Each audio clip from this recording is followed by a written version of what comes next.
Take your time. I'm resetting my stream, so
us, challenged us, made learning fun.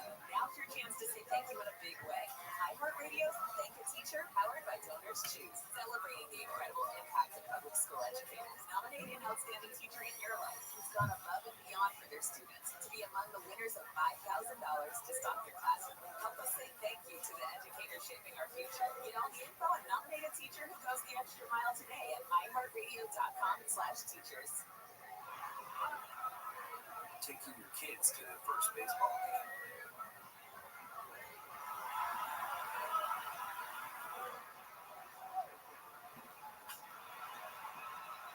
Getting back to the moments like this starts with getting informed.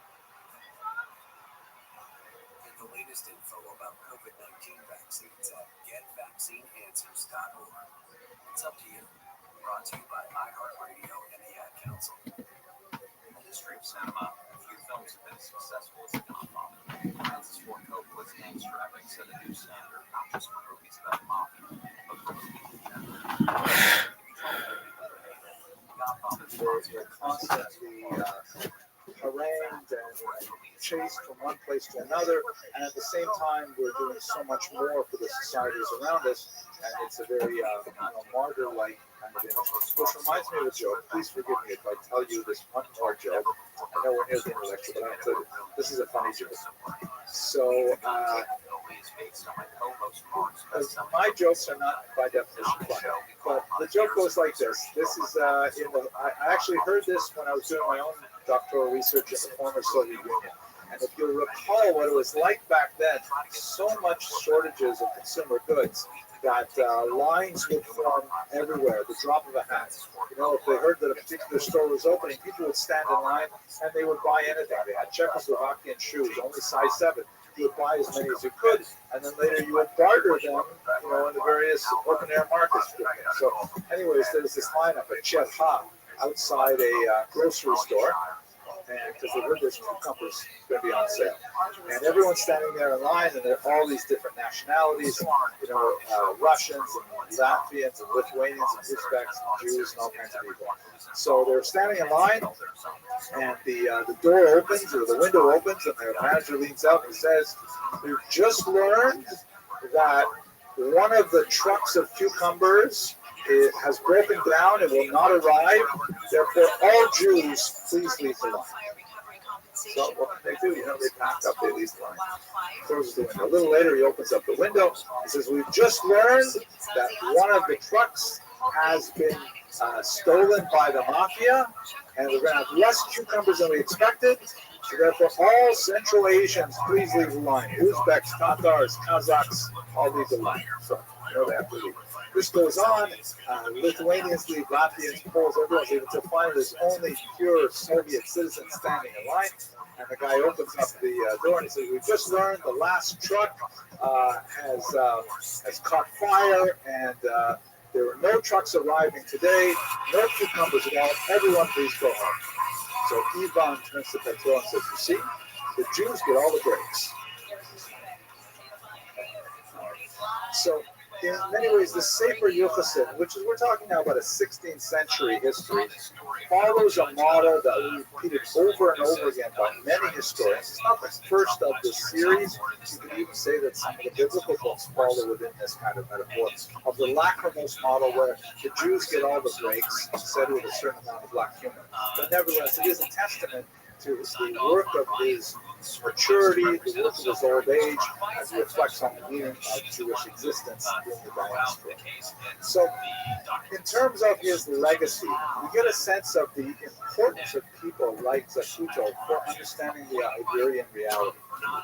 They were somehow, first under Muslims and then under Christians like Zacuto, somehow able to leverage their superior education, their literacy, their openness to scientific ideas to achieve phenomenal success within their societies. With few exceptions, like Maimonides, who were forced to leave, many of them were able to climb to great heights. We've seen already Chasdai ibn Chakut, the great diplomat, Shmuel HaNagid, who amazingly led a Muslim army for 16 years. Incredible thing, they should have a Jew doing this. And at the same time, writing an important Talmud commentary that's published with every tractate for Achot even to this day. Yehuda Levi, the great secular poet and doctor, who at the same time is entertaining Arabic masses with his Hebrew poetry, with his Arabic poetry, and Ibn Ezra and so on. Avraham Zakuto is the last, perhaps, of all of these figures who is somehow able to bring these things together in a unique form, contributing both to Jewish knowledge through his Sefer Yuchasin and at the same time contributing to world knowledge through the development of the copper astrolabes and the prevention of Ponzan tables. What are the factors that made it possible? It's very hard to identify any that were present at that time that are not present at other times. I would like to hazard, however, that some of the things might be a sort of openness to society in the Jewish world that was not necessarily present in other periods.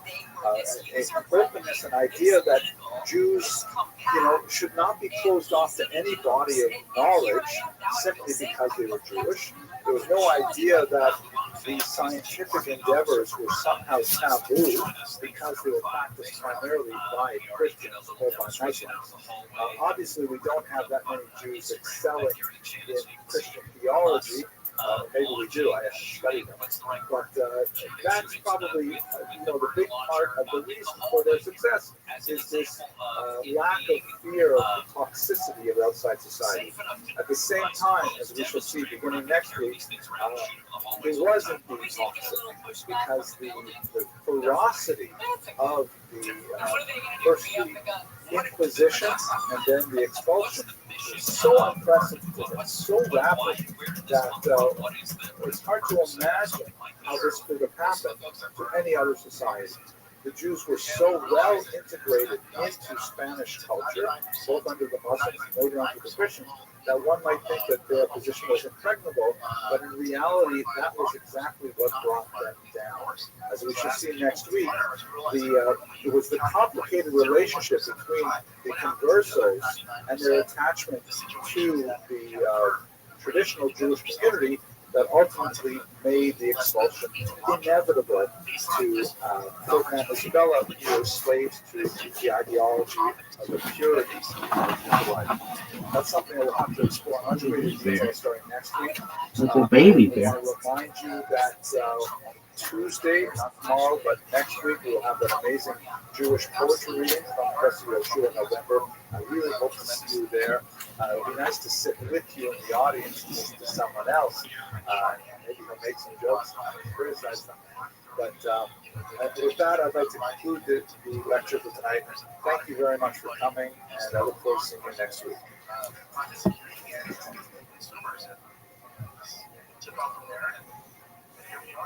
Law enforcement is given lessons, actually, right? Tonight's topic is a very difficult one, I have to say.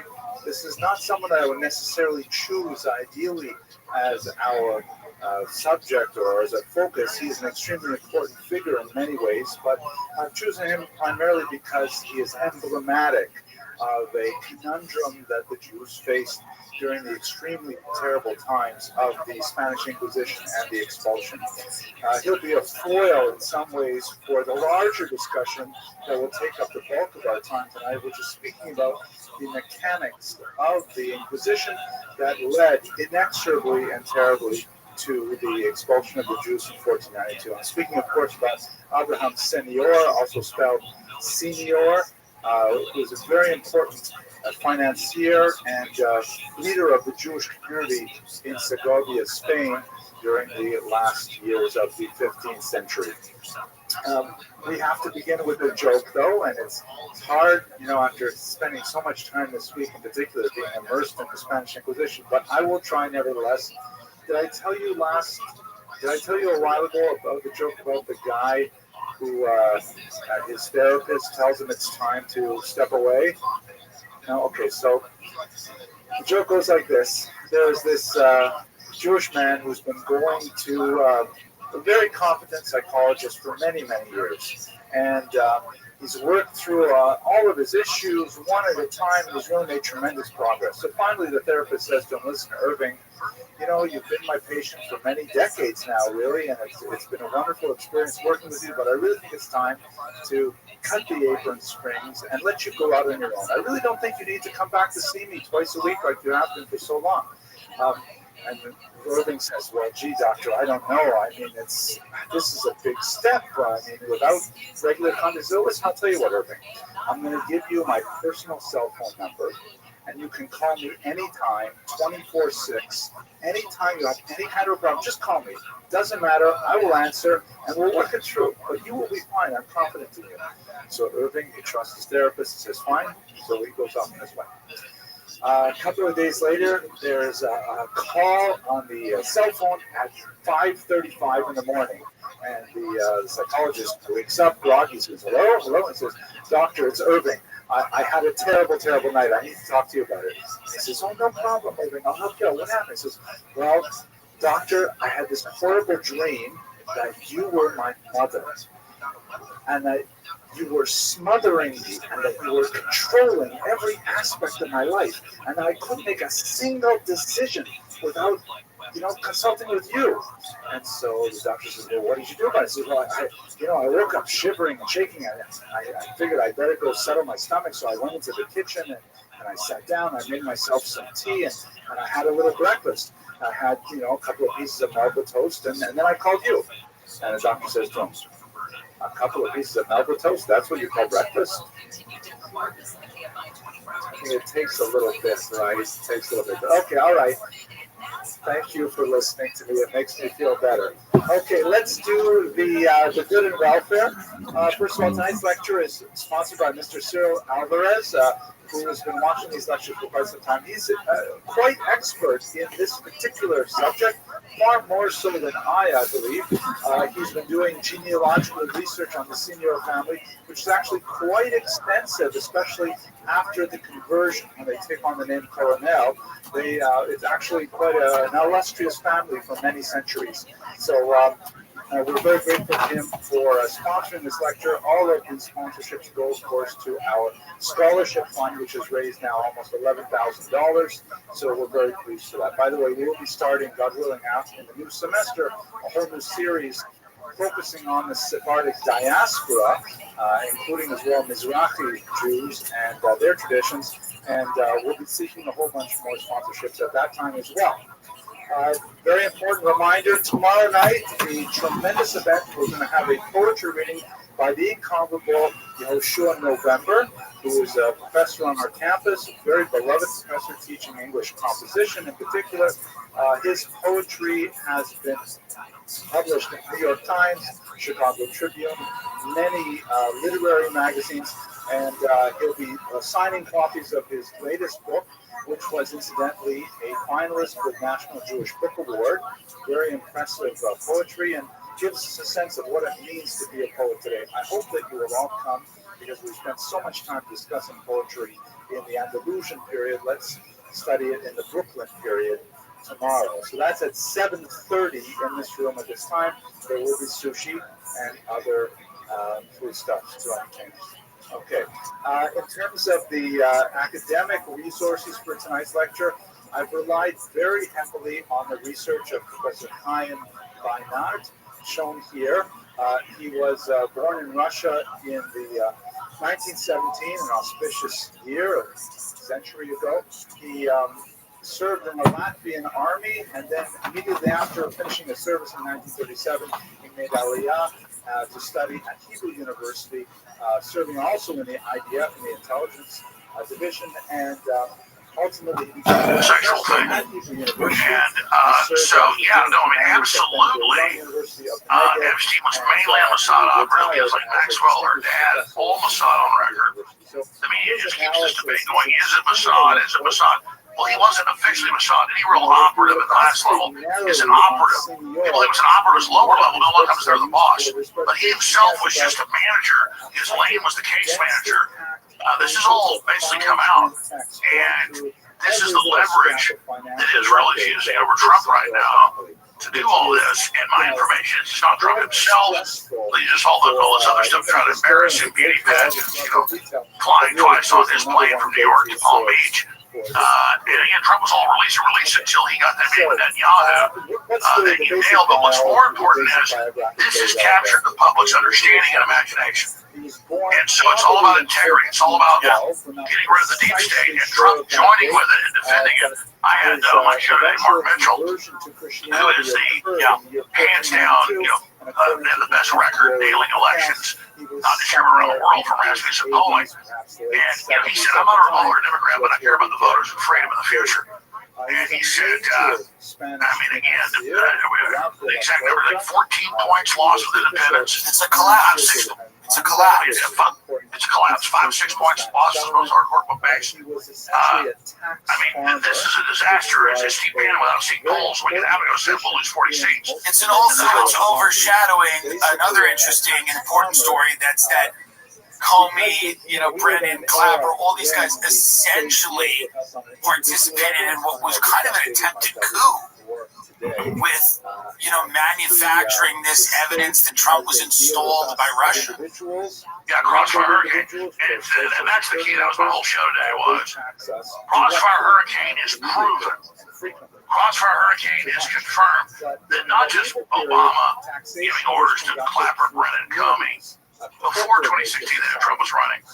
They put him under surveillance. The documents are out. They created the Steele dossier. They didn't just let the intelligence out and then not report it was fake. They created it. Tulsi Gabbard said last night on Fox, we already have the documents. That's true. Obama is a CIA operative from birth. His mother worked for USAID. His mother was born in Hawaii. Because Obama weirdly comes up all the time as this guy, and I always think these politicians are middlemen, and I imagine that Barack Obama would be like a similar politician, like a Clinton type, where like they know what's going on, but they're not driving it. Yeah. Bill Clinton, Hillary Clinton come out of the CIA and the Nixie Mafia and the Chicago Mafia. There's whole films made by Joel Gilbert, which I researched. It's well known. Obama's grandfather was the head of the CIA in Hawaii. His mother was a CIA sex operative. His real father was not in Kenya, but was the head of the Communist Party USA. Head of their major newspapers, Frank Marshall Davis. Where do you think he was born? You have to take a guess. He was born in Hawaii. Oh, he was? Yeah, it was Obama in 4 different videos when he was a senator saying, I was born in Kenya. I'm back in my home country as a fake cover story. And then that guy, that sub-Saharan Africa that looked nothing like him. You look at Frank Marshall Davis, it's him, and he wrote Dreams of My Fathers. I spent summers with Frank Marshall Davis in Hawaii. He was friends with my grandfather. He felt like my real father. And it's Frank Marshall Davis. Then his mother, Betty Davis, what's that woman with the dark hair? The famous bombshell 50s Hayworth. No, it's the one that did soft porn. People thought I had to medicate. The point is, they did that style, and in their famous porn that Frank Marshall Davis released, in the same house, it's in photos of Obama with the same couch, with the same pictures, with his mom and Frank Marshall Davis visiting. Frank Marshall Davis, it's her with women on the very same Betty Page. It's the very same couch. And it's in famous private porn collections that his mother was, in all of this, she was a famous CIA sex operative. So you're saying that Obama is from an intelligence family? Well, you said CIA, baby. But that's what I feel as well. I mean, and then Frank Marshall Davis, the main publisher of communist newspapers all over the U.S., is a famous pornographer. Right. Obama says in Dreams of My Fathers, he was like my father. I stayed with him in the summers. He was friends with my grandfather, and his dad's the famous CIA banker. Well, I know people in Chicago that have said that Obama essentially had led kind of a secret double life his entire life, and they were shocked when he was polling so well in the election. Obviously, he was a brilliant politician, but that the media didn't go near any of his secret life the way they didn't go. There's a lot of people that obviously the media is told to stand down, but I know people in Chicago, these large financial institutions that knew him, that were shocked that more details about his private life weren't emerging. And that is well, yeah, and he says every young boy, needs a gay man to help lead him down against gay people or anything. But it's well known how he's being controlled. And so you very astutely said a baby of the CIA. He is literally a Manchurian candidate. People with secrets are seemingly the people that always lead us. It seems to be whether if you're in the closet, if you have a problem with your drugs or money or something like that, leverage is always being used on different people to control them. Because you're compromised. 1,000%. So Trump, in my estimation, has to just let everything out, no matter how embarrassing it is. Yeah, he does. And look, the Democrats are trying to be president. They're openly horrible people. Trump represents a lot of good constituents. I don't want Trump to fail. I got accused by a lot of influencers and people doing someone for jail. That's not going to be the I don't like that to come tell us on the internet that the Spanish Trump and MAGA is great overall. It's definitely a force for good. Robert Kennedy Jr., Tulsi Gabbard, Tom Holland, they're doing amazing things. So I don't throw the baby out with the bathwater. I don't do this because I can attack Trump, which I never do, and then get publicity out of it. I did it because I had to keep my integrity. And I don't know if Trump can course correct from this. I had a resolution polling on today. Some of us bounce back. But, you look at bombing Iran, you look at Israel, you look at Kennedy got it where they were taking fluoride out of the water. The DOJ blocked the lawsuit that banned it to keep fluoride in the water. Kennedy blocked basically glyphosate. The Trump administration is keeping it. It's almost like the Trump admin brought in Kennedy so he can menace the chemical companies and Big Pharma, and then Big Pharma will just come make bigger donations. I'm going to say something very interesting. I think obviously poisoned food in America needs to be dealt with, but Kennedy was talking a lot about these vaccines were mandated and had a lot of adverse effects. Pam Bondi is now not following up the Pfizer thing. Maybe know more about than I do, but I saw that. Her and the White House Chief of Staff run now, only 10 years ago didn't exist, the biggest consulting firm, and their main client's Pfizer. So Pam Bondi and Susie Wiles, who's the White House Chief of Staff, run a consulting firm, and their biggest client is Pfizer. Well, that's not great. And even today, the lawyers came out, all the people involved, even in Congress, and said that Kennedy's not even being consulted now. So people get pissed at Kennedy. He's like, yeah, we're banning that mRNA shot. And then the White House somehow overrides it. And I'm not, I think Kennedy, from people that I know, I think Kennedy feels like he's frustrated. I also think, yes, get the poison food out, but also Kennedy was coming in there saying, listen, we had these mandatory vaccines, a lot of them had adverse health effects, and now that's not being talked about. Everything's about food dye. Now, by the way, get the food dye out, sure, but let's not indemnify companies like Pfizer and all these people going forward. I mean, big pharma is it's the biggest. The big HHS. Dr. Robert Malone, the veteran RNA that's not highly exposed at all.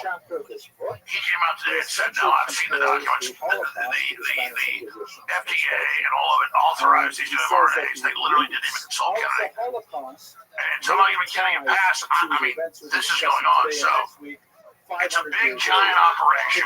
Susie Wiles gave him the organizational skills that Trump needed to win. So it's the devil you need, the devil you don't need. But who was she the chief of staff for his last election? Where did she live part of the year? She works for Benjamin Netanyahu. She works for Netanyahu. She was his chief of staff and his campaign manager. Interesting. I did not know The more that. I see that in fact no works, That keeps coming up. in my humble opinion, and perhaps we will have to Listen, I'm not anti-Israel. No.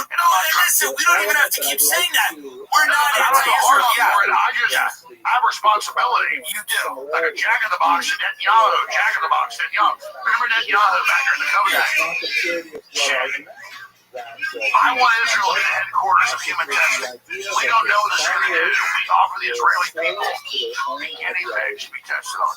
Well, that violates the Nuremberg Code. So I'm not anti-Israel. I'm saying, of course, pull it up. Netanyahu says Israel's a guinea pig. And I think Netanyahu's a villain. I have great friends in Israel and in America that are Jewish people that are religious. Some aren't, and they a lot of them think what's going on in Gaza is atrocious, and that Netanyahu's a criminal and should stand trial.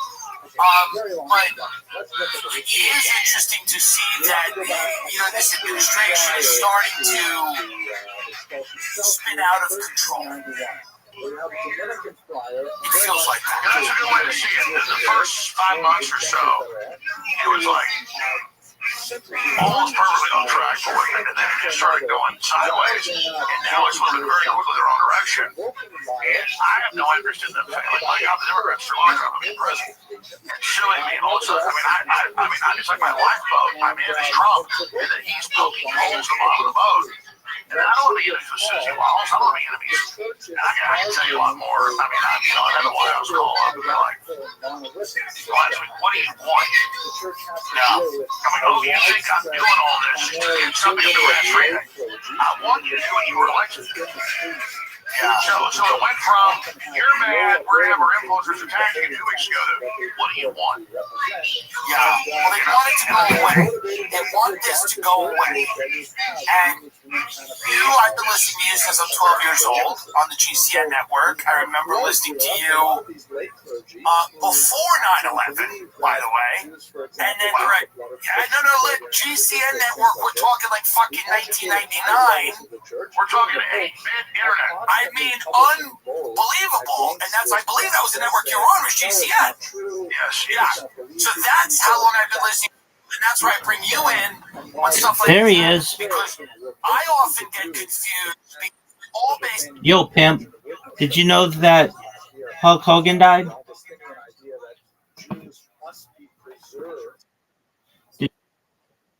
Did you know that Ozzy Osbourne died?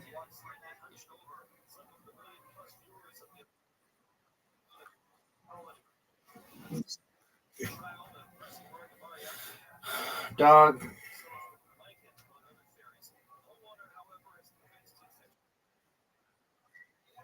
Are you going to send me an invite, or am I sending you the invite? I'm sending it to you because you take too long to answer. You take too long to answer.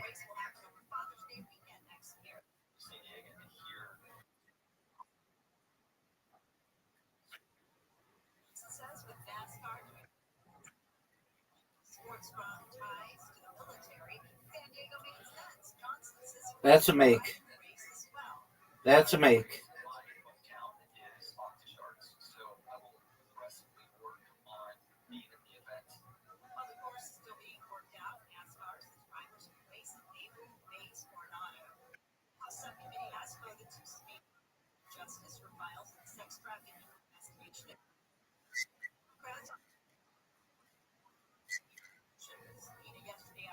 No, it's on the radio.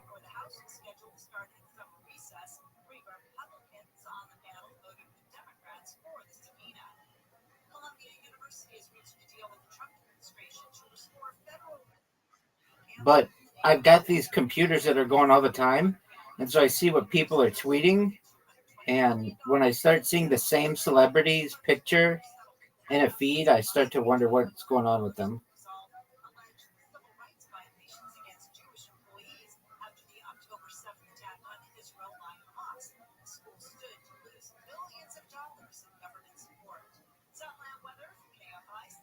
You did pretty well for a dick sucker.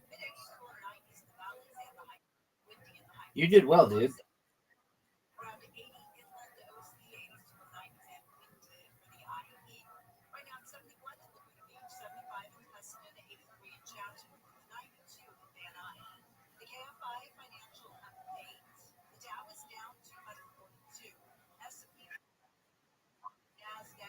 How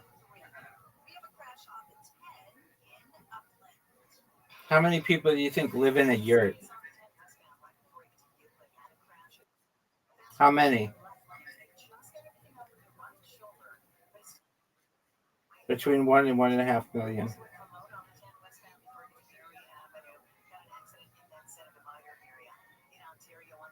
Are you proud of the way that you just played? Because you just tied me.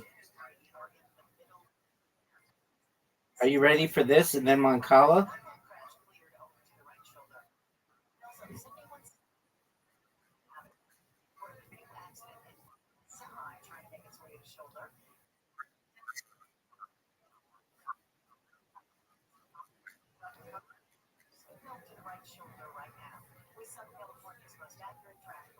Moncala time, son.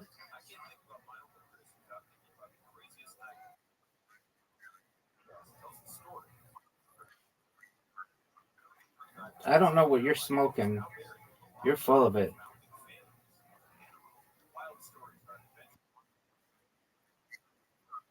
Perhaps. I don't know how to win that game, so I might need a refresh.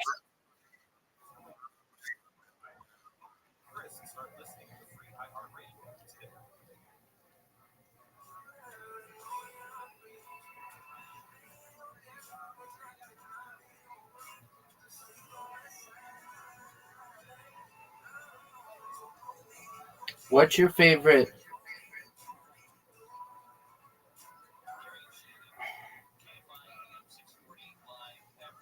Justin Bieber song?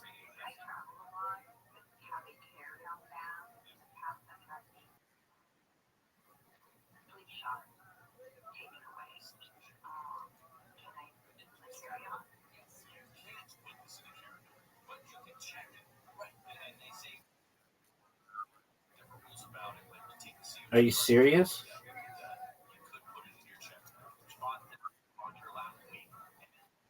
Okay.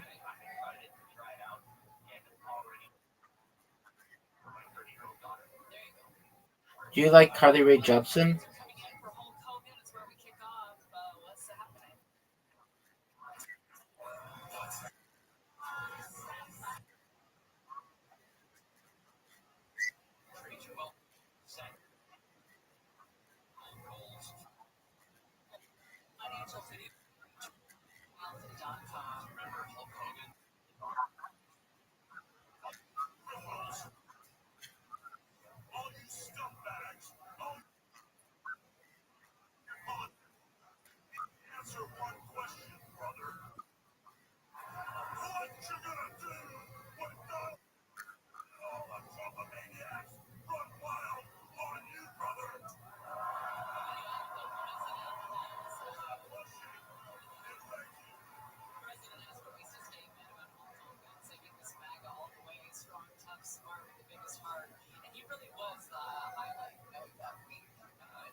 What's good, pimp? What's good, pimp? Hey, I won 5 games in a row. Psych B. All right, now I have to read all the rules to go. Okay, board size 9. Comey. I will, but what's Comey? Okay, board. Go is a 2-player game usually played on a board of 19 horizontal and 19 vertical lines, as shown below. One player uses a set of black stones. The other player uses a set of white stones. Do you understand thus far? The object of the game is to get the most points, which are earned by surrounding territory, empty intersections, and opposing pieces.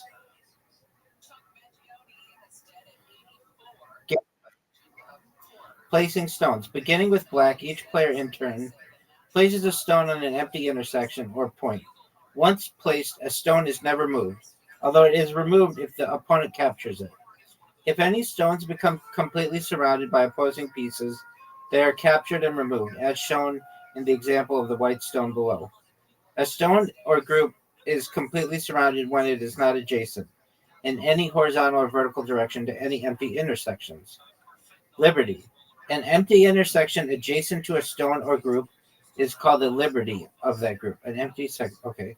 In the above example, white stone has only one liberty, the point marked X. If black plays there, white stone is captured. Okay. In the below example, a solidly connected group of 4 white stones has only one liberty, X. A black play there captures the group. Captured stones or prisoners are kept aside and counted at the end of the game. A stone may not be placed on a point where it will be completely surrounded, unless it also causes an opponent's stone or group to be surrounded. If a move causes both players' stones or groups to become surrounded simultaneously, the stone or group belonging to the player that made the move survives, and the other stone or group is captured. I don't get that. Okay.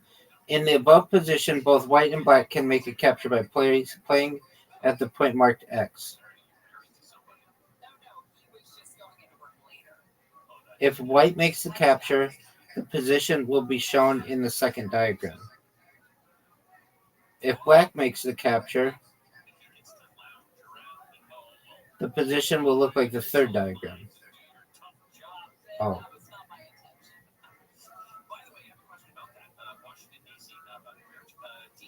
Okay.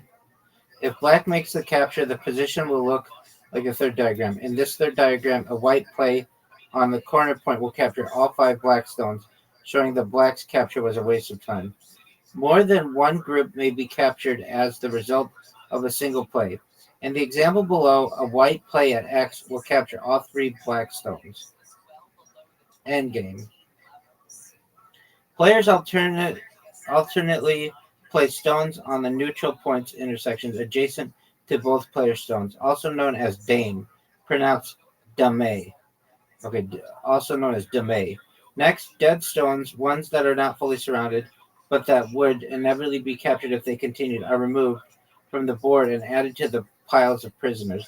Finally, players add up each of their scores. A player earns 1 point for each vacant intersection surrounded by his or her territories, or his or her stones, known as the player's territory, and 1 point for each prisoner he or she has captured. Whoever has more points wins. If the position on the board below, the 4 points marked X are worthless to either side. After removing the dead white stone inside black's upper right territory, black has 7 points in the upper right, 2 points in the lower left, and 1 point for the removed prisoner, for a total of 10. White has 5 points in the upper left, 2 in the lower right, and 2 for the captured black stones, a total of 9. Black wins by 1 point unless he or she is required to give white compensation or komi to offset the advantage of going first, as explained below. If a player had to surround them completely, he or she would lose 1 point for each intersection that was filled in while surrounding them. In the previous example, black would need to play 2 stones inside black territory to remove the dead white stone in the upper right, changing the outcome of the game. Therefore, the rules allow players to simply remove dead stones after both players have passed and neutral points have been filled in. I don't really get that, but okay. Other rules. Co. In the below picture, black can capture 1 white stone by playing an X. The resulting position is shown. If white plays at Y, the former arrangement is restored. However, white may not make such a move without playing somewhere else first, thus giving black a chance to play at Y and retain the captured point. Suicide moves. A stone may not be placed in such a way that it or the group of it has no liberties. Chinese rules allow such suicide moves. The stone that was just played or the group it's part of is captured right away, occasionally. Such a move can be useful as a co-threat. This is illustrated by the below position in which white move at X would cause 2 white stones to be removed, but white would now threaten to play X again, making black's eye to the left or X of false eye compensation. Black has an advantage to go because Black has an advantage of go because of making the first move. To offset this advantage in even games, White is given the compensation or komi, most often in the amount of 5.5 points, but sometimes as much as 7.5 points. The compensation is added to White's score at the end of the game. Since White's score will not be a whole number, ties are impossible. Territory and prisoners are counted automatically, but it's up to the players to add compensation and determine the winner. For even games, it is recommended that komi be fixed at 5.5 points, regardless of whether the board is 19 by 9, 13 by 3. Okay. I don't really know what this is, but okay.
You have a 6.5 point lead, dog.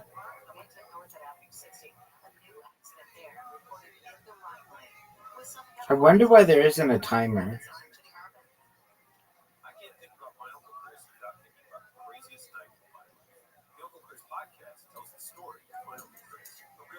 Are you gonna go?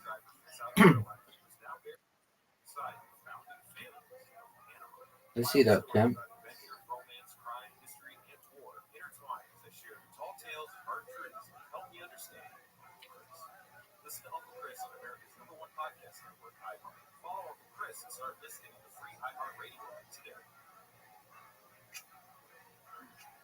I'm so sick of hearing talk about women's basketball. If only there were a professional WNBA player with their own podcast I could listen to. You right? Hey, this is Lizzie Brown, WNBA player, professional ever. And this is Mariah Rose, and you know me from Spilling the Tea on Mr. Eyes on TikTok. And we do podcast Full Circle. Every Wednesday, we're catching you up on what's going on in women's basketball. And not just in the WNBA, but with Athletes Unlimited, Unrivaled, and college basketball. We have analysis, inside stories, and a little bit of tea. I know you guys have seen a lot of former and current basketball players telling their stories and their review, and I just think it's time for the girls to tap in. We want to share all of the basketball stories that you won't see anywhere else. Listen on America's #1 podcast network, iHeart. Open your free iHeart app and listen now. Hey everybody, it's me, Katie Nolan, here to talk to you about a new podcast called Casuals, starting January 21st.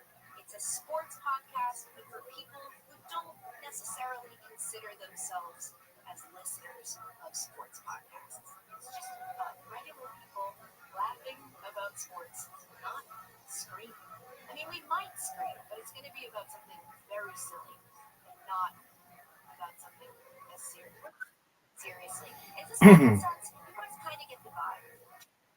And Thursday, Because I'm sexy. what a click that follow button.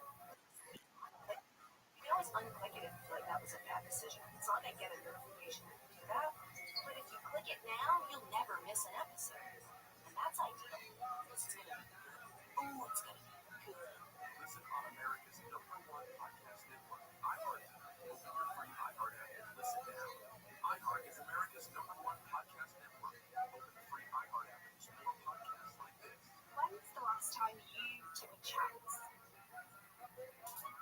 I was traveling, and a girl sat down next to me. That was enough for me. I'm Francesca Street, CNN travel journalist, and this is Chance Encounters, a podcast about the incredible connections we make while traveling. Oh, good move. Each week, we'll journey and heartwarming real-life stories about how travel can lead to lasting love, decades-spanning friendship, and ultimately your life forever. You get your podcasts. Just search for Chance Encounters with me, Francesca Street. Listen on America's #1 podcast network, iHeart. Open your free iHeart app and listen now. KFI, AM 640. Talk. On the next edition of Later with Bo Kelly, the sex doctor is in and he will see you. New contributor and qualified sex doctor Sam Zia will join us to take a serious look at the intersection of sexuality, politics, and culture. The sex doctor is in and he will see you right at 9 p.m. on the next edition of Later with Bo Kelly.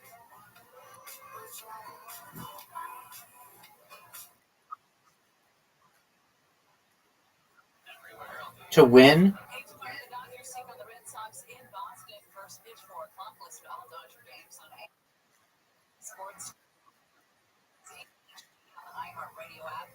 Keyword AM 570 LA Sports brought to you by Navien, home efficiency water heaters, boilers, and the new NP app hydro furnace. Learn more at navianinc.com. Shohei Ohtani might be onto something. He hit his 5th home run in as many games yesterday. The record for consecutive games with a home run, you know, he's at 5 right now. I would say 7. 8. Dale Long did it back in 1956. Good old Dale Long. Oh, man. Don Mattingly did it in 87. And then Griffey did it in 93. Dale Long played for the Cubbies. First baseman.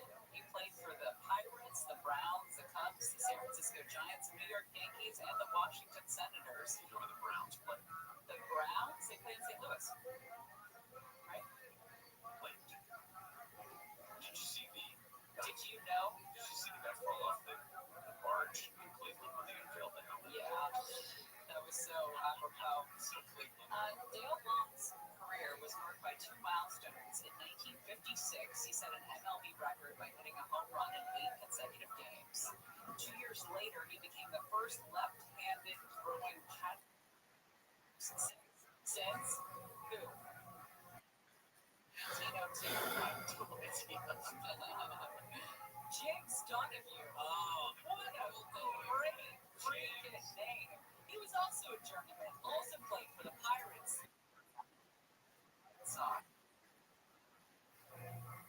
Yes, Dale Long. What a personal life. Say what a guy. Make sure you have lives or something. He's got 17 each. All like 50 different ways. Wait. All right. We have a chance. You to win $1,000. You're saying now your chance to win $1,000. Just enter this nationwide keyword. So now I go down to 9? I don't understand this.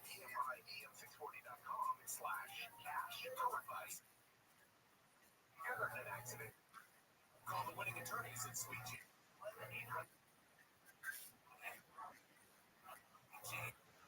Again, Brand is your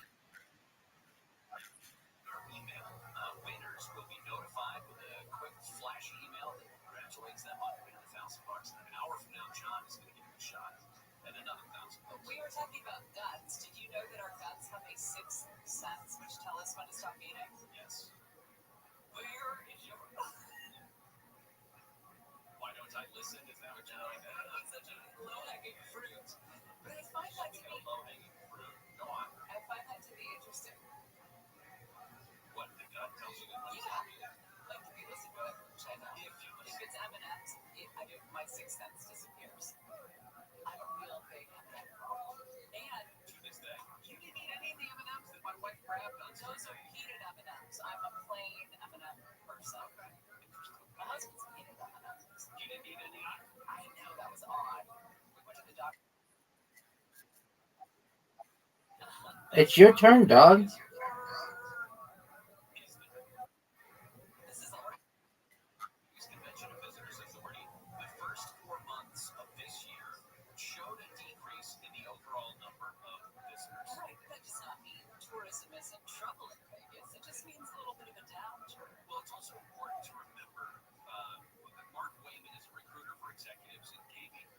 business. He said that Vegas bookings through the summer are the worst that he's ever seen. Well, a couple things. Something that we talk about on the podcast for the weekend, if you want to check it out, it's called Yes. Weekend. Vegas. I should be able to remember that, but I don't know. Other stuff going on. I guess I got other things. But anyway, we talk about how there's this trend of last minute booking, and it's very lucrative if you plan on traveling to be a last minute type of planner. And maybe that's playing into why summer bookings are down, because we still got plenty of summer to go. And there's the football season there is robust in Vegas. Fuck, you beat me. Yeah. I mean, I don't think there's a downtime in Vegas. Right. For as many people who don't want to go in the summer because it's ridiculously hot, they might not want to go in the winter because of what's going to dominate that town. You love the heat. You love it when it's 120. Really? I didn't know that. Really? Yes. Is that why you live on the face of the sun? No. But it is why I I mean, I also live on the face. We all live on the face of the sun in Southern California. am redoing some of our backyard, and I'm just going to put a giant steel plate out there so we can go lay out in the sun. Oh, yeah. Just lay on that steel plate. What kind of degree burns are you into? I've had 30 birds. Yeah. Right? You gotta be careful with your gonads because those I don't usually do the haven't sun. seen the sun. I don't do no sun. Air traffic. Domestic travel for the first half. Heard last year. But Because I'm a pimp. this pandemic, Vegas actually did pretty well eventually. That was so close. But Vegas was one of those to reopen. I still don't get it though. So let's see here. I guess I got 1, 2. I don't get it. I mean, I don't get it.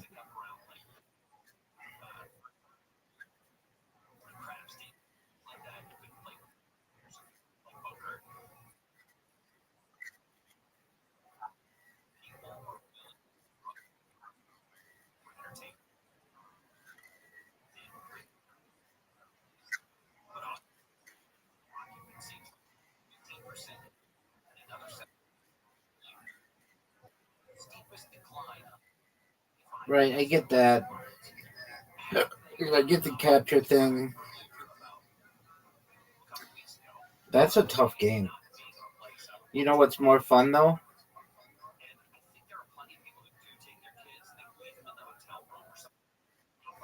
You got it, son.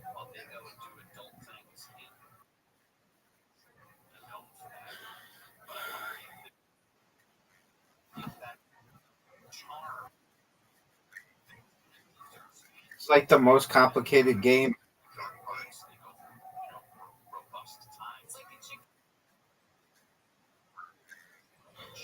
Word.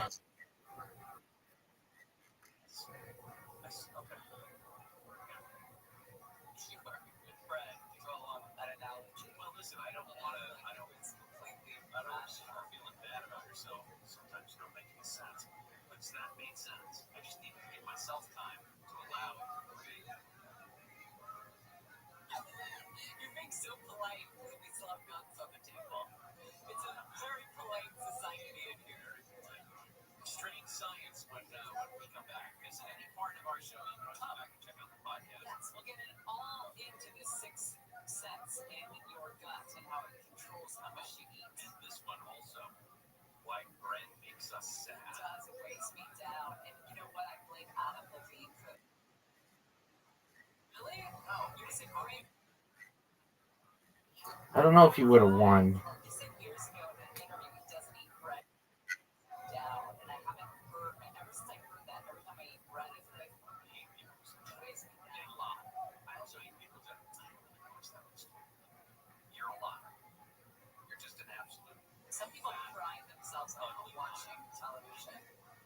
Yeah, and they lie Like about it. my great aunt did not even sleep in the same bed with her husband. You know what I mean? I mean, she was very smart, but they had double beds. I mean, they had twin beds. They could go through television. Welcome. Deborah Mark is live in the KFI 24-hour newsroom.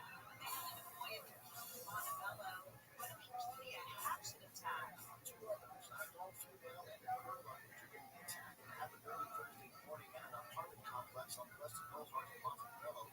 Arriving officers from a 911 call discovered the body of one of the victims inside the apartment and what's described as a pool of blood. The parents stabbed wounds. The man and boy are not dead at the scene. They were taken to a local hospital in unknown conditions. Police say at this point they have no suspect. The investigation continues. KFI. Home invasion robbers forced their way into a huge home in the Hollywood Hills. People in the house last night ran for help and called cops. Officers could be heard shouting commands as they entered the home. The two intruders got away. Finally, baseball was a step closer to crowning the bases in Long Beach. City Council voted unanimously. The City Council voted to unanimously move forward a plan to get a team in the city. Oh. Next year, the team would be the 13th in the Independent Pioneer Baseball League. The city's last professional baseball team, the Long Beach Armada, folded in 2009. California ranks 30th overall among public school systems. What do you want me to do, baby? Instructor credentials. In terms of overall quality and school safety, California ranked 29th and 7th. In fun, California average ACT scores in the nation. Back with Connecticut and Washington, D.C. It highlights East Coast states as leading in public school quality, with Massachusetts, Connecticut, New Jersey, Virginia, and New Hampshire taking the top 5 spots. Mark Roner can't find it. What's going to happen? President Trump's order that AIDS and birthright citizenship is unconstitutional. Appeals follows the blocking order makes the issue one step closer to the Supreme Court. The Trump administration argues birthright citizenship was not intended for the children of illegal immigrants. And video young birds. Agencies 57 million. Third of all gamers in the U.S. are 50. Data says half of people in their 60s. Gotcha. No, you can't. It's over.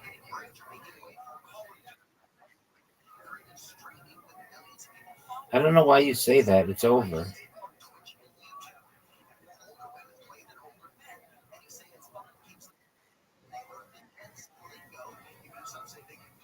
All right, it's now time. Dude, how do you play Reversi? Reversi is a 2-player game played on a board of 64 squares, arranged on 8 by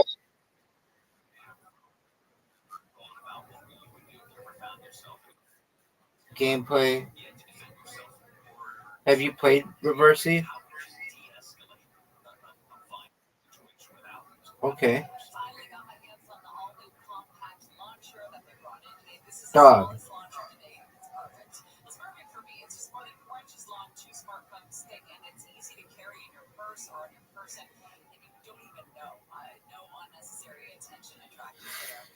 You have an invitation, dog.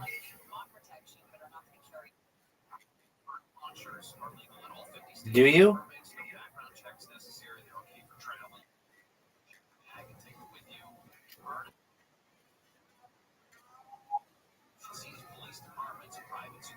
Yeah, I don't really know how to play that. We played the other. Okay, we'll figure. Can you play it with 3 players?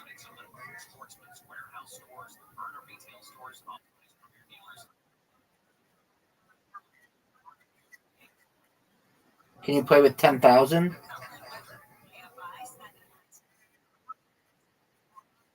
Okay, that's cool. And a legitimate answer. Word, girl. Excellent. All right, Riser. It's 120 to 360. How do you feel right now?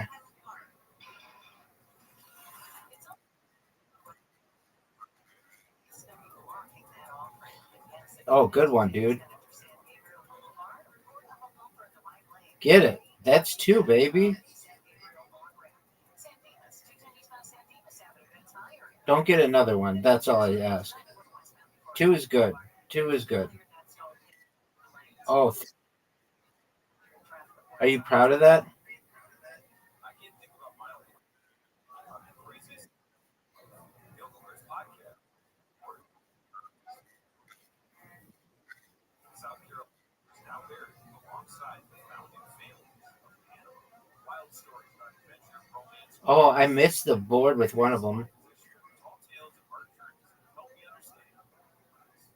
Listen to It went in that little hole and it got 0 points. Paul and Chris start listening on the free.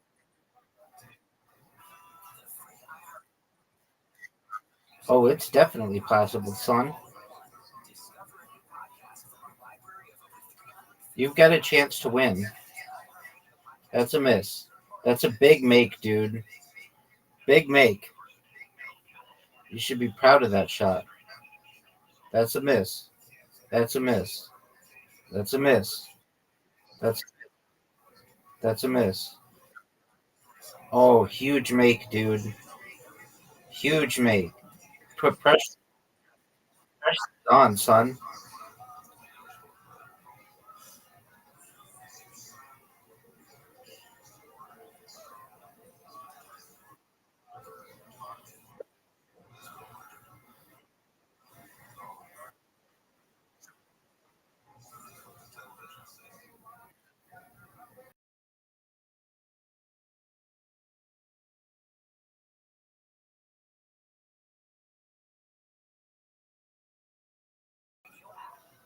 I don't really know how to play, but um, Audie, you can only play with two people.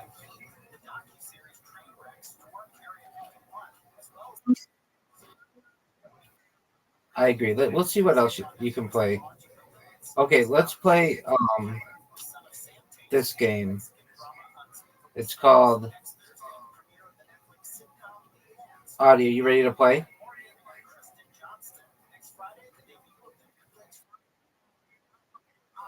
Okay, it's like Tetris. You just play it like Tetris. Do you know how to play Tetris?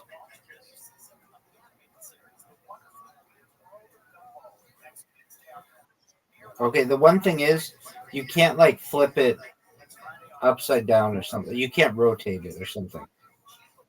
You both have invitations.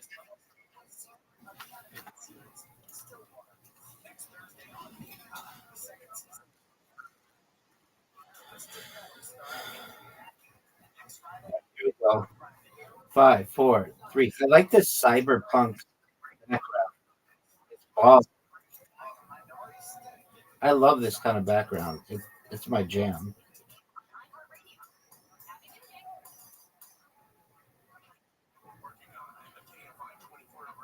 Southern California Edison for those who lost homes in the wildfire. First, it was Ozzy Osbourne, Hulk Hogan dying in his home in Clearwater, Florida, and Chuck Mangione to his manager and his home family.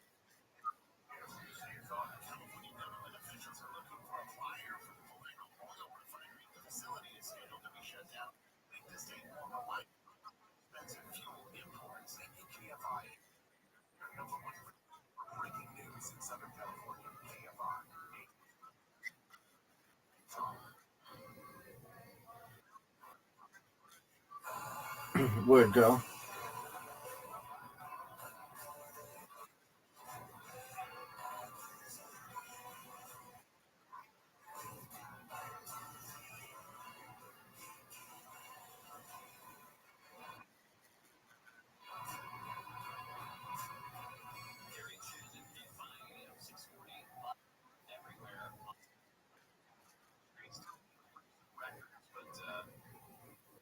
Concerned about some of the signs underneath it. S&P 500 is up about 0.3%, at an all-time high yesterday. Dow dropped 159 points.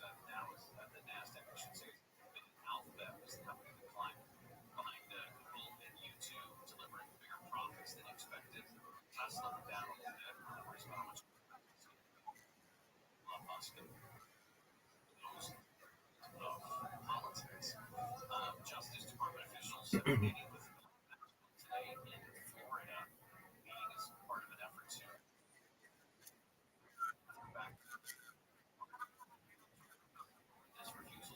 I mean, I would really say it's because of my sexiness, but it could be for a lot of reasons. Game over? Oh, I won? Let's play again. Rematch that shit.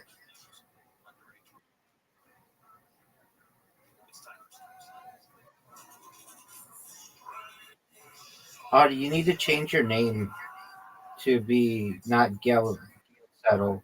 Make it Audie. It's Gail Settle. No one knows what Gail Settle is. Yes, it lets the body detect bacteria and control appetite in real time. These specialized gut cells respond to Because I don't know what I'm looking for when I'm trying to send you an invite. Yeah, I'm keeping track of two names. tell the brain to stop eating. Pretty young Vegas. That's not VEJ. Are you sure?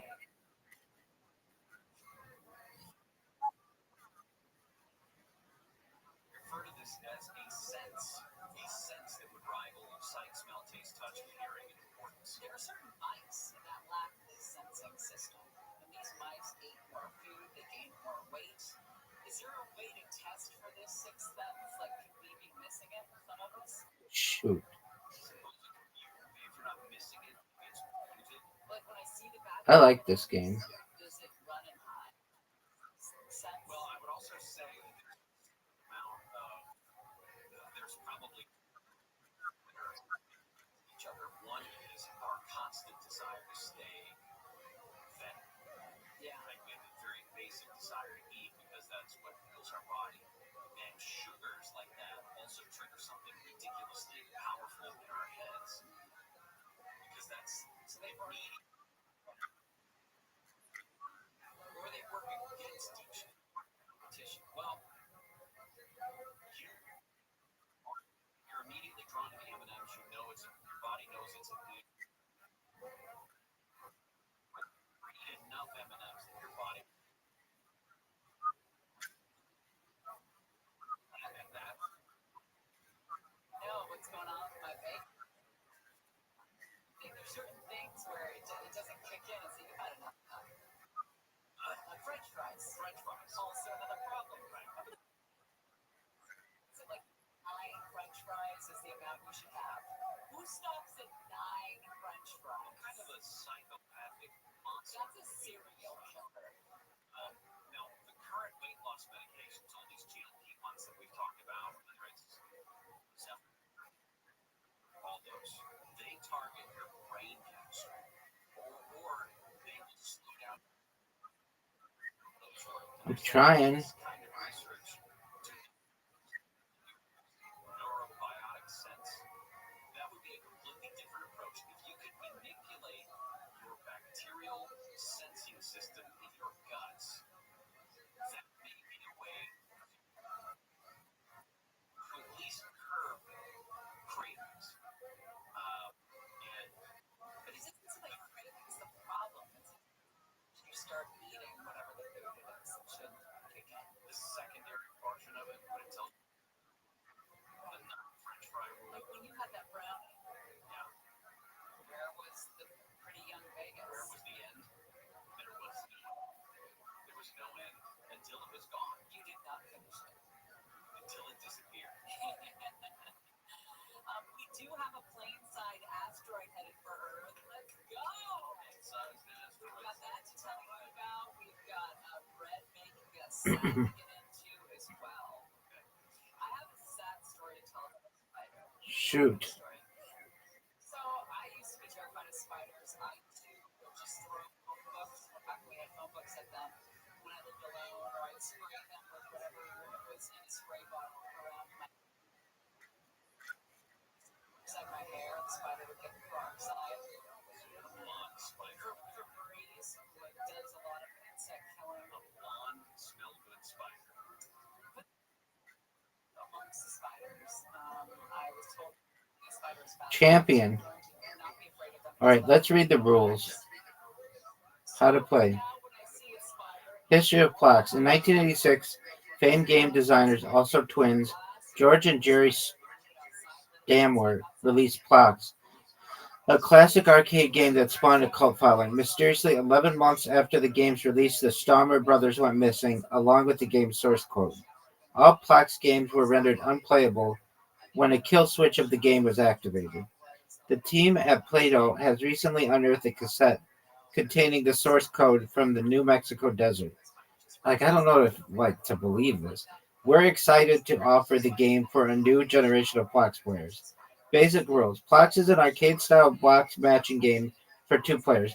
Players create matches by aligning three or more of the same colored blocks. Matches are created when three similarly colored blocks are aligned either vertically, horizontally, or diagonally. When a player has any blocks filled over the top of the board, the game will end. The player that survives is the winner. Controls. Players can control their falling blocks in three ways. Tap to rotate. Tap to rotate the position of each block vertically.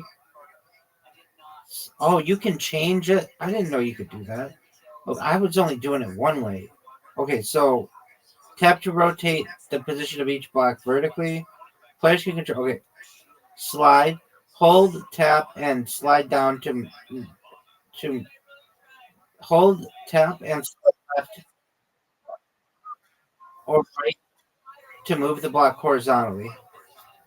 Drop. Hold tap and slide down to drop the blocks down quickly. Junks. Any matched blocks will create junk blocks to be sent to the opponent's board. Larger junks can be created by matching more than three blocks or with a cascading set of matches. Ghost option. When the ghost option is enabled, players can see a preview ghost images of where their blocks will land at the bottom. I like that. Okay, cool. We're playing again. SoCal Edison says it's starting a wildfire recovery compensation program for those who lost homes, businesses, or rental properties. The wildfire in Altadena. For more at the top of the hour. Outline weather from High, sunny, high 70s, low 90s. Right, sir. May I ask why you suck so much dick at this game? 2605, Santa Fe Spring. I really like the background. It's very cyberpunk. Baller as fuck. It's baller as fuck, son.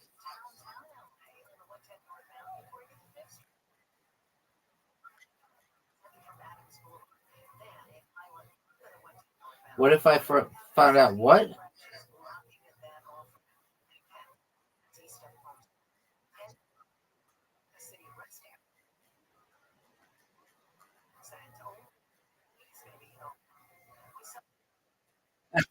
We had Audie who experimented with that theory.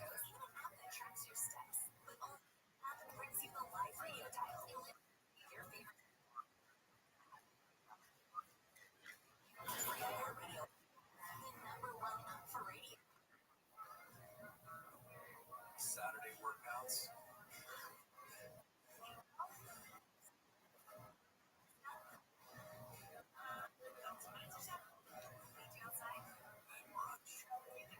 Getting back to mix starts with getting informed. Get the latest info about COVID-19 vaccines at GetVaccineAnswers.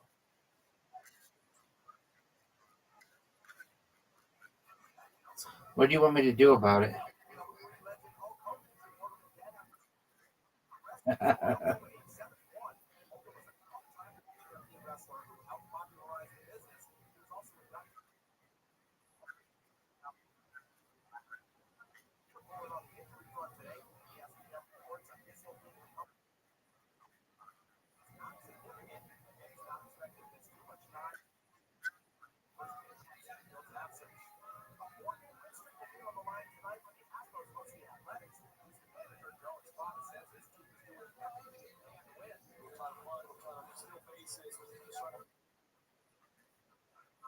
Because we're sexy and we know it.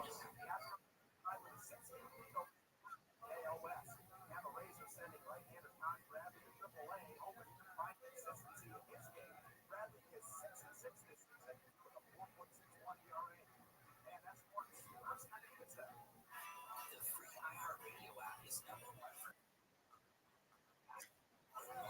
discover podcast from a library of over 350,000 titles.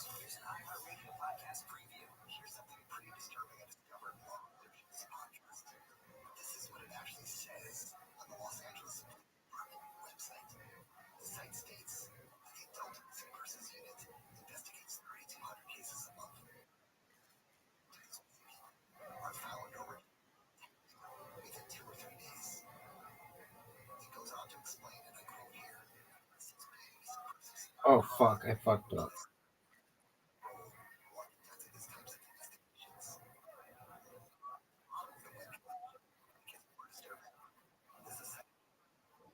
Fuck! I keep fucking up.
Oh, got you, girl. Wait, is it over? You won?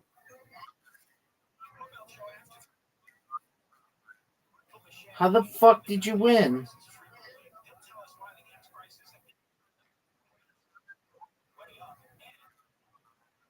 I'm shocked.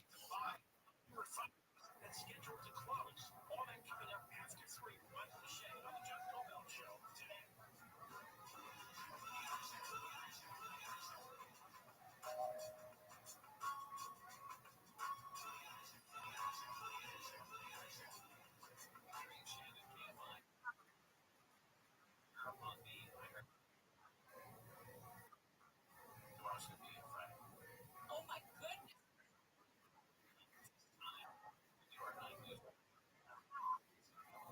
Do you know how long it felt like it took to get to Friday when you were not here?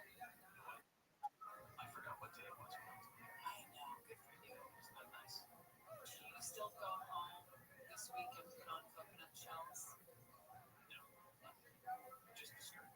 Just as soon as you don't bother covering the nipples at this point? Who's there? The dog. Your wife? Sometimes she's there. So you did, okay, never mind. That didn't deserve a follow-up. But we need to So I dance in my skirt with no cups on. Is that what you don't you get that? Bread is making you depressed, they say. There is a new theory scientists are exploring with studies that show a link between evil gluten and an array of mental health conditions from ADHD to schizophrenia. I have a question. You have non-gluten. Oh no. I keep accident like it's delicate. And I keep fucking up. Yes, they're magical, and we don't say the word gluten. We just So it's not just Oh, I'm done. a lot of things. includes magic. Okay, so anything with flour in it is that Flowers, yeah. okay? I mean, So Pringles. that's a great question.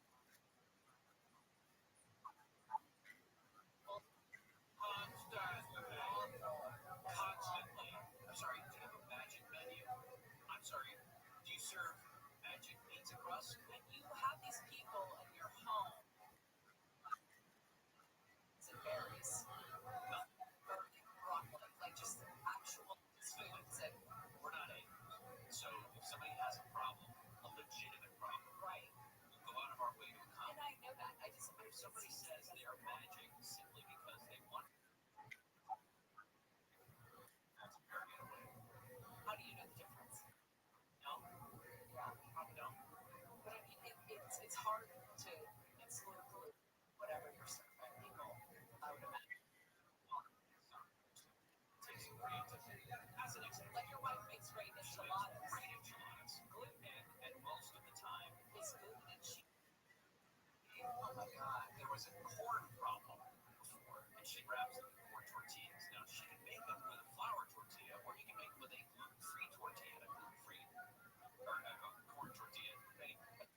just want to take a crap and say, here you go.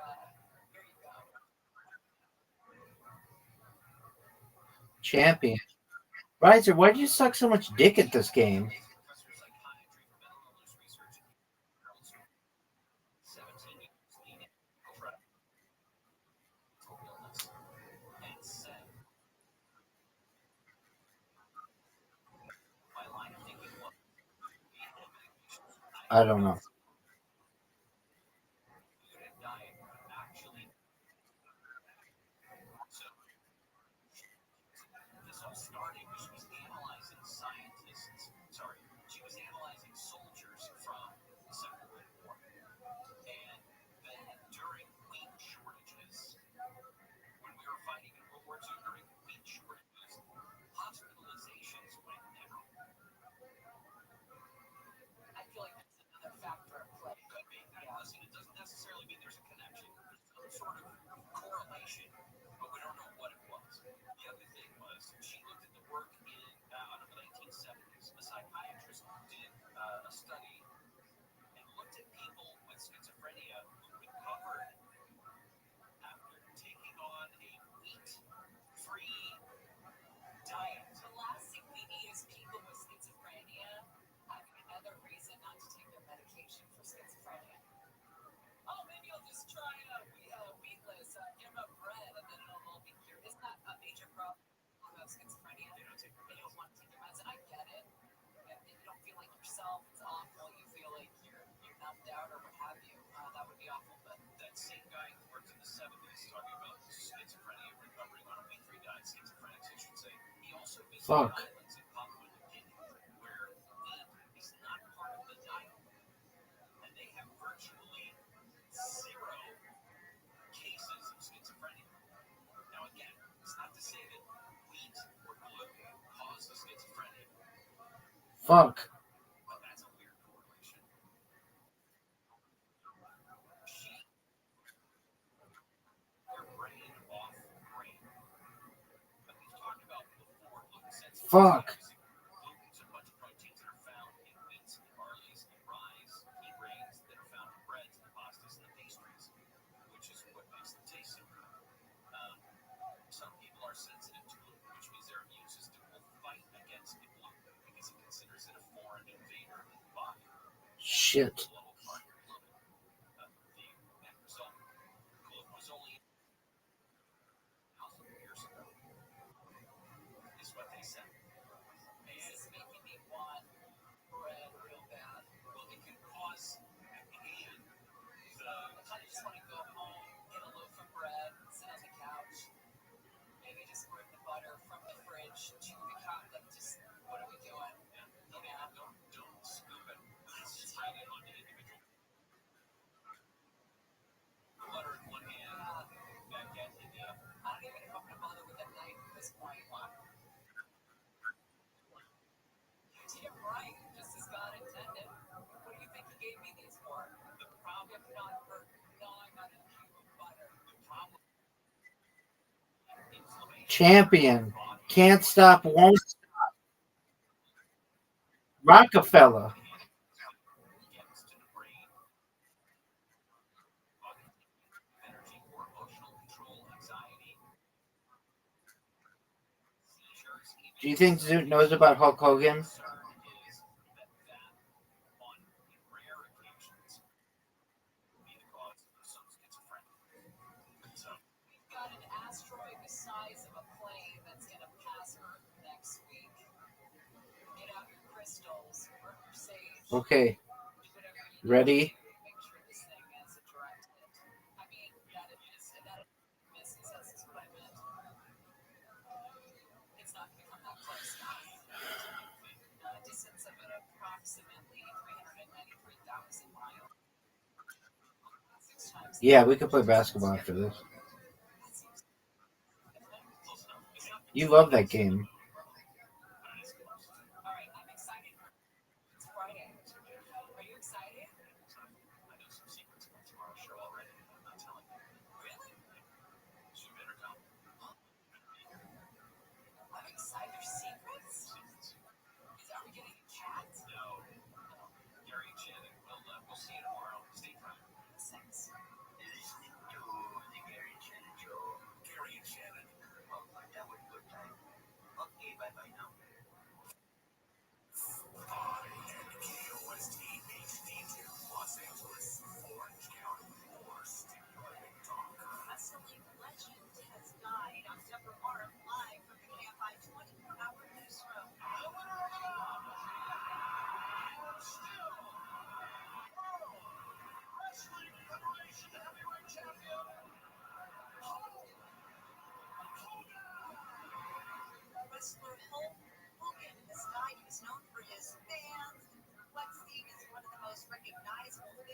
wrestling history. He was the main draw of the first WrestleMania in 1985. He also appeared in films and the reality TV series Hogan Knows Best. He died at home in Florida at the age of 71. The jazz region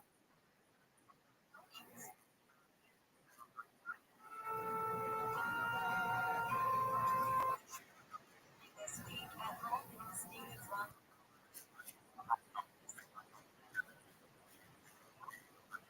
In his career, which included 2 Grammy wins, stretched over 6 decades. His biggest hit, Feel So Good, was recorded in 1978 and nominated for a recurring role as himself on the animated TV series King of the Hill. SoCal Edison says it's starting a wildfire recovery compensation program this fall for those who lost homes, businesses, or rental properties in the wildfire in Altadena and Los business disruption, smoke and ash damage, physical injury, and fatalities. Attorney Ali Bogdadas represents fire victims suing Edison, says news of the program is coming.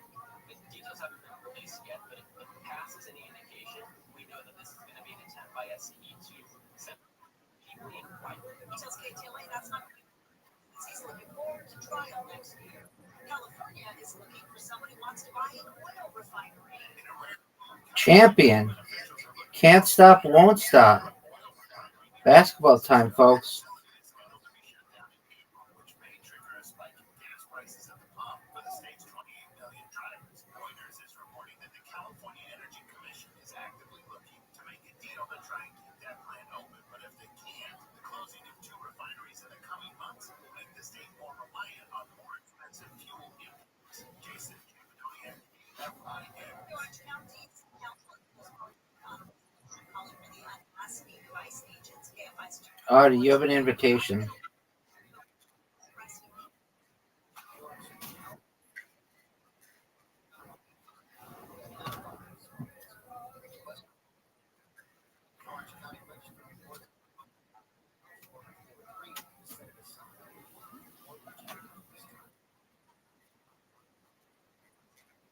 You can. It's like 20. You get 20,000 for $9 or something.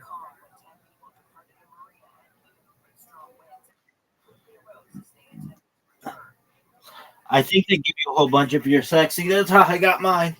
And or played ranked games.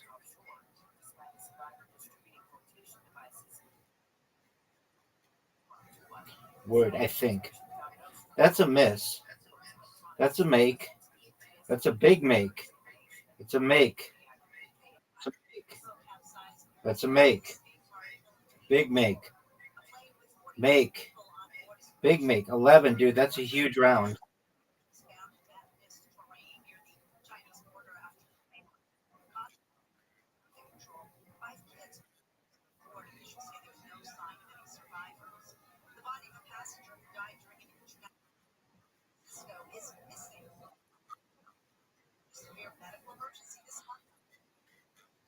Can't stop. Won't.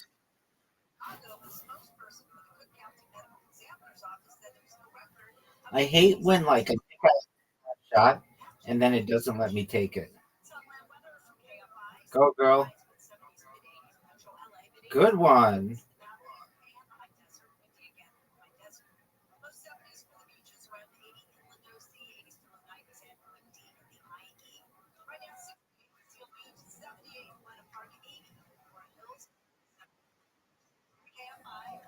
Riser, you up? Are you ready to not suck dick? Here we go, folks. Riser, trying not to suck dick. That's a miss. That's a make. That's a miss. That's a make. That's a make. That's a make. That's a make. 5 points. That's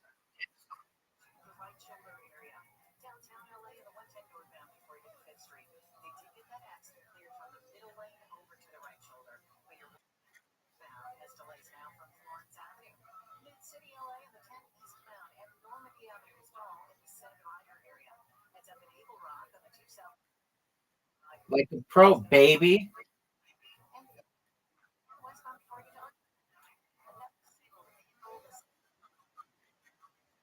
Yeah,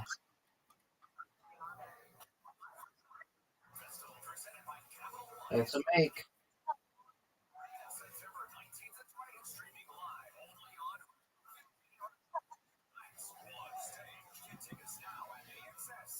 Riser, you need 5 to tie. I'm in your head. In your head. In your head.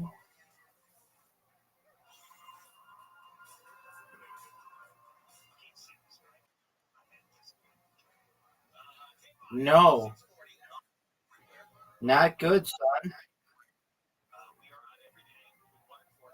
All I need is 4 to win. Riser, did you know that? Why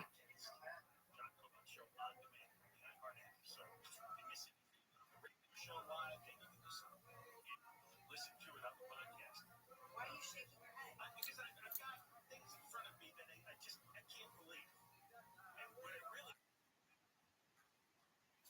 Baby, can't stop, won't stop. Mini golf time.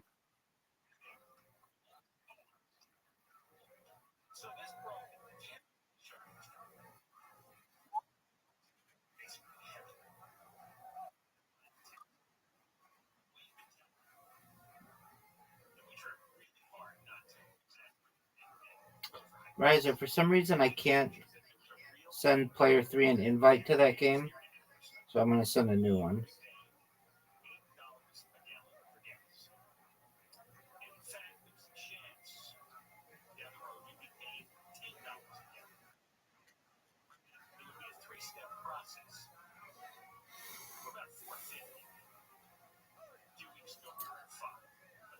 All right, here we go. I don't like this hole.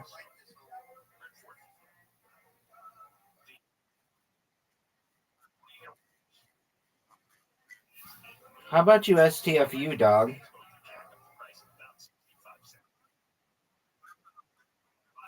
Calm down, woman. You just fucked him. Good job. This shot sucks dick.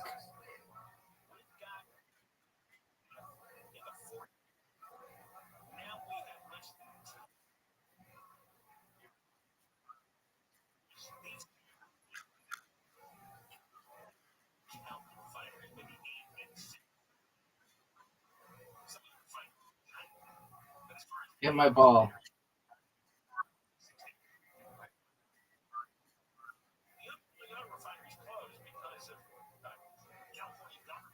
That shot sucked.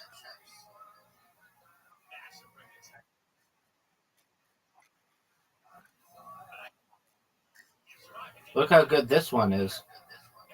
Did you see that? Riser, did you see that shot? Thank you. Riser, now knock all the shit out of the so that I can score and take an early. Knock all that shit out so that I can score and take an early lead.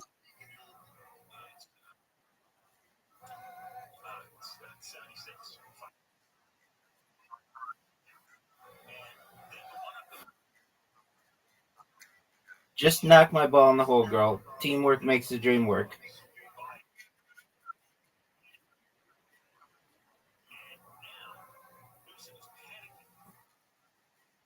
Dog, I've never been ready in my entire life. Are you fucking serious? That hit me in the water. That was one of the dickest I've ever seen. Dog, catch me outside. How about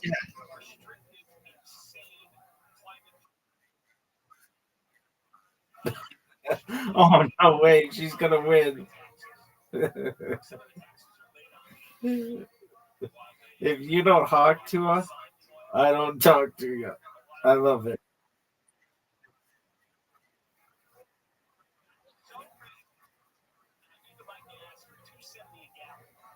Big shot, girl. Are you going to make it? Or are you just going to sit there and jerk yourself off?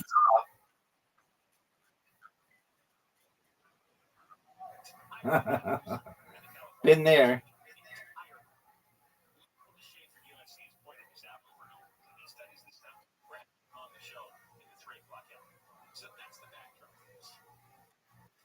Oh, come on. You deserve to get it. Wait, too hard. Perfect. Go. Let go. I have that issue too. Must be. It must be their server. Riser, you're up, dog.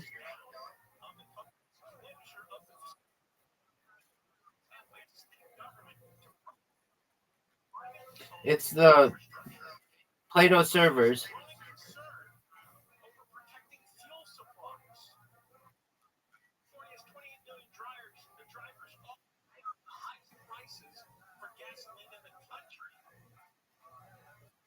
Look how sick,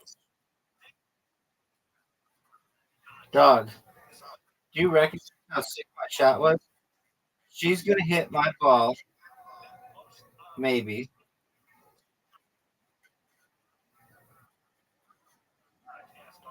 Riser, don't fuck up. That's all I'm saying. Don't fuck this shot up.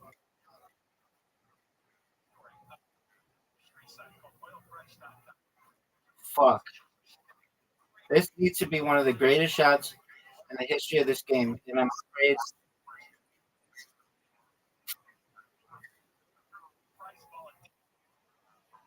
afraid.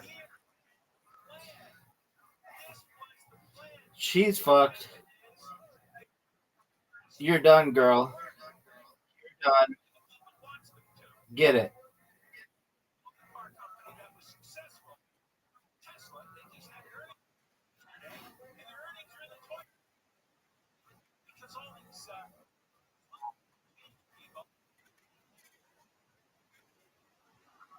Too hard.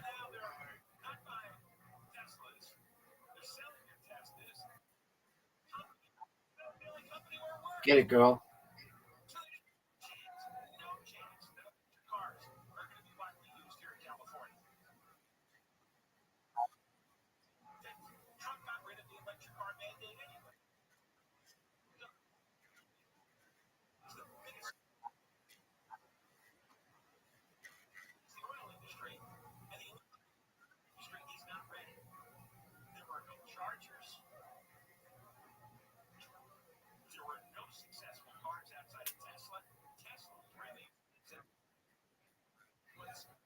That sucks.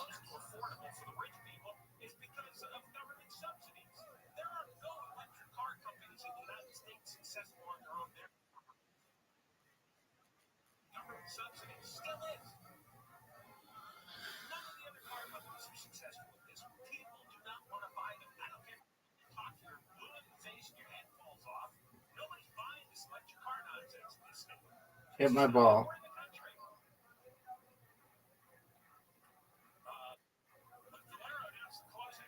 Riser, don't suck dick. Dick sucking. That was a major league dick sucking. Get through. Knock all that shit down. It's your turn. Gale Settle 23.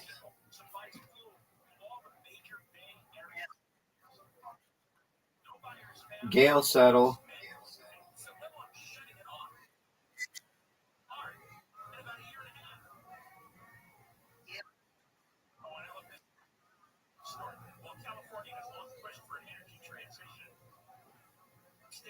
Get it, girl.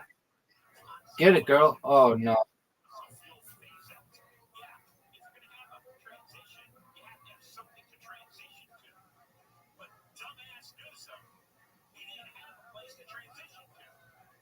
Blast it. No, hard. Just take a shot. Try to make it go through the goal.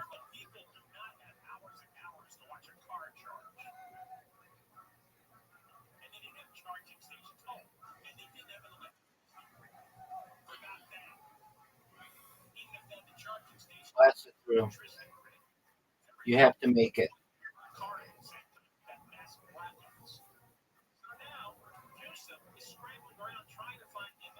Not a bad. overseas.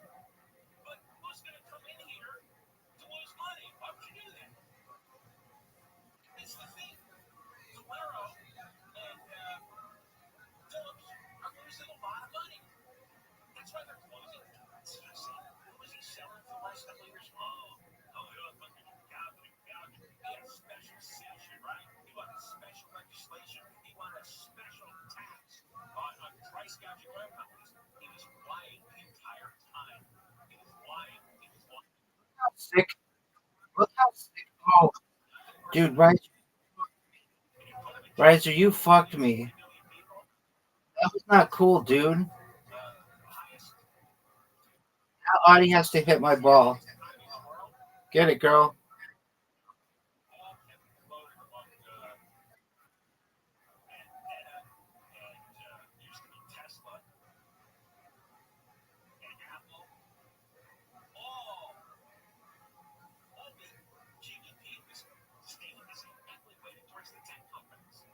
Everybody's there is making many $100,000, even if you're here, you're making $400,000.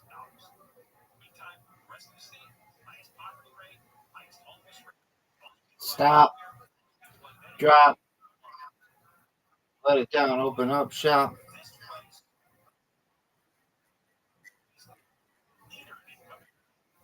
You're gonna try to bump me, and I don't know if you're gonna be able to do it, son. It's total nonsense. It's a distraction. It's look over there. The economy's crap here. We got the highest unemployment rate in the country.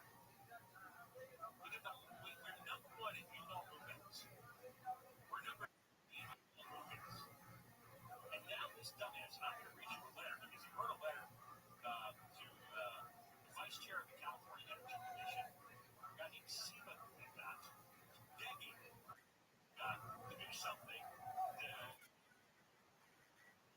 We'll tell you, man.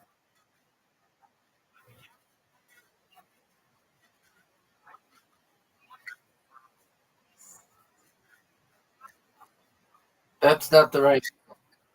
That's not the right angle, son. That's not the right angle, son. That's not the right angle.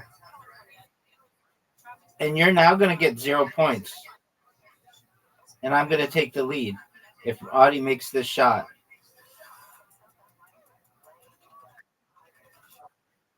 No way she makes this shot. Too hard.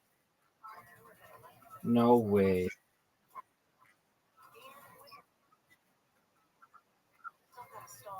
Anybody with any common sense would think that was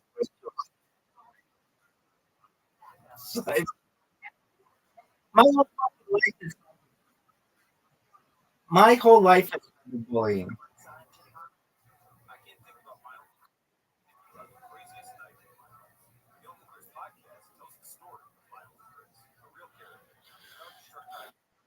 Gail settled.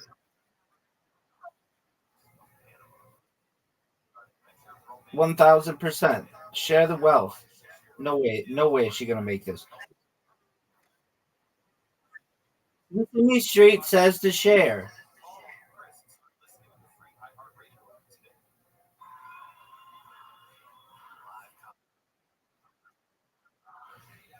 I share my cyberbullying with you all.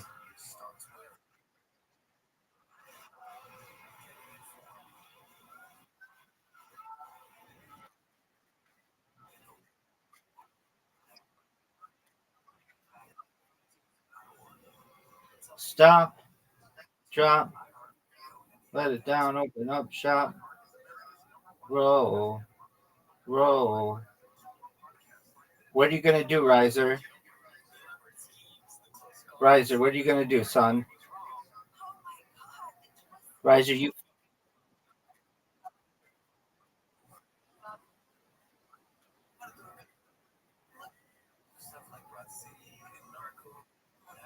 So many commercials have come back, and now I'm starting a podcast because honestly, ready for greatest podcast about the wildest escape stories in history. People know this story. Featuring hilarious actors and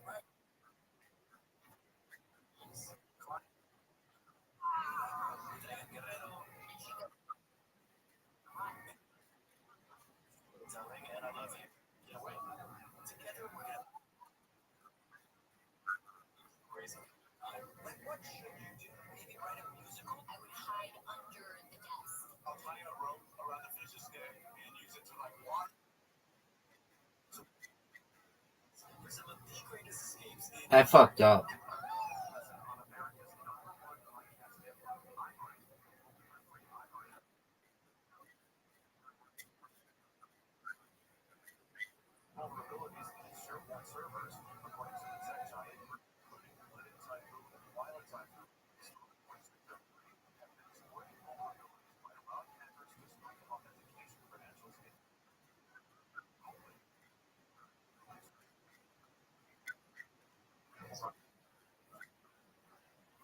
Way too hard.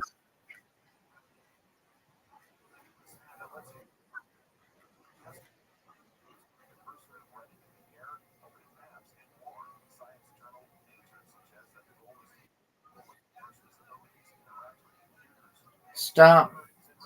Drop. Let it down. Open up shop. Whoa. Whoa. That's a Rough Riders roll. Ooh, I've got a surprise for you both. You're never going to believe what you're going to be seeing. Whatever you want to be, girl. Stop. Drop. Let it down. Open up shop.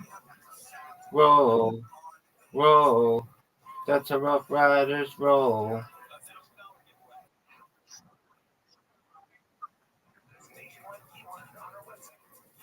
Right? Proud of that shot? It's Audie's turn. Audie, you're up, girl. There you go. Look at you. That's how you do it. Will you teach right?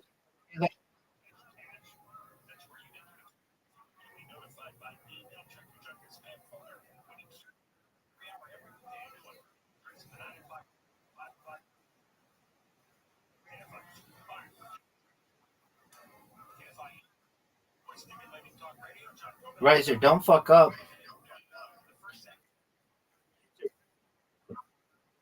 Riser, why are you so shitty?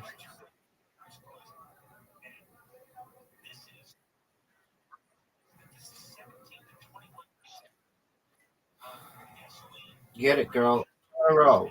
Now's your chance to shine. You're a star. She's a star.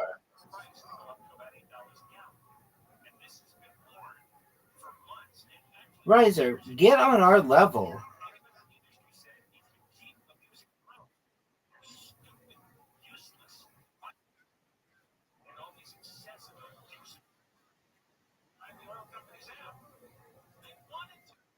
Riser, that was absolute dog shit. 3 in a row, girl. That's tricky.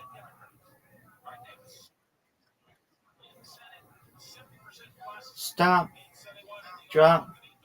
Let it down. Open up shop. Get it.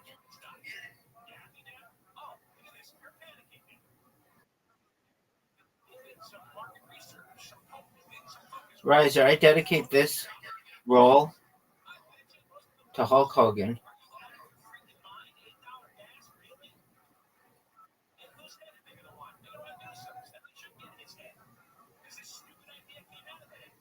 Look at you. Is that how you do it? When he runs for president, I save the day. I vote the refinery. It's not $8 a gallon. There you go.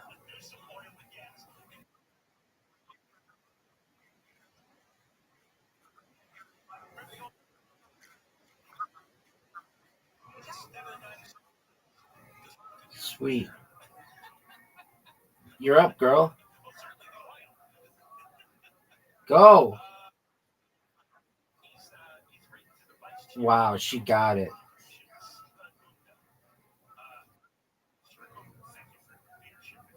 That was awful. Get it. Get it. Riser, why is it that you're so far behind?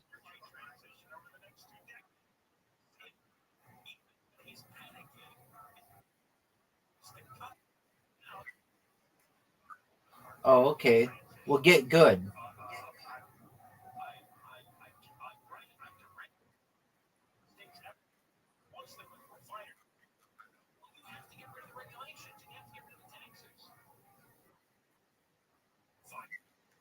Can't play Archie with 3 pieces.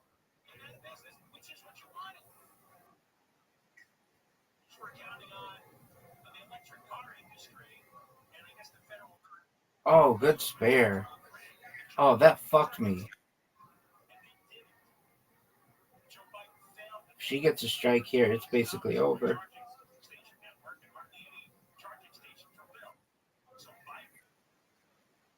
She's gonna win.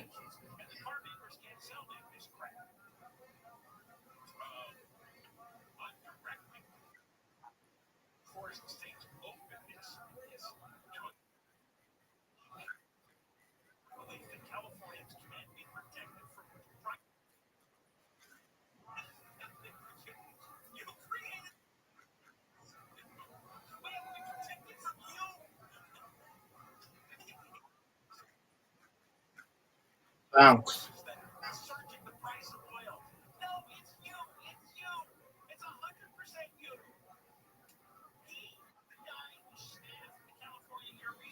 Gale settle.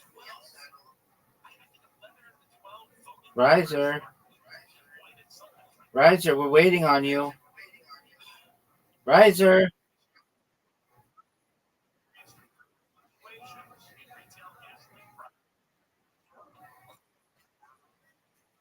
Easy.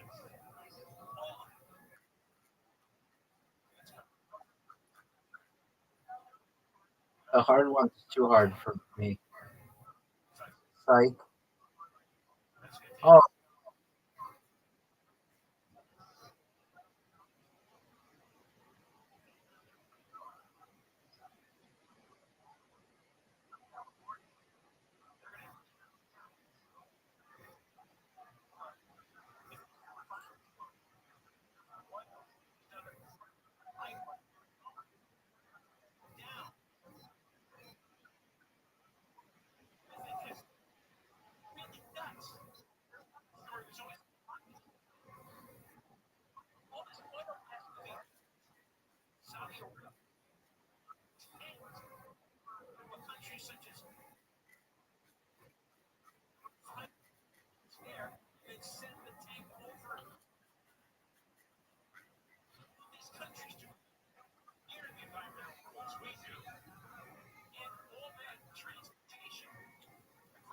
all right. We're gonna do it. We're gonna do it hard.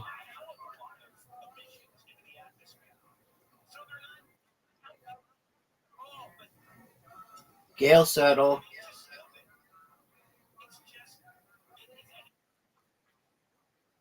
I hate this game.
At least one person has been arrested during a clash between anti-ICE protesters and LAPD officers outside the Metropolitan Detention Center in downtown LA.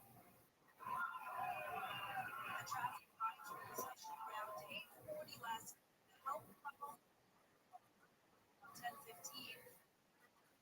Backed by a guy wearing dark clothes with a mask and suspected of assault with death. Because I'm a pimp, baby. Cities of LA developer Mayor Russo is helping and says he stands by the immigrant community.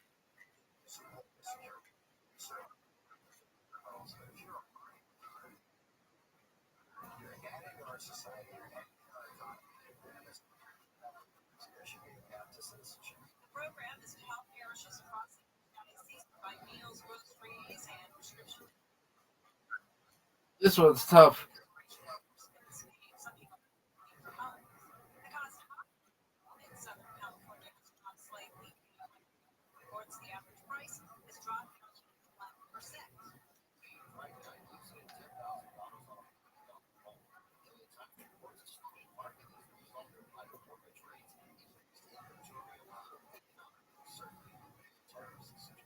Something the country enters a recession, home prices could drop much further. The former chief of staff to President Biden is running for closed-door testimony before a Republican House panel. ABC Stephen Portnoy reports Ron Klain was to be asked about Biden's health while in office. Biden's doctor and other top aides. Klain is providing answers to the House Oversight Committee. James Comey. I certainly appreciate the ones that are coming in and answering questions. So far, Ron Clay has had that. Congress committees probing whether the White House used an auto president's signature without his knowledge. Biden says he consciously made every decision while he was in office. And a new musical production about accused killer Luigi Mangione. This one is so hard. Added an additional performance since it completely sold out.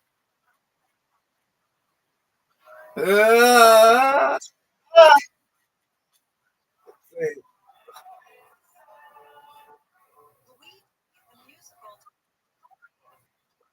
charged with the murder of United Healthcare CEO Brian Thompson. It also features inmate Sam Bankman-Fried, convicted crypto king, and Sean Diddy Combs. In the musical, the three are together in a cell at Brooklyn's Metropolitan Detention Center. The creators are considering bringing it to LA, New York, and Edinburgh, Scotland. We're going to go to Dude, 5 next. I'm getting it this time. I'm getting it this time. Here's a reality check. And the truth. 401ks were not built to make you rich. They were designed to shift the risk of corporations to you. Your savings exposed.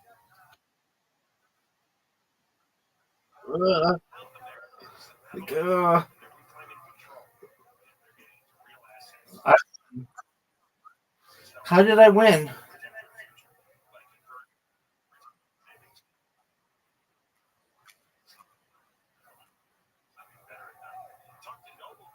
Let's do it.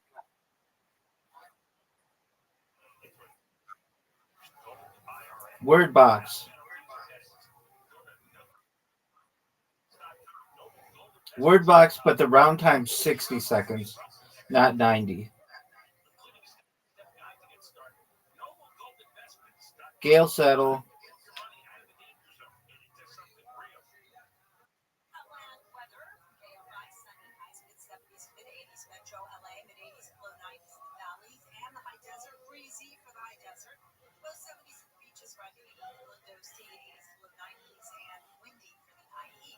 Right now it's 85 in Laguna Woods and 80 in Rancho Santa Margarita. We have a crash on the 5 in Boyle Heights.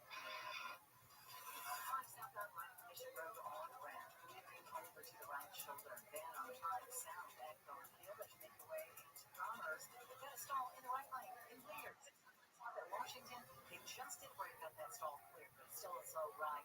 60 in Lawndale, 405 north at Hawthorne Boulevard. A new accident going to be blocking the left lane. In Long Beach, 710 south, just past the 405. A couple of big rigs crashed. They got a fuel spill. The right lane is blocked. And in Ontario, 15 southbound at 10, got an accident with a motorcycle down, and it looks like the motorcycle's catching fire. That is going to be in the Center Minor area. With Southern California's most accurate traffic reports, Stop. Drop. Let it down. Open up shop. Roll. Roll.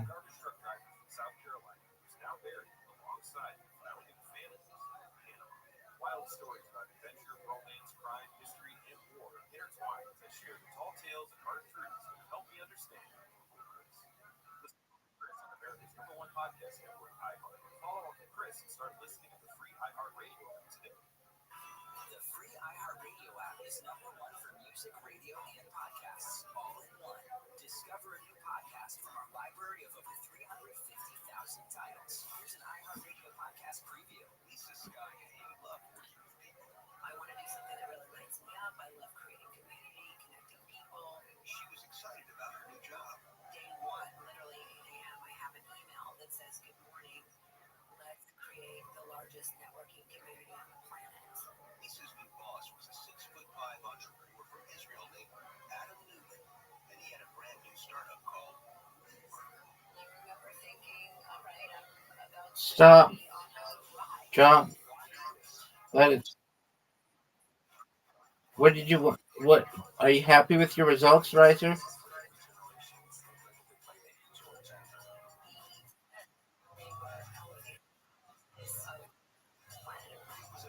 You didn't give up.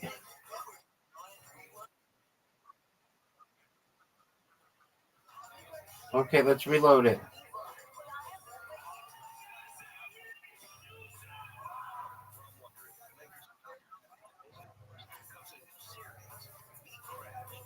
about a $47 billion startup. There's a lot of talk about culture, spiritual awakening, empowerment, and quite frankly, it just all sounded, just to say no. That was just too good to be true. One of my colleagues turned to me and said, "Oh, my system." David Brown, host of Business Wars, we crashed there. Listen and follow this podcast for free on the iHeartRadio app. #1 for music, radio, and podcasts, all in one.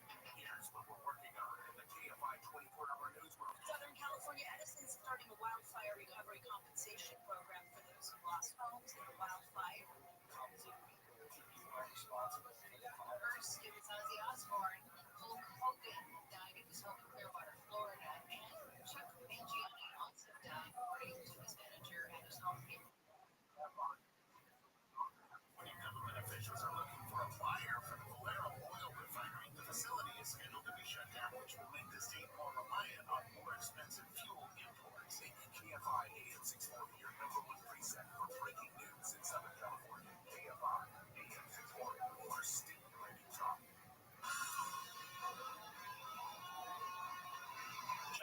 Okay, fine. 640 live and everywhere on the iHeartRadio app. On the voice line is tomorrow. We have room on the voice line. We have the vacancies.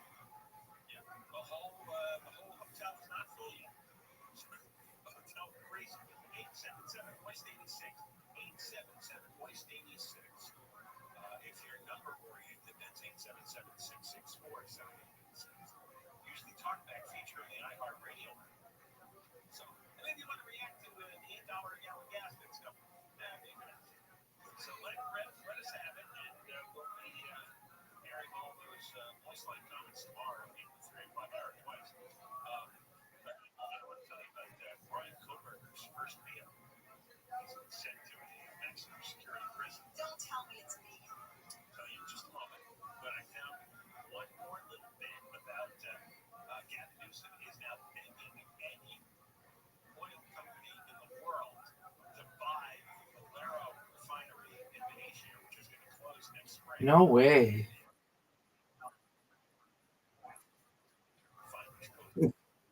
I didn't. I tend to not do that stuff. Good. Good job. The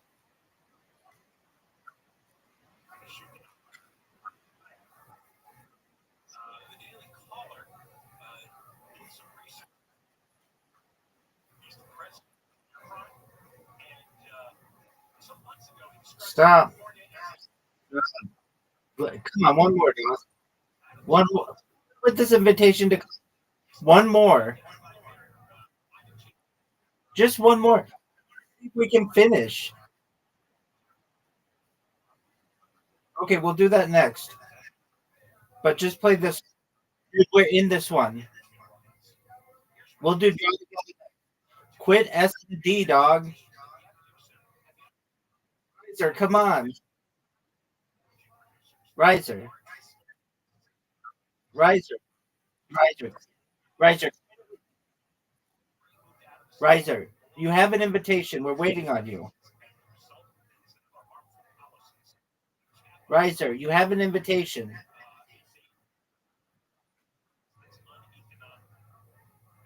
Nope, you're in. The hard one.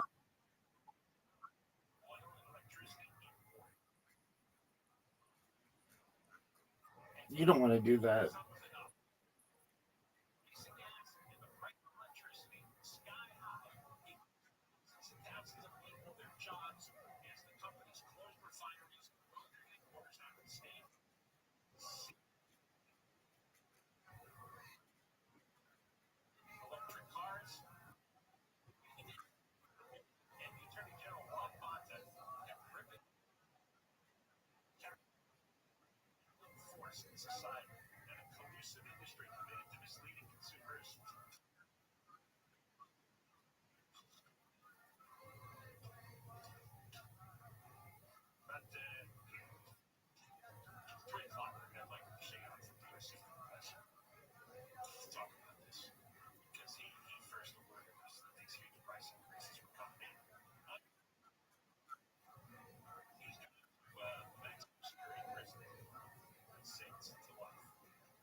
Are you serious?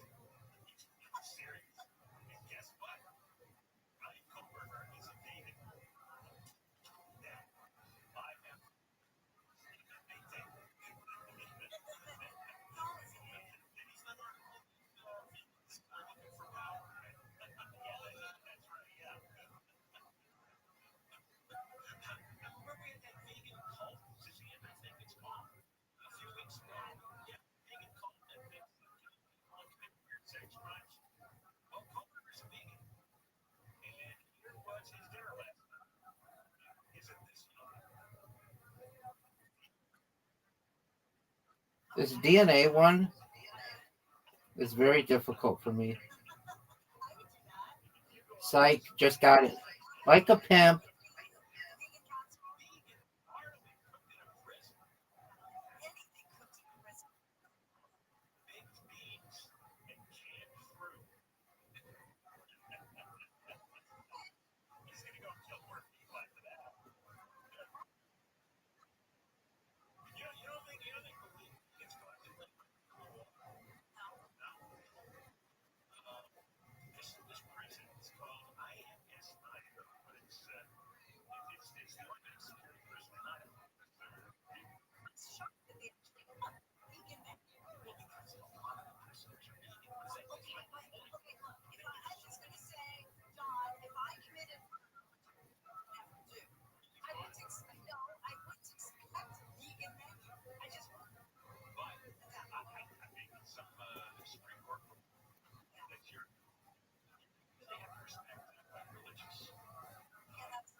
Dude, this one.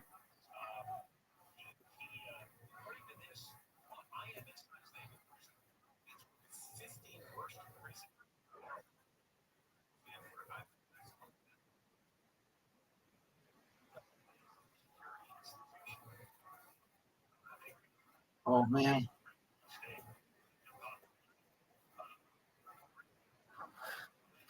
Stop.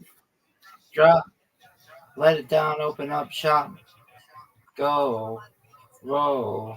That's a Rough Riders roll. Riser, what one are you stuck on?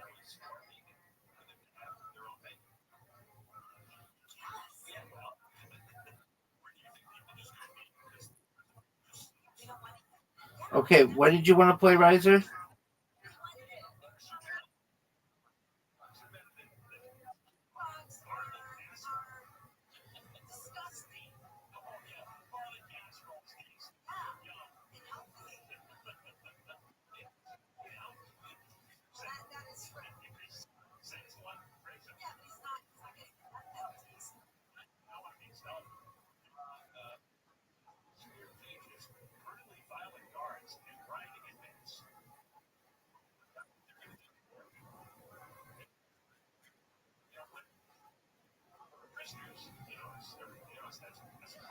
I know it.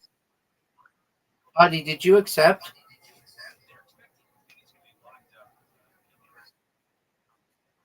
No, I did it for 3. Oh no, it's only 2 people. Apologies.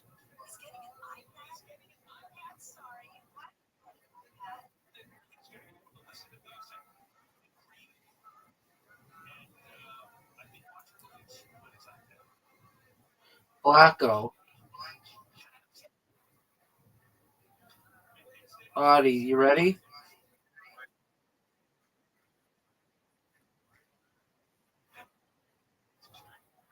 Blacko.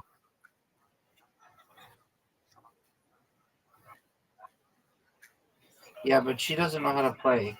Okay, Audie, you want to put down your little box and connect the corners.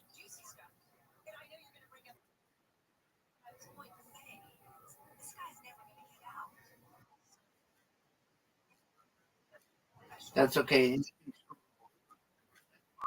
fun. She'll figure it out after a round or two.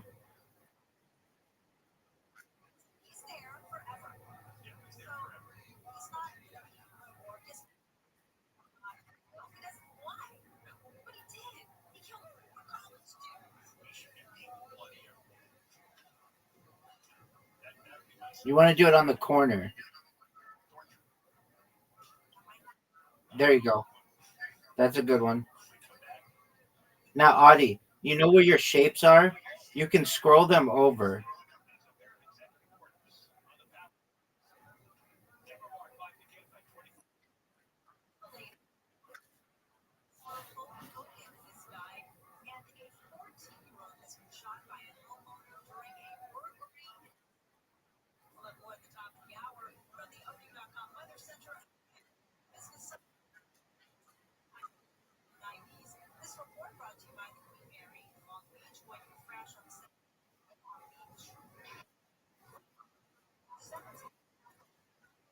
It has to be on the corner.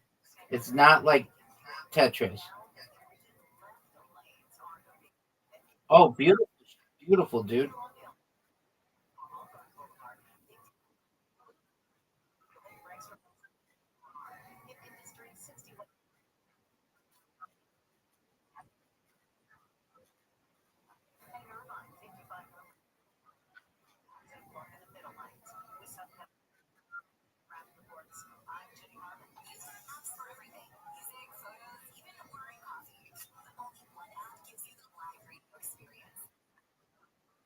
It's got to be on the diagonal, on the corner,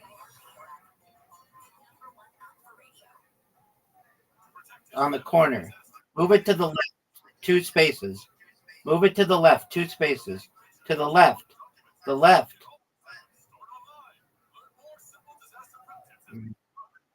Oh, that wouldn't work. It has to be connected.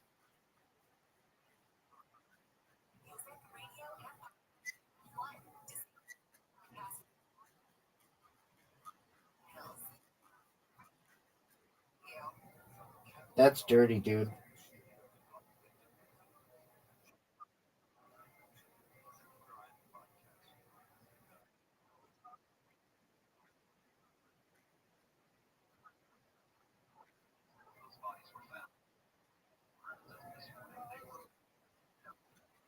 Yeah, you can do that.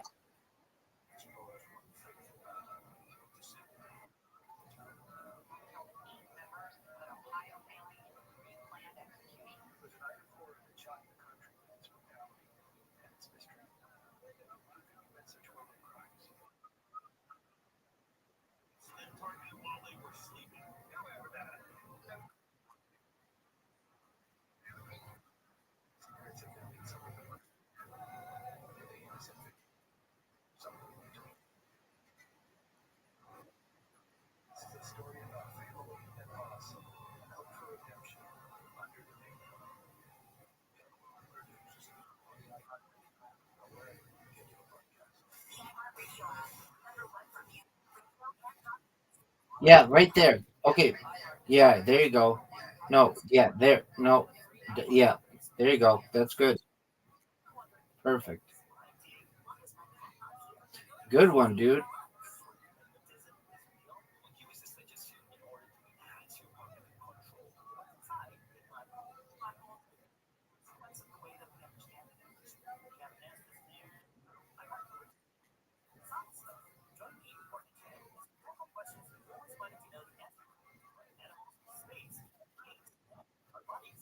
Do you have a single one? It's on the far left, and you can put it down. Yeah, there you go. There's also a little button that's like a light or a clue in the bottom right corner that'll tell you where you can put your stuff. Riser, can you put down anywhere? Yeah, you can put your single one down. I see in a couple spots or two. That's not going anywhere. Oh, dog. Dirty, you dirty, dirty dog.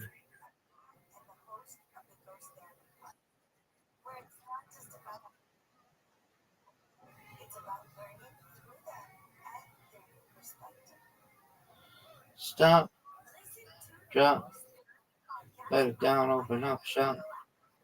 Whoa. You can put your. I can put. Yeah, with the one square. Audie, press the little clue button. It'll tell you where to go.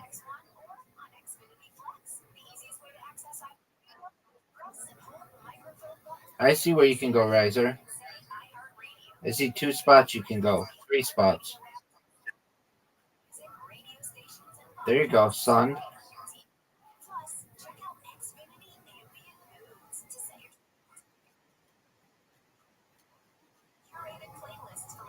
Where do you? There you go.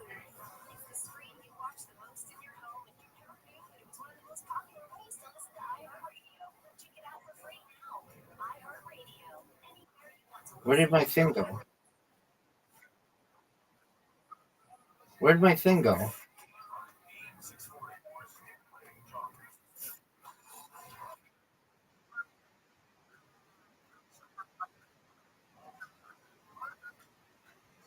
Word. I'm out of moves. No way, Riser.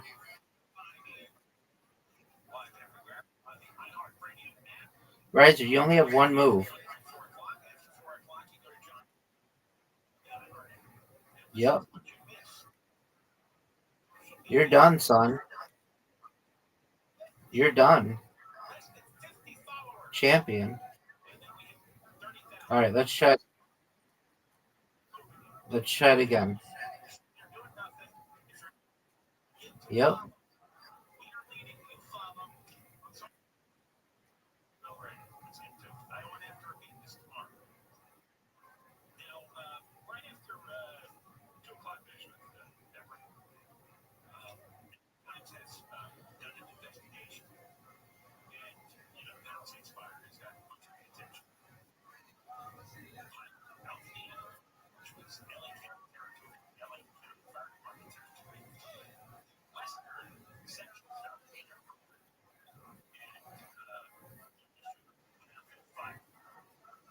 Riser, are you proud of that shot?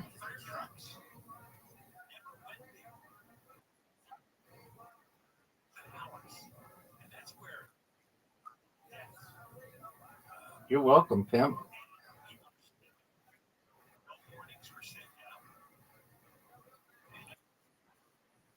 Look at that move, Newfie. That that move sucks. That move is one of the worst moves I've ever seen.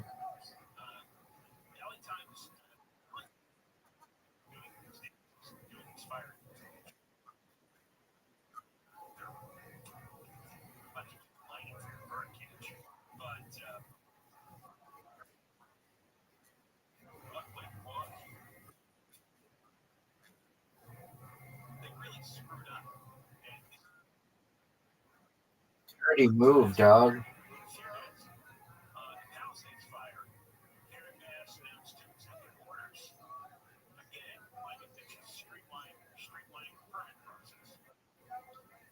First order aligns with the new supporter. The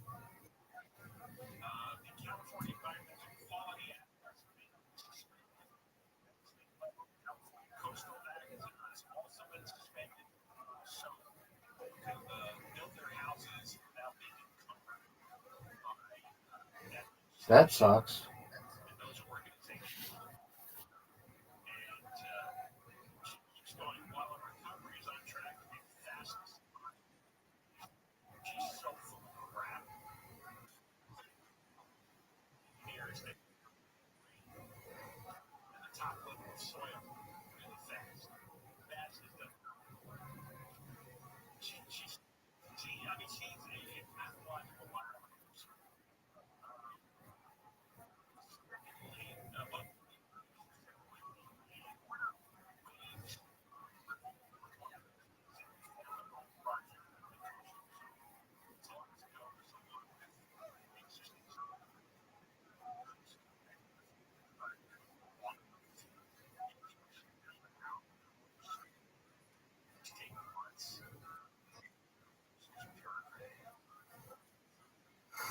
they're starting a pilot program. They're going to have set up pre-approved standard plans for single-family homes. So if you're willing to build a home off the shelf that's already approved, then that'll be next to them. Pre-approved, code-compliant designs. And if you want to build a home, a lot of rigmarole, they'll have these plans say on calling on techs and building professionals to submit their designs for these pre-approved plans. If you're an architect, you're involved in them, send in your ideas, they approve them, and you'll be able to, I guess, just maybe access them online or walk into the office and say, I want plan C, I want plan D, and residential property. And that is largely the credit. Certainly don't let nobody can. But Mass is take credit for that administration. All right, we come back. No, one more over to the right. One more over to the right.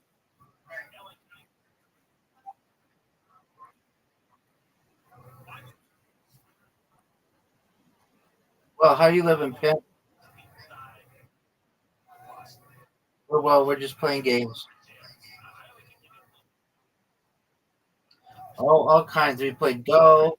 We played basketball. We played mini golf. Played archery. We played really everything but carom.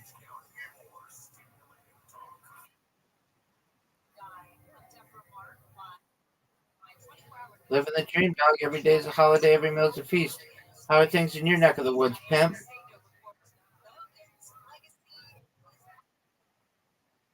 That's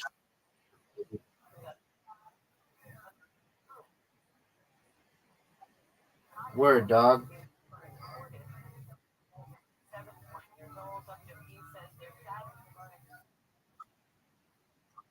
Was Terry streams that he dropped first WrestleMania in 1980? A 14-year-old has been shot by a homeowner.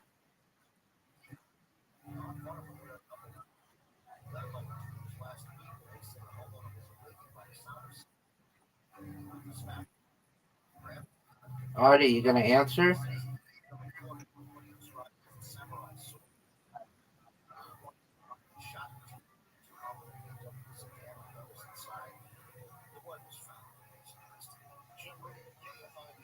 Orange City Council has a proposed resolution calling for the unmasking of ICE agents. Resolution, unlike an ordinance, is not a law. It's an express opinion or policy. The resolution, the Orange City Council is considering, would have urged federal agents to clearly identify themselves or to say its request for transparency. You want to reports after hours of debate. After hours of public debate, the council vote 4 to 3 was to not approve or reject it at this time. San Diego No way. CEO of the San Diego Convention Center. It's an honor to continue to host it. World to San Diego. There's no other thing in the world that brings more attention than Comic-Con International bring to your community. The 56th edition, which will be pushing the Fantastic Four First Steps film. DC Studios is going all in on season 2 of HBO Max's Peacemaker. Department of Justice officials have met with Jeffrey Epstein associate Ghislaine Maxwell. She's in prison. ABC's Deputy Attorney General Todd Blanche attended with Maxwell's attorneys. To hear them talk about it, Todd Blanche wants to know whether Ghislaine Maxwell has information about anyone who may have committed crimes against victims. David Marcus said his client, Ghislaine Maxwell, will testify truthfully.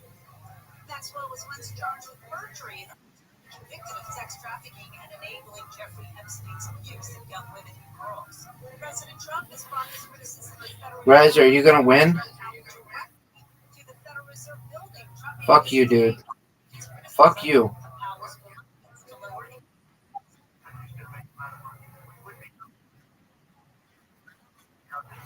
Because I'm competitive and I've got this fuck keeps trying to beat me at everything. Trump also criticized the building's renovation, which he claims is now more than $3 billion. Powell disputes that. The U.S. has cut short its talks for a ceasefire. Israel and Hamas, ABC's Patrick Revell, special envoy, Hamas. Wickoff saying that the U.S. is recalling its negotiating team from Doha where the talks have been taking place, and he's blaming Hamas, saying Wickoff says the U.S. will consider alternative options to bring the hostages home and try to create a more stable Gaza. Southland weather from KFI and clouds and fog again. Morning then sunny, high 70s. No. Upper 70s, mid 80s in the valleys. 80s to around 90 and windy in the high desert. Low 70s in the beaches. Mid to upper 70s inland OC. Low to upper 80s for the IE. Right now it's 79 in Tuscaloosa. Winnipeg to 88 in Chatsworth and 94 in Van Nuys. The KFI financial update. Yes. Down 316. Good.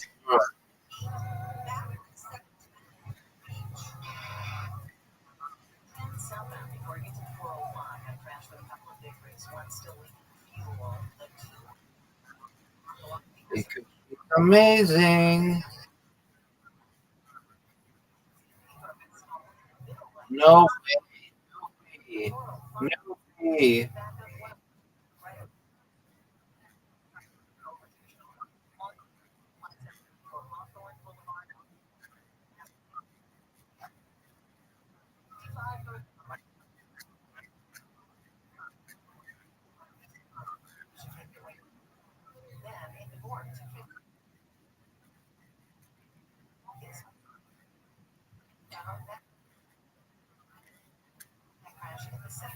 You can put a single one down on the corner.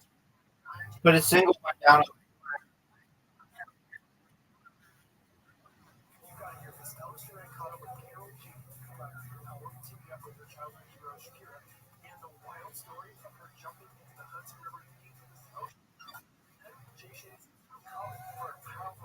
No way.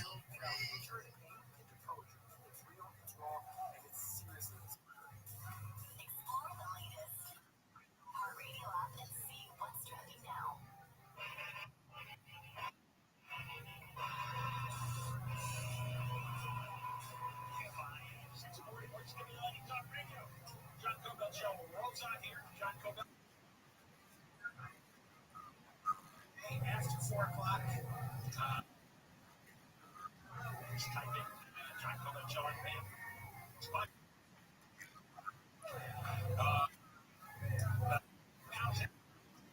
Oh shoot, I didn't notice it was my turn.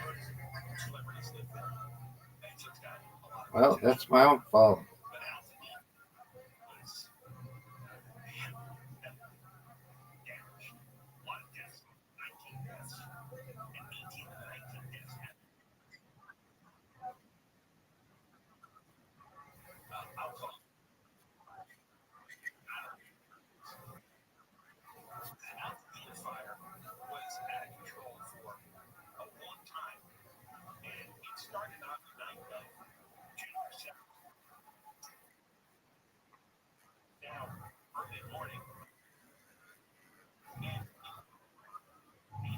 Because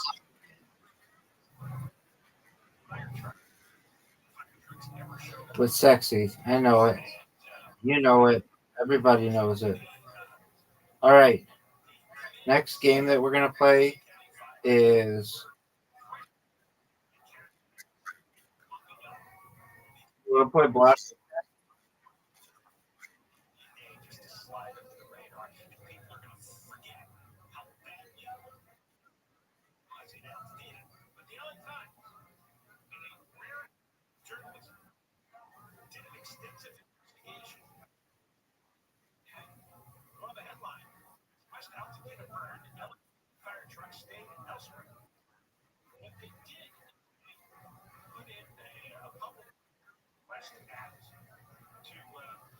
Stop.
Put it down. No, you're fucked, girl. The timer's out.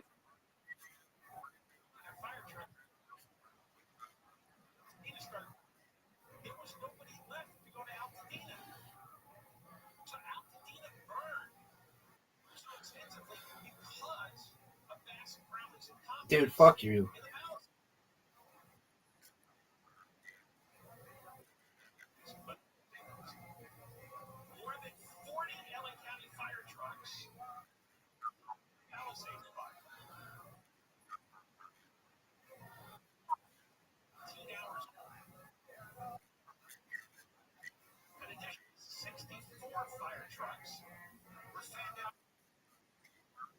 Can't stop, won't stop. Rockefeller.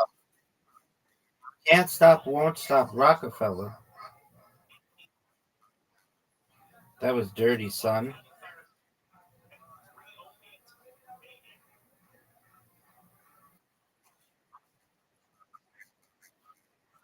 No, I refuse.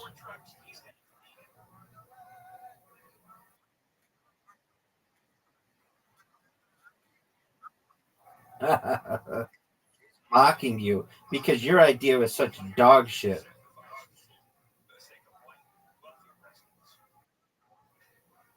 You heard me. No, his idea was such dog shit that you're mocking him.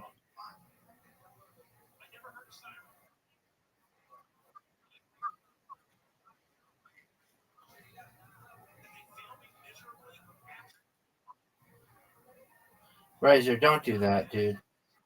Riser, don't. Riser, what are you doing, dude? What are you doing?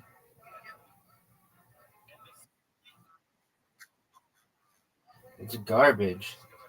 What is she doing to me?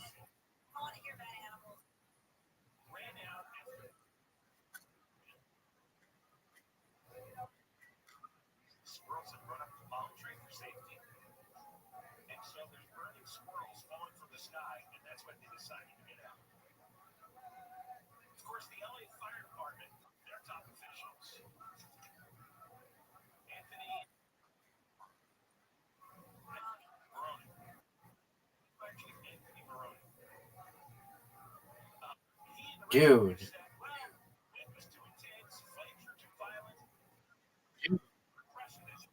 What? WTF, man? WTF?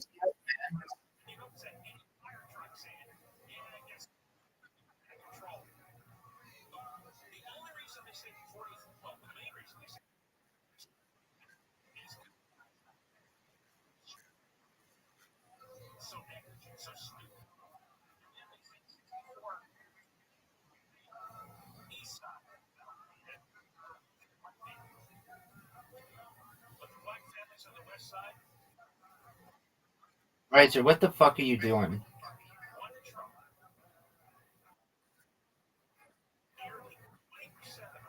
That sucked. What? Are you fucking serious, dude?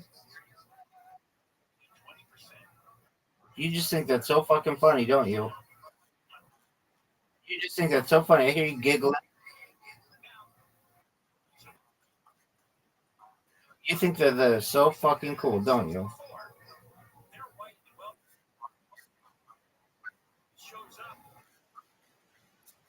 Stop, drop, let it down, open up, shop.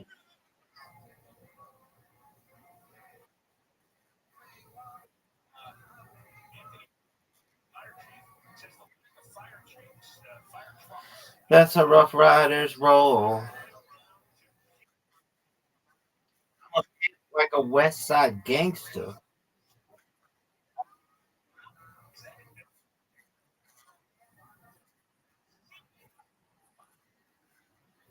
What is what is wrong?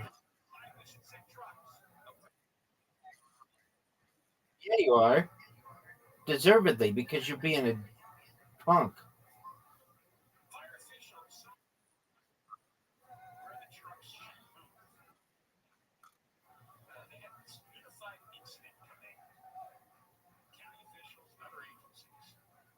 Oh, that was a good one, girl.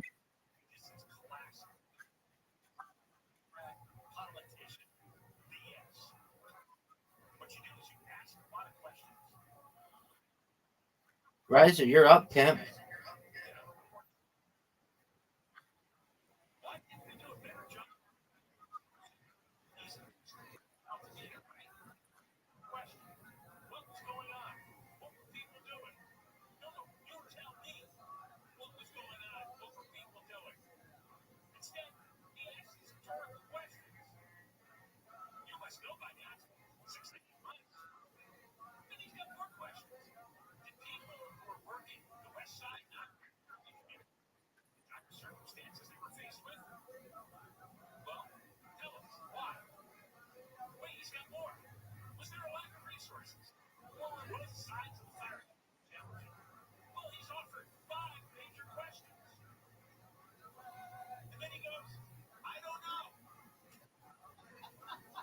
It's been 6 months.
Nice move.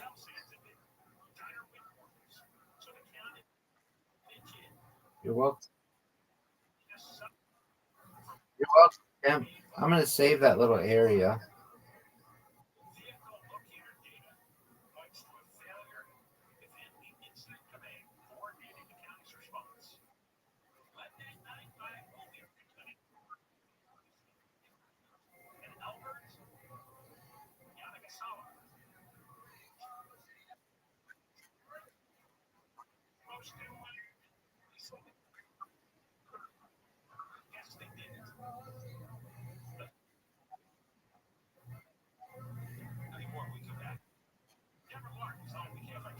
Great, great, man. Security guards are now controlling residential streets in Encino. The Archdiocese of LA creates a new program to help families affected by immigration enforcement before the bottom of the hour. From the Southern California Toyota dealer travels Thursday for the up with Toyota's full lineup of mission vehicles.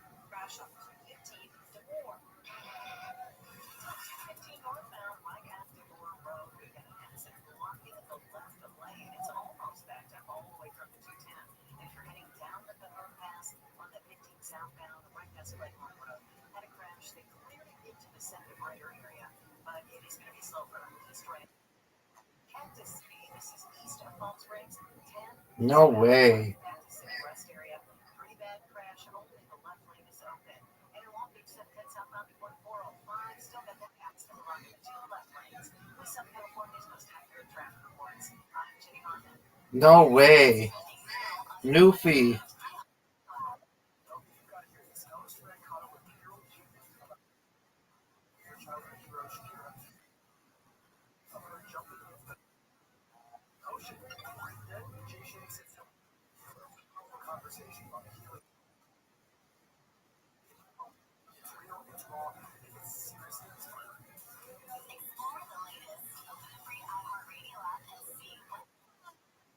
iHeart is America's #1 podcast. No way. Free iHeart app to explore podcasts like this. Almost every drug investigation in America is based on a confidential informant.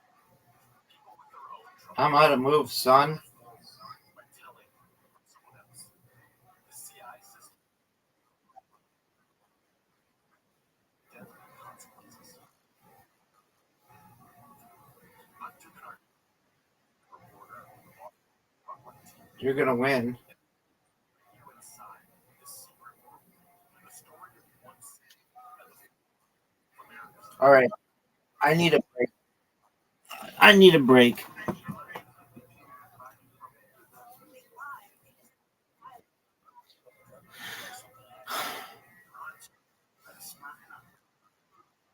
No, dude, play tonight.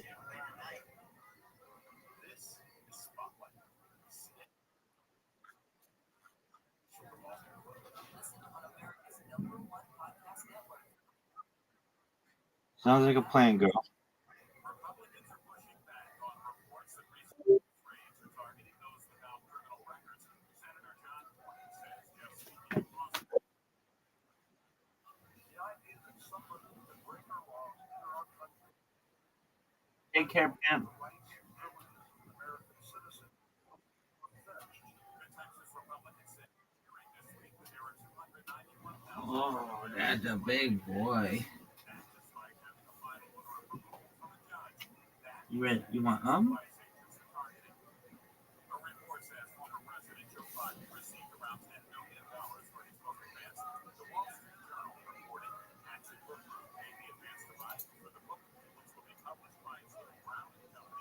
Former President Biden's advance total trails behind the amounts paid to previous presidents, including Barack Obama and Bill Clinton.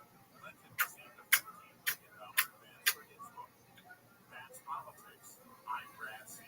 Now, KFI AM 644 stimulating talk.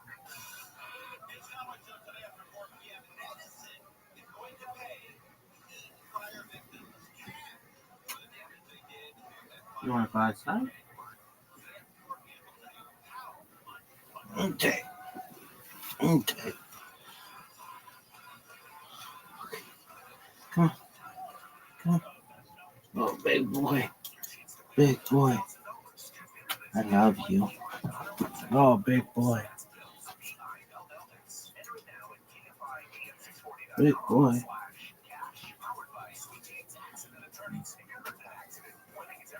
You're so sweet. You're so sweet. Everybody loves you.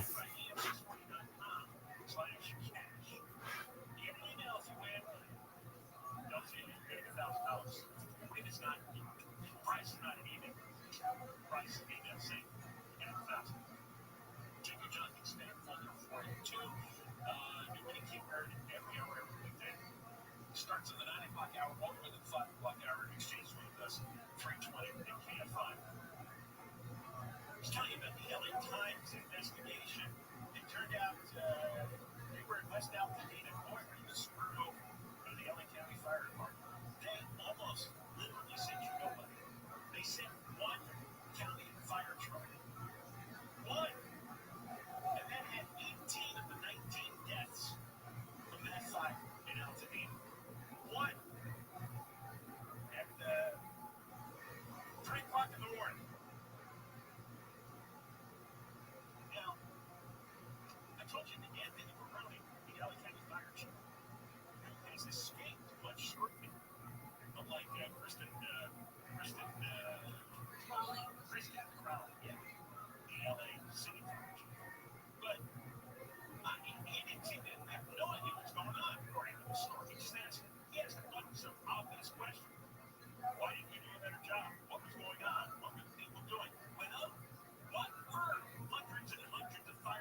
moths to a candle.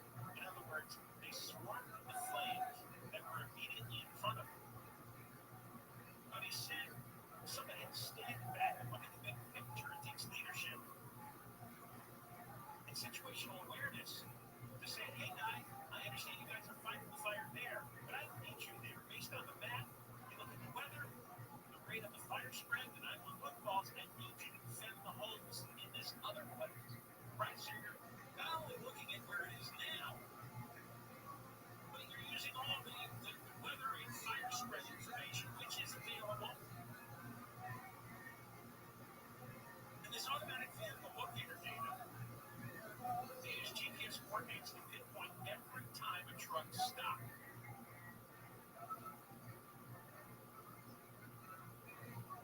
Now, some of the people who were affected, this is heartbreaking stuff, all right? So while McAllen County public officials were entering around, and while some of the fire trucks were sent to LA City because Bass and Kristen Crowley were incompetent and unprepared, look what happened to regular people. Anthony Mitchell Sr., this is West Altadena, 68-year-old Anthony T. His son has cerebral palsy. They called 911 3 times. No aid came. They died. Monterosa Drive, Victor Shaw, age 66, died trying to fight the flames with a garden hose. A neighbor called 911. And Tanya Evan, Erlene Kelly, 83 years old, died after calling 911 twice. Her son, Trevor Kelly, tried to rescue her at 6 in the morning. He was inching through boiling black smoke. It was too thick. He didn't see what the truck's high beams. And all this time later, there's no explanation. Of course, they have investigations going on, but 6.5 months is enough.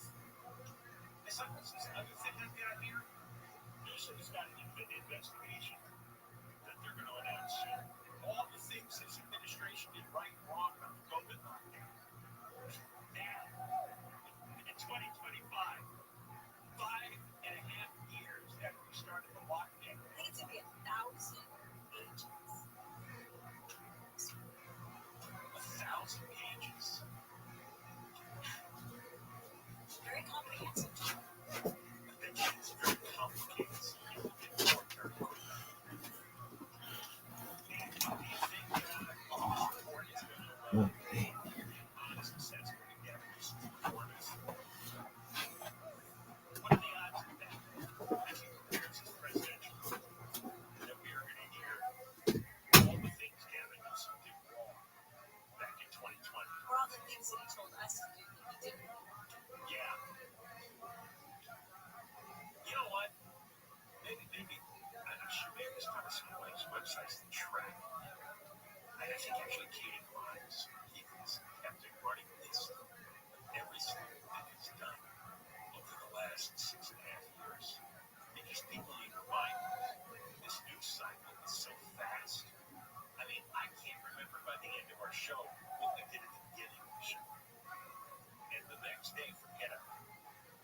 And if I'm forgetting it, you probably forget a lot of the stuff that you're reading. 100%. Because it's like a constant fire hose. I know everybody listening is forgetting this, and you have to go back and actually listen and read the list out loud. Refresh your memory with the last 5.5 years have been like. Because life changed dramatically once that lockdown. Then we, that and all the stupid George Floyd protests, all the businesses closing, and the riots that summer, restaurants were all shut down, and so many people lost their businesses, and so many schools were shut down for a year and a half, and so many kids really got brain damage from the lack of education for a year and a half, and it's just been all these dominoes falling ever since. Now, Newsom is finally, he did what he wanted to do. The oil industry is shutting down. By the way, we're going to talk a lot about that after 3 o'clock with Mike Shea, USC professor, because yesterday, the news at the end of the day was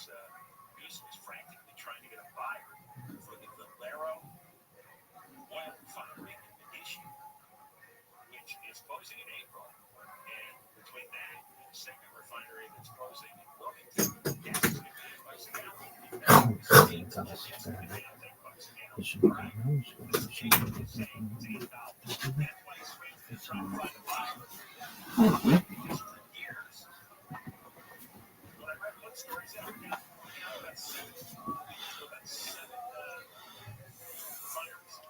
So be listening after 3 o'clock. Delve into this. Now, listen, I don't know. Does anything happen from all these LA County Fire Department chiefs and commanders and this and that? Anything happen to them? I think they have to come out against people.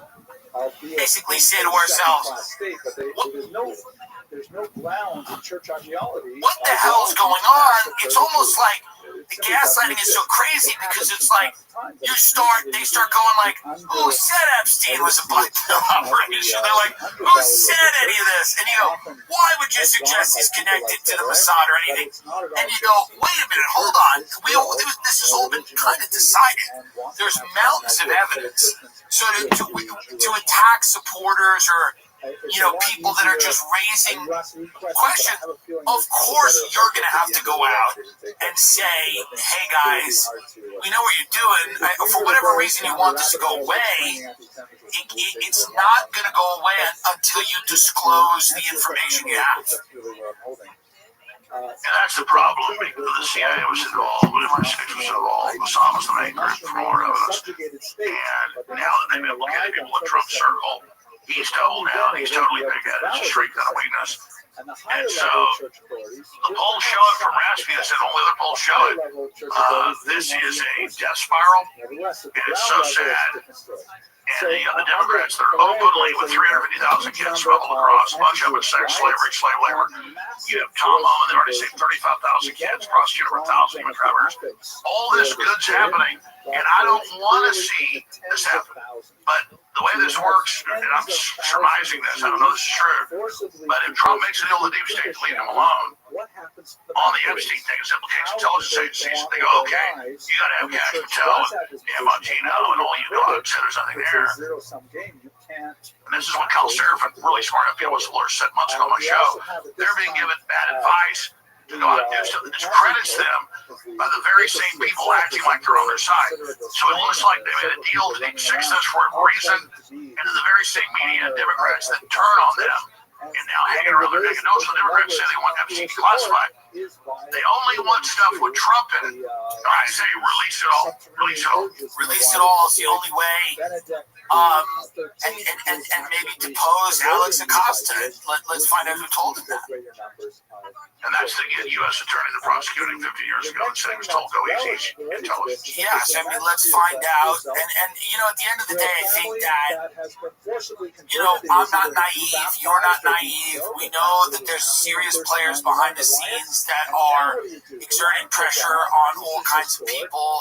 And I know that you can't wave a magic wand and make the deep state go away. You can't, throw them all in jail overnight. But if there's no accountability for this type of criminal activity that everybody knows about, the lack of credibility is going to eat away at not only this administration, but at the government and the justice system in this country. No, you're right. You're absolutely, you've hit the key here. And by the way, I can go as long as you want.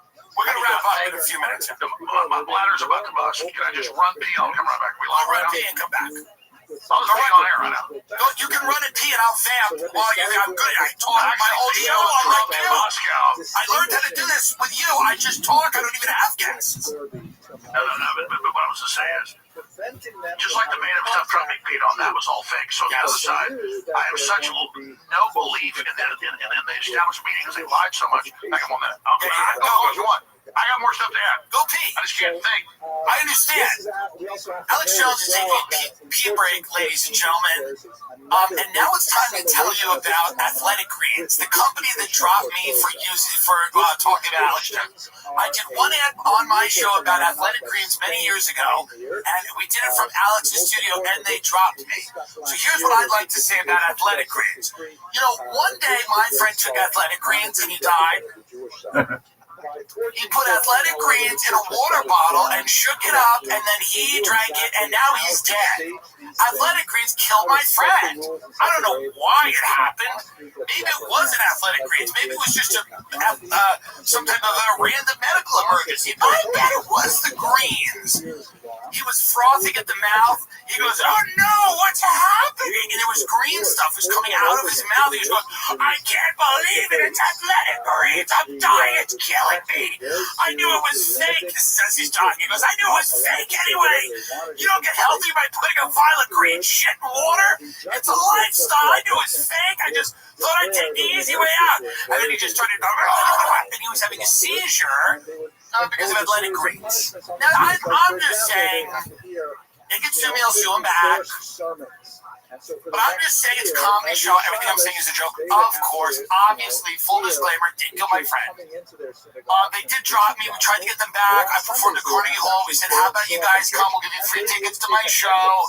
We're sorry." Who do you think's taking athletic greens? Do you think they're all offended by Alex Jones? Who do you think these people are that drink this? You think they're offended by this? All right, thank you. Thank you. Welcome back, Alex Jones. I was just shitting on an advertiser who dropped me because You're talking about athletic greens. yes. I took athletic greens and my dick got 3 feet longer. No, they dropped me. They dropped me because I said athletic greens on the show with you years ago. So they're terrible. I got an earpiece too. I read Okay, all right. But back to the incredible thing you just said. Yes, this is a benchmark deciding issue because you killed Epstein, all the cover-ups, people learned about it, and then now Trump made a big issue. I'm sitting in the office here. So him saying, "Don't look at it, don't talk about it," he's not that stupid to do something like that. And so the whole thing makes no sense. It is a disaster. We need change. He's brought in a bunch of good people. It's so sad. But because of integrity issues, I can't sit here and play along with it. And all the evidence points towards Mossad blackmailing Trump. And I just wonder, how we're supposed to get out of this. And I hope he can fix it. Because normally an incumbent president that wins the first election, they lose the House and Senate. The numbers, according to the pollsters, we were trending to win. He was getting record numbers with everybody. A lot of the fundraising came from very big donors, people like Miri Madelson and stuff like that have a lot of political connections in Israel, obviously. And I think there's probably pressure from that avenue as well, of people that spent a lot of money to help Trump get elected that are probably telling him, "Let's make this go away. Let's not have this be an embarrassment or worse." Really, cut out of there. Sorry, yeah. Did you hear me? Yeah. You're back. Okay. Yeah, I love that. What is that? Is that a devil on your? Is that Hillary Clinton on your? No, this is a lobster. It's the summer. See, that's like It's the summer. It's like lobster. those. That's like those It's like those ink blots. See, what does that say about me? I don't see a lobster. I see a devil. It's the summer, so when the lobster's over and it goes to the fall, we put a pumpkin. I like it. Yeah, we try to make it nice while we talk about international, sex trafficking, cults, and this, that, and the other thing. By the way, Hollywood stands to probably get very embarrassed if this comes out too. Because this is not just political. There's probably a lot of big people in Hollywood. Let's talk about who we know is heavily involved. You had a clear blackmailing operation against high-tech people, science people, vaccines, genetic engineers, Harvard, massive Hollywood. The Clinton, Steve Jobs' wives, the Atlantic Monthly owner, Atlantic Magazine, all those people. And that's my big frustration, is that we know they're all in there. We know it's all going on. And by Trump doing this, he's now joining with them. And he did it in such a terrible way as saying, "You're not part of our organization if you question this," which then backs up the left's claim that MAGA is a cult. Well, I'm not a cult.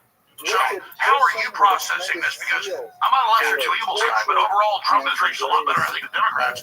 But at the same time, it's an integrity issue because I become an accomplice by extension to Helen. Okay, by joining on the cover-up. Agreed. I process it the same way you process it. I think securing the border, having the American working class regain ground and trying to provide a standard of living for people and not opening the borders.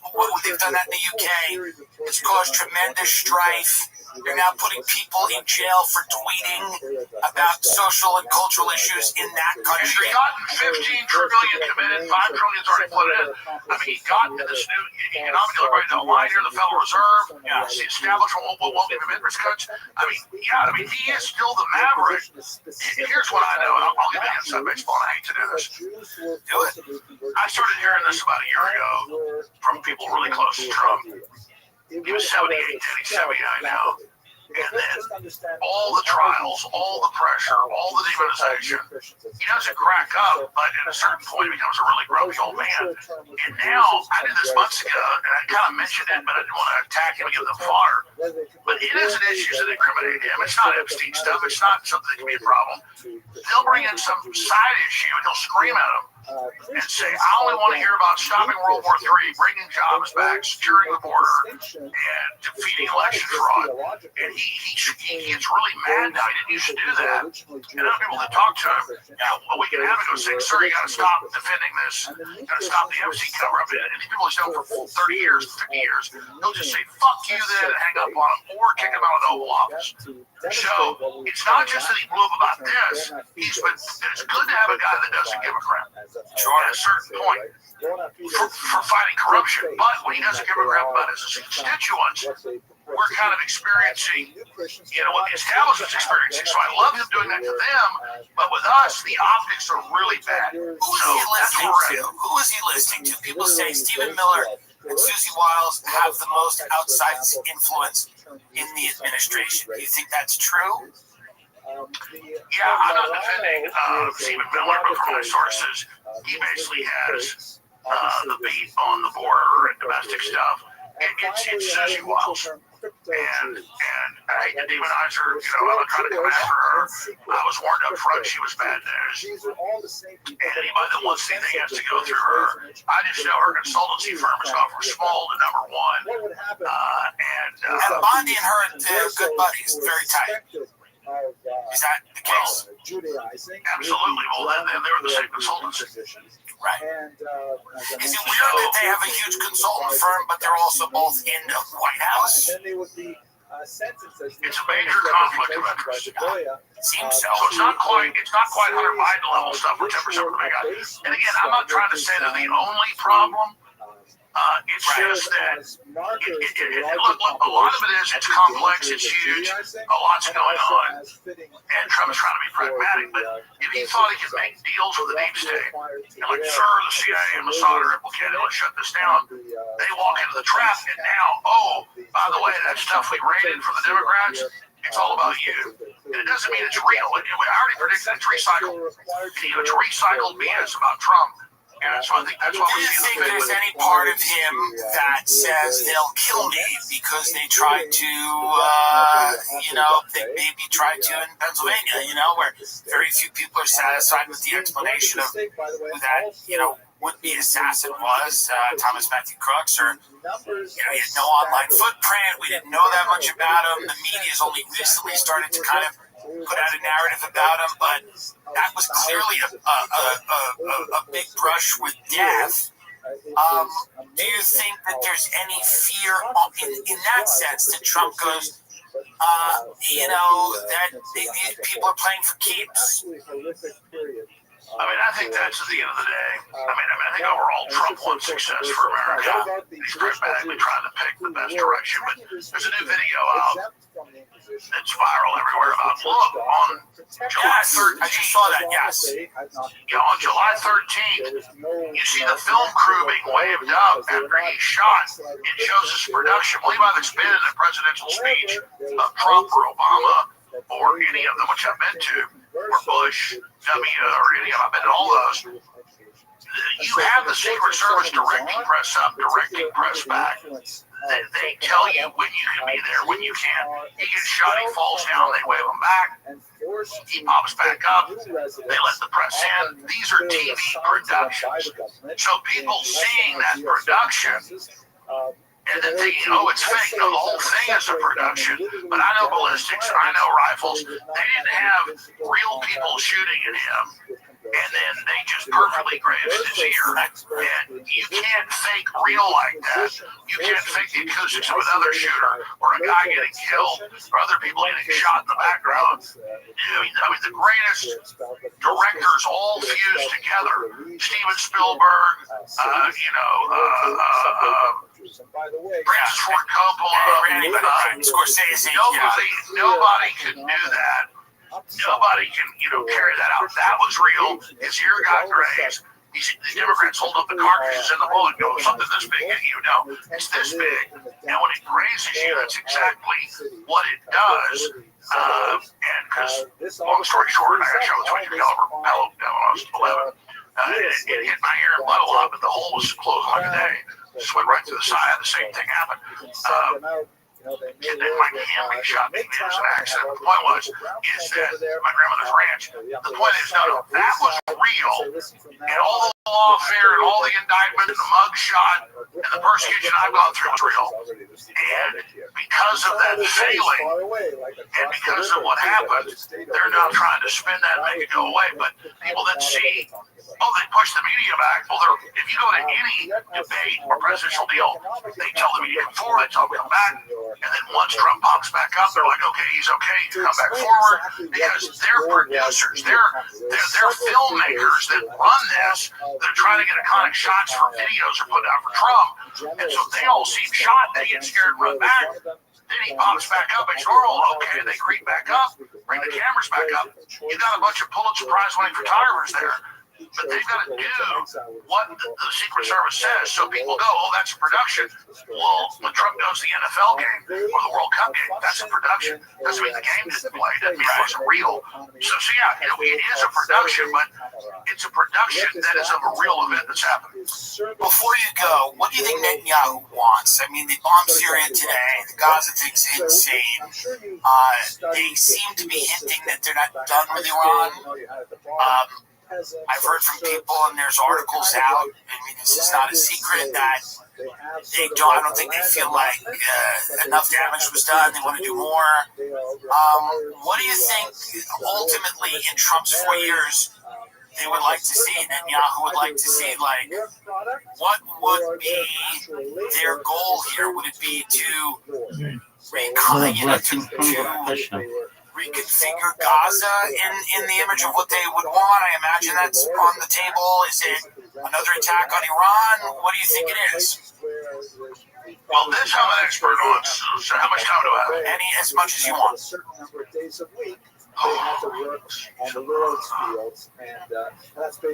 Benjamin Netanyahu has been in power off and on for 25 years. And previously he represented the most right-wing, aggressive Israelis. And when Yitzhak Rabin got in their way, it's on record, the group associated with him killed him. And now they've gotten Israel so radical, we call it right-wing, is what the media calls it. Let's just say Israeli supremacists. And the original idea. I'm not trying to compare it to Hitler, but let's figure it again. It's like racial supremacy. We're erotic. It's erotic for sure. We're the master. Well, if they're going to drive a group out of their homes into the desert, that's what Pharaoh did to the Jews 3,000 years ago. Right? The pilgrims, that was wrong with the Jews. It's wrong here. I'm not saying the Muslims are little angel cakes are perfect either. Believe me. They're not little angel cakes, but I get it. Yeah, the optics are not good. Right. And so a lot of the Israeli leaders were like, quit threatening me. Even Michael Savage is an American citizen, great guy. Pro-Israel, but he came on my show 2 weeks ago and said Netanyahu needs to go. Right. According to all his sources, I mean, they figured Israel to be one of the most popular countries in the world. Israel in international polls is the most unpopular country in the world. Yeah, they've had a rough couple of years in terms of their... So that's what's going on with Netanyahu. Netanyahu, until 3 years ago, on record, both articles was the main funder of Hamas. Right. Israel set up Hamas and funded their creation. His credit, the PLO. So if you got one group you don't like, put a new, more radical group in that challenges them, and then people forget about it later and you blow them up next month. Like I said 8 months ago with NATO, Turkey in Israel on record overthrew Assad after 18 years of trying, or 17 years. Then I said, I bet in 6 months they're trying to overthrow the new Al-Qaeda leader. Well, Israel's out bombing, trying to take him out. Which is a one-dimensional thing, sounds good. I don't like the leader of Al-Qaeda, ethnically cleansing non-radical Muslims and Christians, Druze and others. But Israel literally ran field hospitals for Al-Qaeda and bombed for them and put them in as destabilizing force. Just like Netanyahu's predecessors, Likud when they were in power, but created Hamas. So then you have October 7th and this stand down, this little armed camp, incredible Israeli intelligence, one of the best militaries on earth, that's not high. 7.5 hours, nobody responds to Hamas breaking across the fence and grabbing all these Jews. Right. I mean, my God, you fart in Israel, they'll shoot a missile up your ass. So, and Netanyahu admitted there was a stand down. The army blamed him. He blamed them. That was, a couple years ago. He said, when the war's over, we'll investigate. Well, for Netanyahu, in power 25 years, serious heart problems, indicted.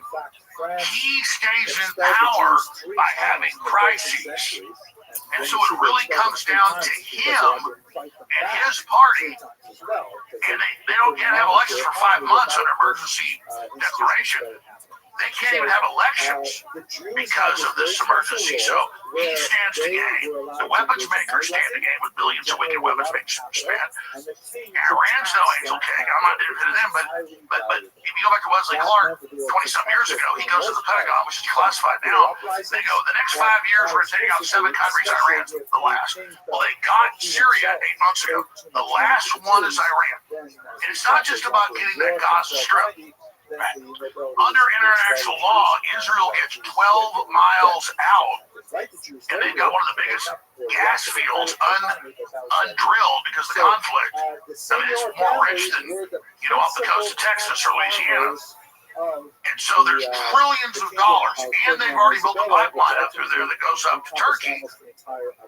So Turkey is involved. Erdogan acts like he doesn't like Netanyahu. Those guys are on the spot.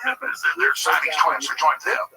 And so it's all, and the U.S. is involved, wants to act like it's not because it wants to stop the Belt and Road out of China and all the way through into Russia and Europe. They want this other pipeline they're building up into Europe out of there, and there's gas all the way up from Israel, Lebanon, Syria, all the way. And so Israel wants to build the main industrial shipping hub for shipping liquid natural gas and the pipeline up to Europe.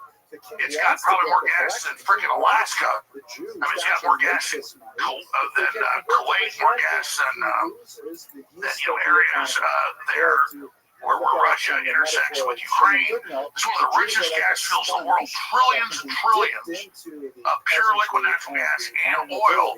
It's near surface, by the way. It's not deep.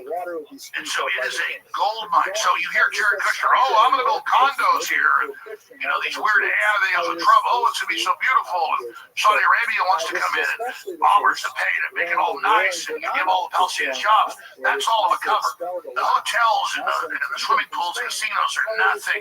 It's that hub, because the southern hub, you can say, well, there's natural gas all the way from right there in the Mediterranean up to Syria, but you've got to have the hub at the start of it for the pipeline to come up out of Israel.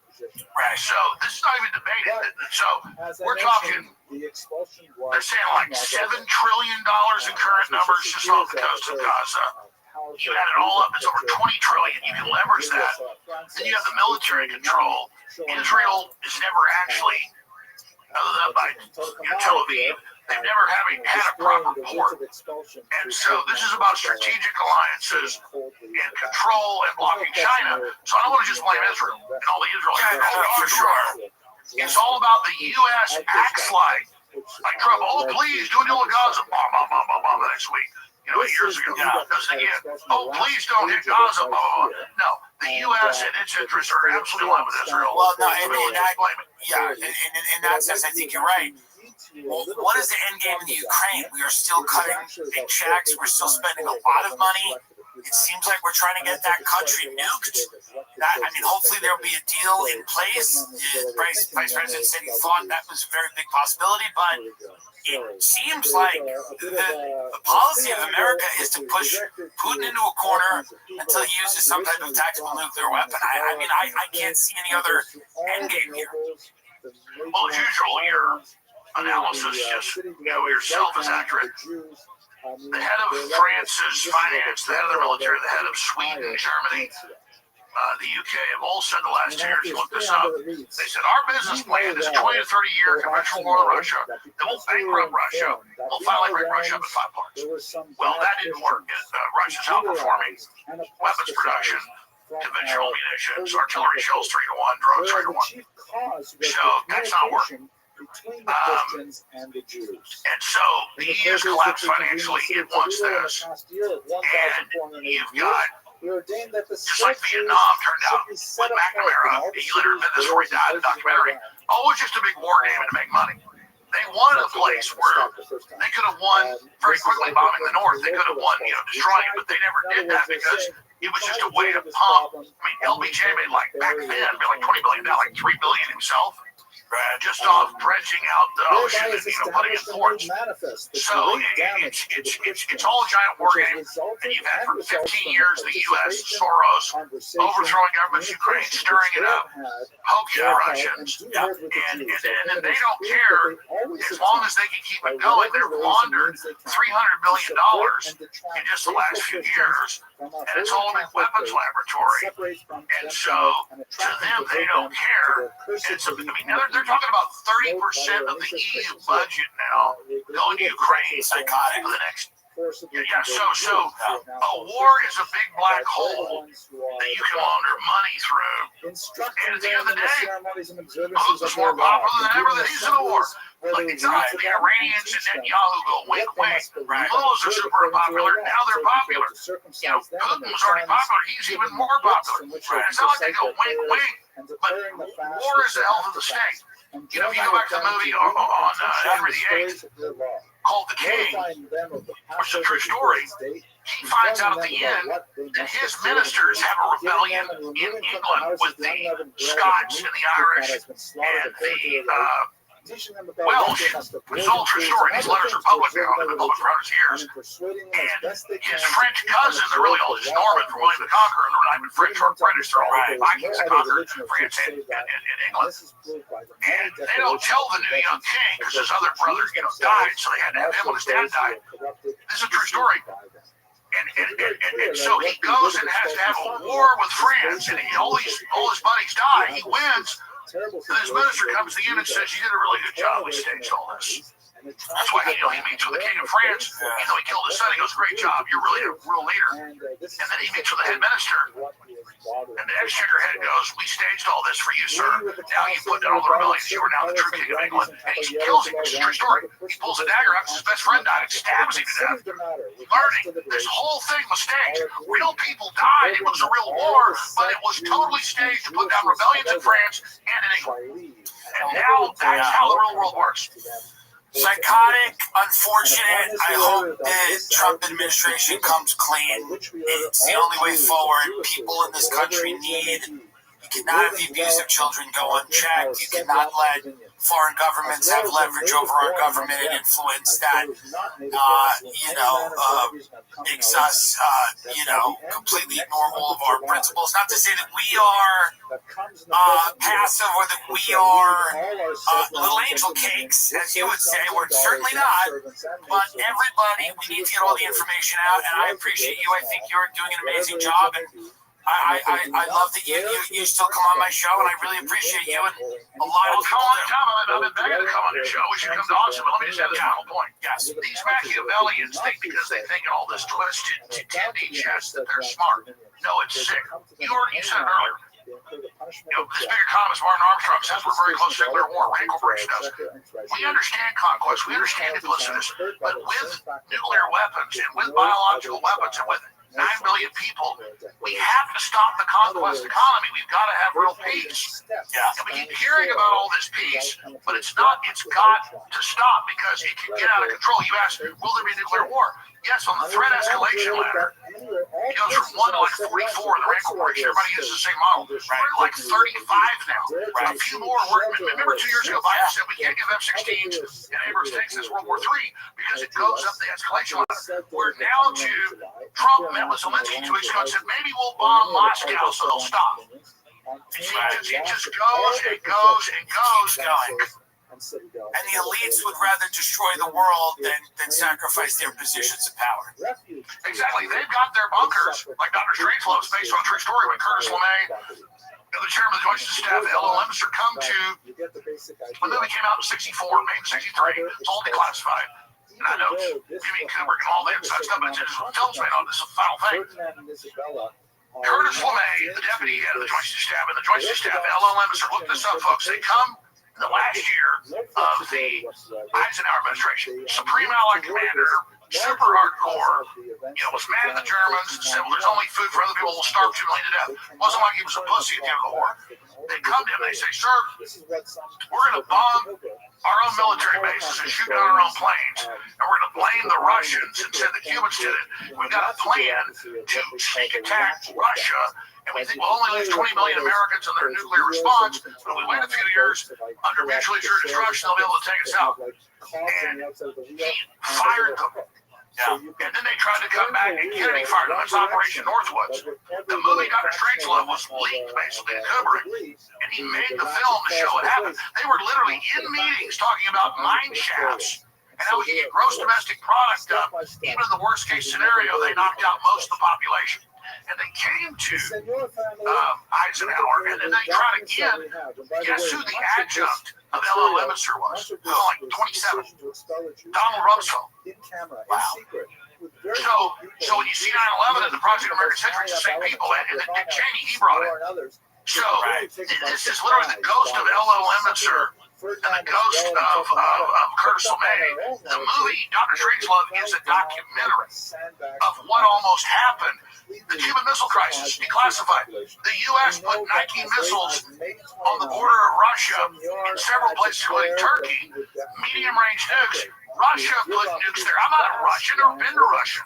The point is that we're all told school books, the Russians put medium-range nukes in Cuba because they're assholes. No, Khrushchev was on TV saying, get your missiles out, but our media was so controlled, nobody knew we put missiles on their border. So it's the same story. It's not the average American's bad. It's not that Eisenhower's bad or Kennedy was bad.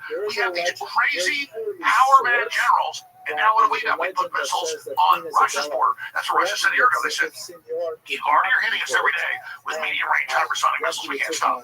If you hit us 2 or 3 a day, we won't respond. But if we see a large aeronautic attack of hundreds or thousands of missiles, we have to believe it's a nuclear sneak attack because that's how they can shoot. Right? So Mach 5, Mach 10. They can take out all the Russian bases. Most of Russia's weapons are in the West. Most of the Russians are in the West. And they say if you shoot a bunch of these, we got to go ahead and nuke you. So we've got to believe it's a nuclear sneak attack. That's why we're so close. You ask, are we close to nuclear war? The atomic energy scientist out of Chicago, the most respected, that looks at and said we are the closest to nuclear war. Remember, you're 2 minutes to midnight. It used to be 2 minutes to midnight. We're something like 20 seconds to nuclear war now. Yeah. So with the Cuban Missile Crisis, 2 minutes to midnight means total nuclear war. The last time I checked, we're 20 seconds from midnight. That's your answer. Follow me at RealOps Jones on X, Infowars.com/show. And I love you, Tim Dillon. Love you, Alex Jones. Thank you so much. Alex Jones, everyone. Thank you. Alex Jones with us, legendary broadcaster, friend of the show. I've been lucky enough to speak to him about a lot of the crazy shit that has gone on the past 10 years. And, we'll just come right out with it. We want to get you. And all of those things, to give those things up, must have been incredibly difficult. Not to mention the pressure from his children, who may not have felt the same way he does. We have several financial records and court records that attest to some of their activities. But in the end, all we do know is that he and his family juicier, crispier, tastier. Try our new chicken sandwiches. Yo, dog.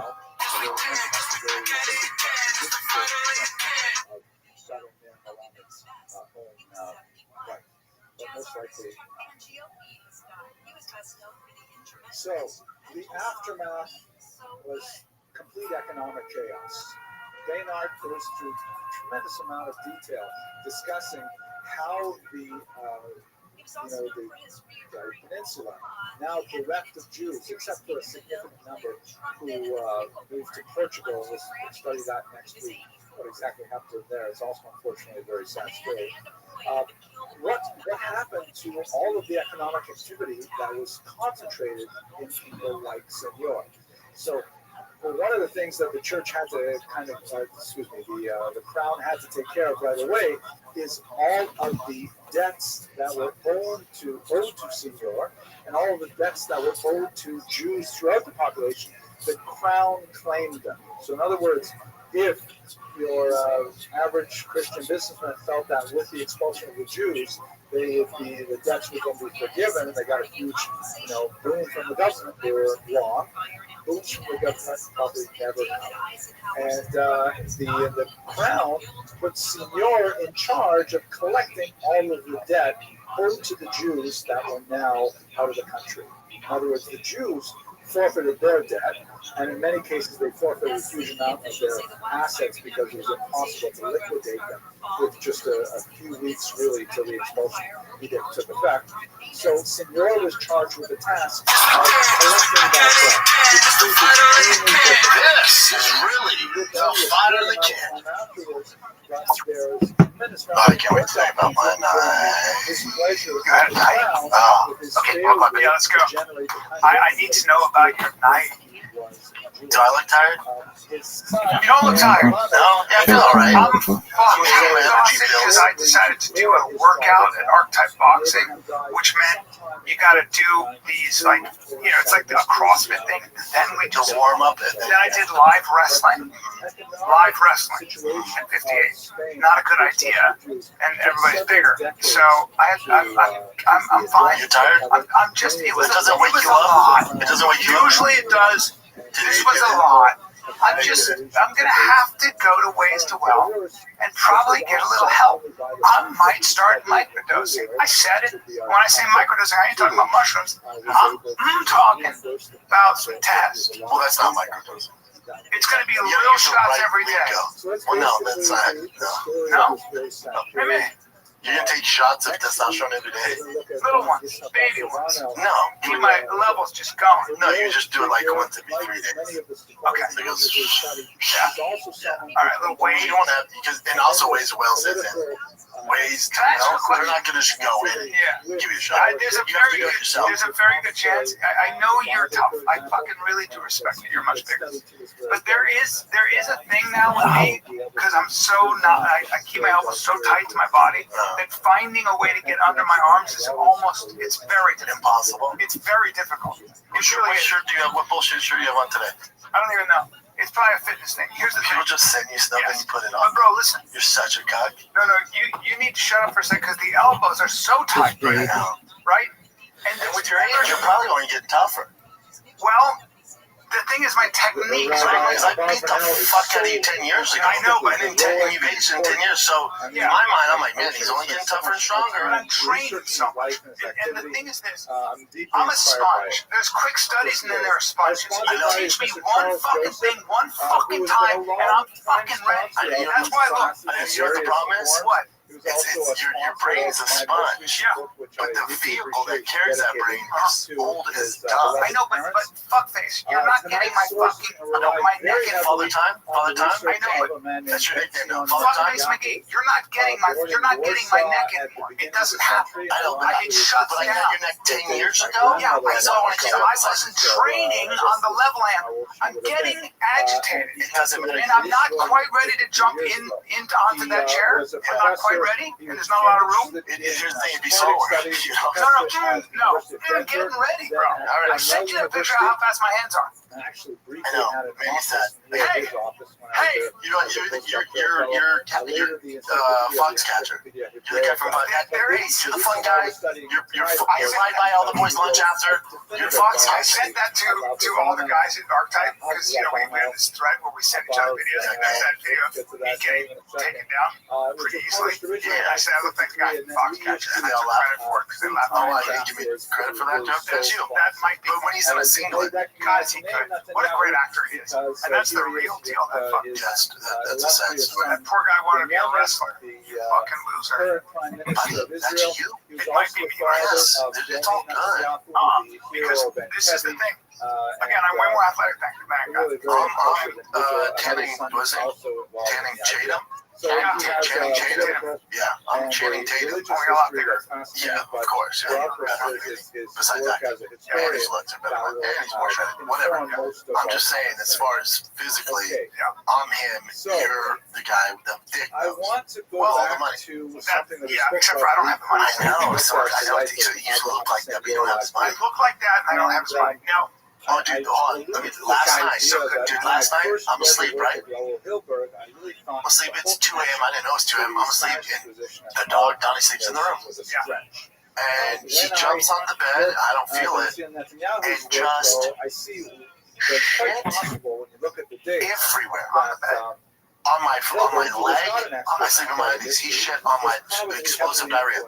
Spray. It was like someone took a brown spray paint with Chucky and just sprayed from my knee down my just a spray of shit. And shit on the mattress. doesn't smell bad at all.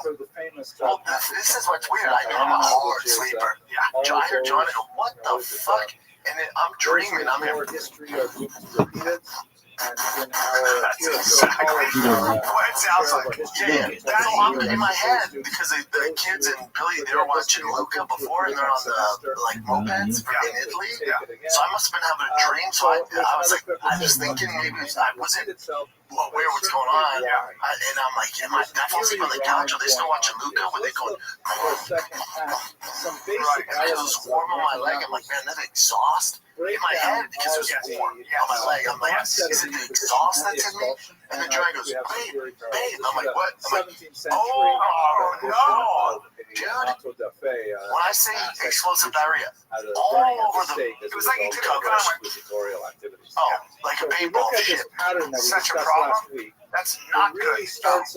In the late 14th I guess he got into something. Well, sometimes they Like a lizard or something. Yeah, sometimes they tell me, say, you ate something, and now you gotta pay him. Maybe one of my nicotine fucking Maybe at patches night or you some don't know what shit. to do. He panicked and jumped out of bed. He needed help. He's not allowed on video to sleep on the bed. He's down there, so maybe he jumped up there to like, hey, dude, I need to go. I'm about to shit my pants. I'm out. He went, try to warn you. Is that your leg? I'm gonna shit on your leg because you're my master. Oh, dude. I don't do well with shit. I was like, Oh yeah, I've had that plenty. That's what I do. Now, on that note, my wife, we're coming back from Colombia. We're in Miami Airport.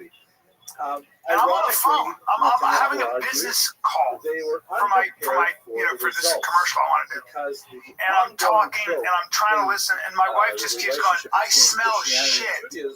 And I'm going, she's across from me. I'm like, okay. So she goes, she keeps going, it stinks. you have the baby with it? No. And I'm like, and finally I go, then move. Move. Why are you bothering me? She goes, I'm just telling you, I smell shit. I go, I don't smell shit. I don't know what you're talking about. She goes, all right. I smell shit. You're out there. You're like Joe Biden. You're shitting your pants. No, I like that you're saying that. That's where we're going with No, but good, no. So, I'm like, you're crazy? She's like, I'm telling you, I'm not crazy. And she's just sitting there. And we get up, and there's a giant tight turd right under her thing.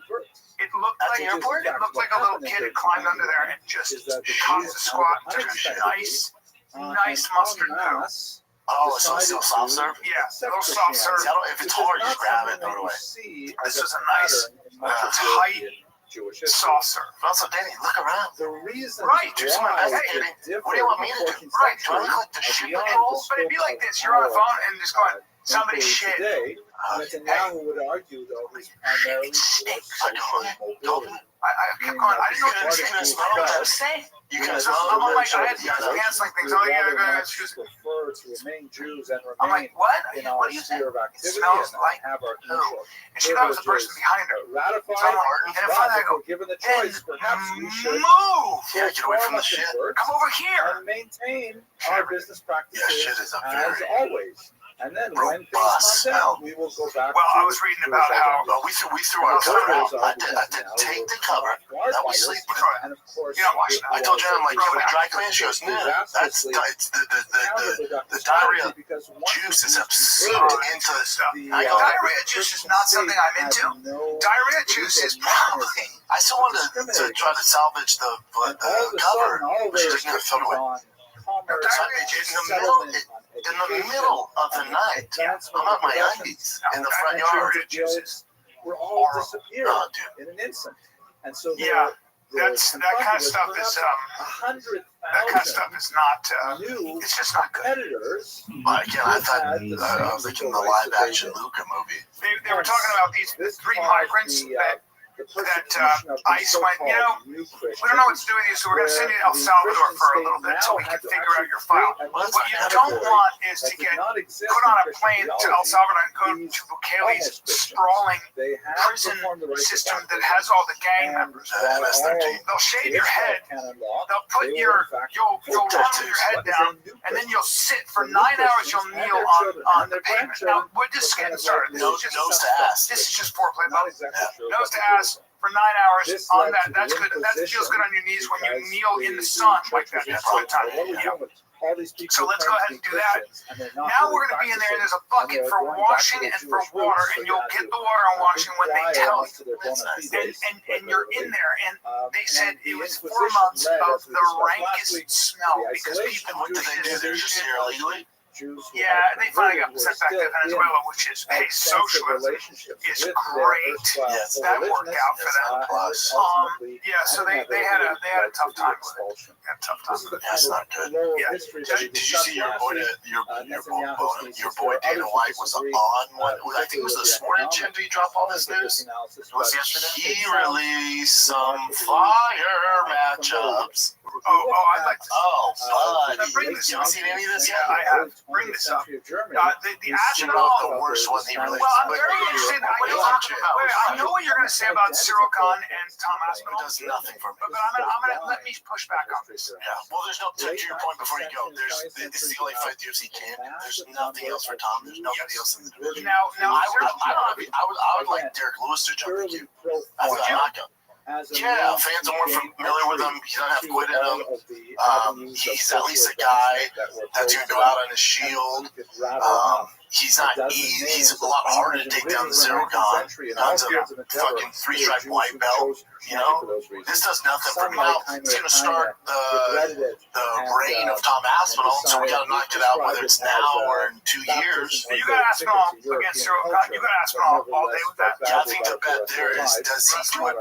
No, well, of course, whatever he wants. Here's the thing about Cyril Khan. He's a big, strong dude. He's not a knockout artist. That's right. He's sure, but he's not a knockout artist. He's not a one-punch knockout artist. No, that's not his thing. He's not a knockout artist. That strange jab. It's almost like that. He's super athletic. He's the most athletic guy. Very athletic, very big. He does that weird jab, which isn't doing much. But he points Spartans as a heavyweight. The point Tom Aspinall's thing is not if he's going to win. He needs to win, obviously. But so my question is not, is Tom Aspinall going to win?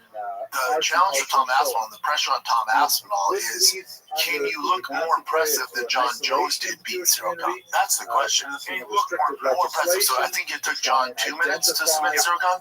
Can you knock him out or submit him faster and look more impressive than John? So I would say if I'm in the question isn't if Tom wins. If I'm in his corner, who's corner? Aspinall. Okay. I say a couple things. One is we can't take this guy lightly on feet.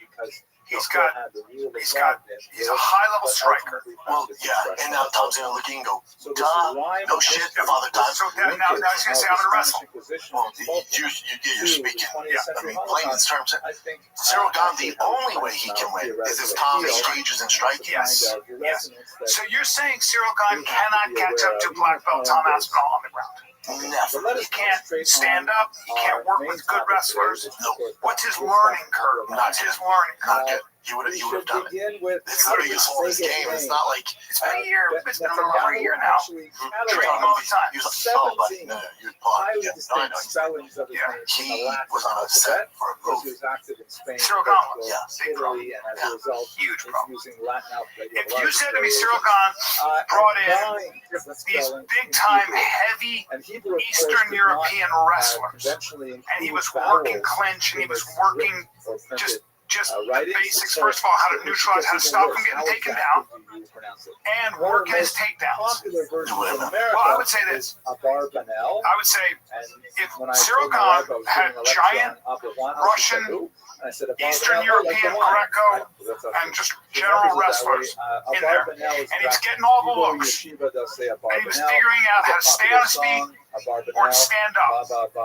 Now he forces our boy Tom into a striking game. But the Now, that's correct still not great for him. following Netanyahu Tom has legit probably one-shot knockout. And fast, probably how and very good. pronounced it more He's or less. Tom's better at everything. Except for- His years of except for fortune, Cyril Khan's 57, kicks. 1508. He He's came never from won an a fight by extremely kicks. illustrious family. But he's a kicker. Many He's a senior killer. Right. leaders in his, For Tom, it's like lineage, this big fathers, thing. What is Cyril Khan's grandfathers, pedigree? What is Cyril Khan's Kickboxing. Yes. tremendous Was he a wealth champion? and I don't think so. prestige, honor, Let me bring this up. Maybe a leaders of the French community. champion. His It's not like family an already originates certified in heavyweight Spain, champion. in the city of Fucking- Seville, which ironically was one of the Let's take a little break here, man, because this I need auto parts, dude. I need auto parts, but I need a friendly staff. I need helpful service. I need parts knowledge. I need to keep my car maintenance free. Well, good thing this episode of Fire Kids brought to you by O'Reilly Auto Parts. We're in the business of keeping your freaking stupid car on the road, Brian. Okay, they have thousands of parts and accessories in stock, either in-store or online. They got it all, buddy. So whether you're a car expert or a rookie, you'll find the employees at O'Reilly Auto Parts here knowledgeable, helpful, and best of all, super friendly. And they test my battery for free if I'm in my car. They can do it all, man. Stop by O'Reilly Auto Parts today and check it out. Visit them at O'ReillyAuto.com/fighter. That's O'ReillyAuto.com/fighter. This summer, Pluto TV is exploding with thousands of free movies. Summer of Cinema is here. Feel the explosive action all summer long with movies like Gladiator, Mission Impossible, Beverly Hills Cop, Good Burger, and Transformers Dark of the Moon. Bring the action with you and stream for free from all your favorite devices. Pluto TV. Stream now. Pay never. And here's the other thing. He only did Muay Thai for 4 years. The Big problem. Spanish kings were So moving his- rapidly towards the Can you keep going, absolute Jen? monarchy. You wanna go to this record? I want to see what his record is. I want to see what he is. So he's a Muay Thai guy. To some degree, Germany. And here's the thing about Muay Thai is that the great ones are way smaller. So he's not fighting at a high level. You know, when you're a heavyweight like that, you're not fighting amazing like Gokao guys. And could wield No, authority he's on the was level of, institutional Saturday Kamarai. Up or down, Probably guys? discussed this very briefly Down. last week. Go That's down. basically, He beat Derek Lewis, the yeah. term is Latin and it means servants of the chamber. Beats Alexander He lost to Francis. He got out-grappled by Francis. And then he lost to John Jones. He also lost to Volkov. Volkov beat him, but they gave him the nod. Okay, when a split decision, I thought Volkov beat him. Beats Derek Lewis. So as a Beat Volkov community, twice. whatever He lost him, but yeah. tax farming or commerce or Rosenstruck. whatever, Beat a lot of guys. solely Beat a lot of by guys. the king directly. As Beat a a lot of result, guys.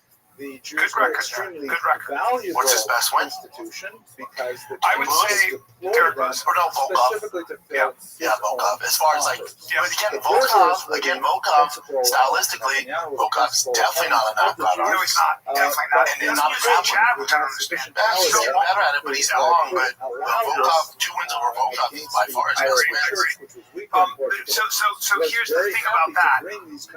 I just don't know. Is some of this Real nerves? quick, Was it Tom. nerves? We won't actually Join talk the about UFC it today, but but yeah. 5 years after the Tom Spanish beat Volkov as well, just so you know. 5 years Tom after the beats Spanish everybody. expulsion, Tom's unbelievable. Right. when Portugal wanted to enter the money's into a on Tom, dynastic union but- with Spain, It's unifying gonna the be a big peninsula, But the you know, rulers Cyril's Listen, coming off to win. the pressure on Tom is the Can you expulsion look on more Jews, impressive than John but did against with Cyril? kind of a wink and a nod, they Well, said, tough but because if Cyril you sat convert to down on top of him Christianity, in that weird we'll guilt give scene. you John put him in that 20 guilt. year No, he didn't sit down. He got taken on the imposition. In other words, Just got on just top of him. convert to Christianity. Just do the thing with the water, all right? And for 20 years, we're going to look the other Christ way was a on loss, but Pesach, not a real. and when you come to And your house, then for, he knocked him out. kosher your meat, things like that. We'll look the other way Oh, for 20 Christ, years, Yeah, he knocked him out. hoping to After keep the less than Jews in the he came back and population knocked him out. rather than having And them took leave. Sergei Pavlovich, who was a monster at the time. Y'all must have forgot, was a Still, monster at the this was time. a period of And tremendous starched him change. and knocked him out. And he was a right at the monster. center of Sergei's it. a monster. That But dude in can his hit early so years, fucking it was hard actually and a very that's stable much leader beat the shit out of him. with knocked him out. tremendous opportunities for growth and Yeah, advancement Tom's for better at a everything. well-placed. So and again, the brilliant pressure on young Tom, man it's like tough to do at this Calvino. level. Is He was can you look especially more impressive associated with beating one of the Cyril most Gahn than John powerful Jones houses did? in Because everyone's nobility, going to compare him the to John. House of Braganza. This is the Alfonso. And people thought this fight was going to be in New York, but for Braganza. Tom's sake, you don't realize Abu Dhabi is a lot easier, a lot closer, and the biggest thing that no one talks about is the tax breaks in Abu Dhabi compared to New York. You get fucked What if you was fight his New York. traditional education? So Tom wanted He this fight received a in thorough the Middle East. grounding in rabbinics. About your size, Tom. And if there was a little bigger. bias Still toward really big. Oh, yeah, one true. aspect He's of the real massive juicy. order of the Good rabbis, Lord.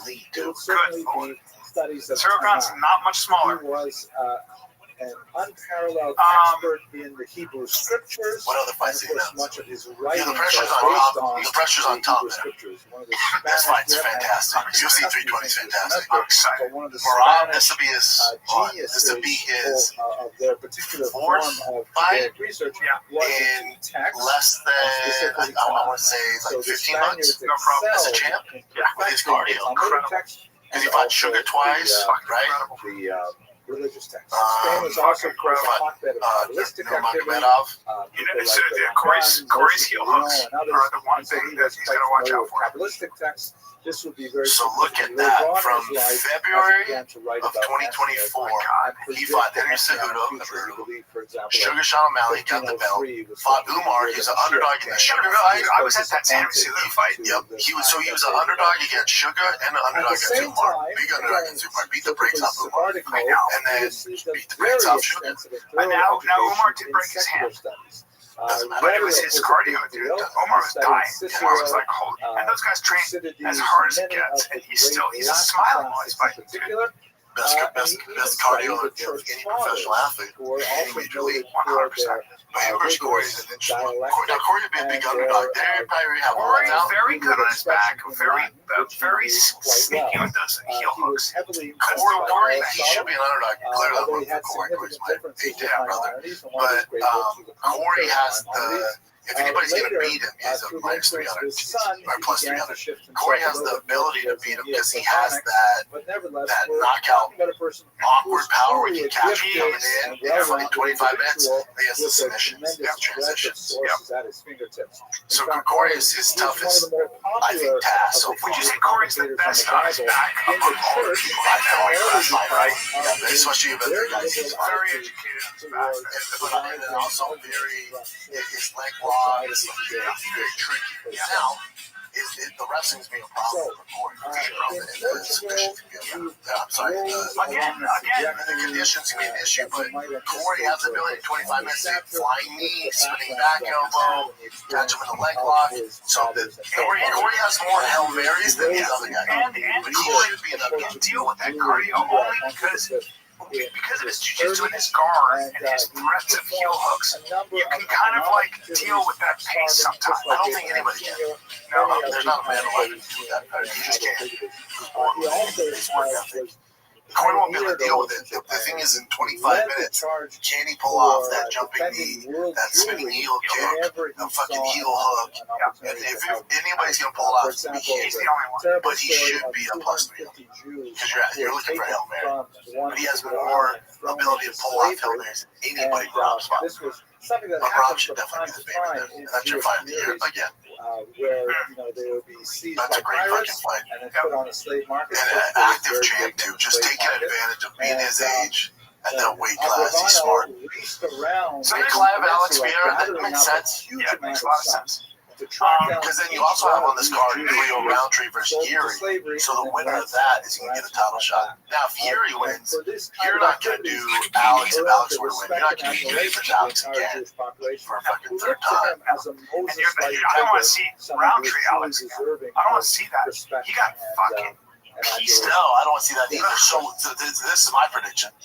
This, Can I zoom in on the face a I little bit? think Clive is the favorite, right? So let's go with the odds here. So let's say Aunt Clive's the favorite. Let's say Aunt Clive When wins. you go online, you Well, can do it. You know, these two can fight Aunt Clive. Like Geary can fight him, right? But even though the whole division kind of fight each other, especially in the top five. Yeah. But Alex has done it like heavyweight. Massive. There's nothing. Even if Alex wins, you're not going to do Magomedov a second time or a third time. You're not going to do Roundtree. You're not going to do Geary for the third time. He's kind of worn out that division. So I think it's the last time, win or lose, you see Alex LA heavyweight, and then he goes to heavyweight. So I think what they're going to do is Tom beat Cyril. Alex, you got to hopefully get the belt. Even if you don't, then we do Alex versus Tom. That's very intriguing. That's very intriguing. That's a bar burner. That's a bar burner because I don't think Alex is in any way intimidated by Tom. Here's what I have to say about that. Here's what I have to say about it.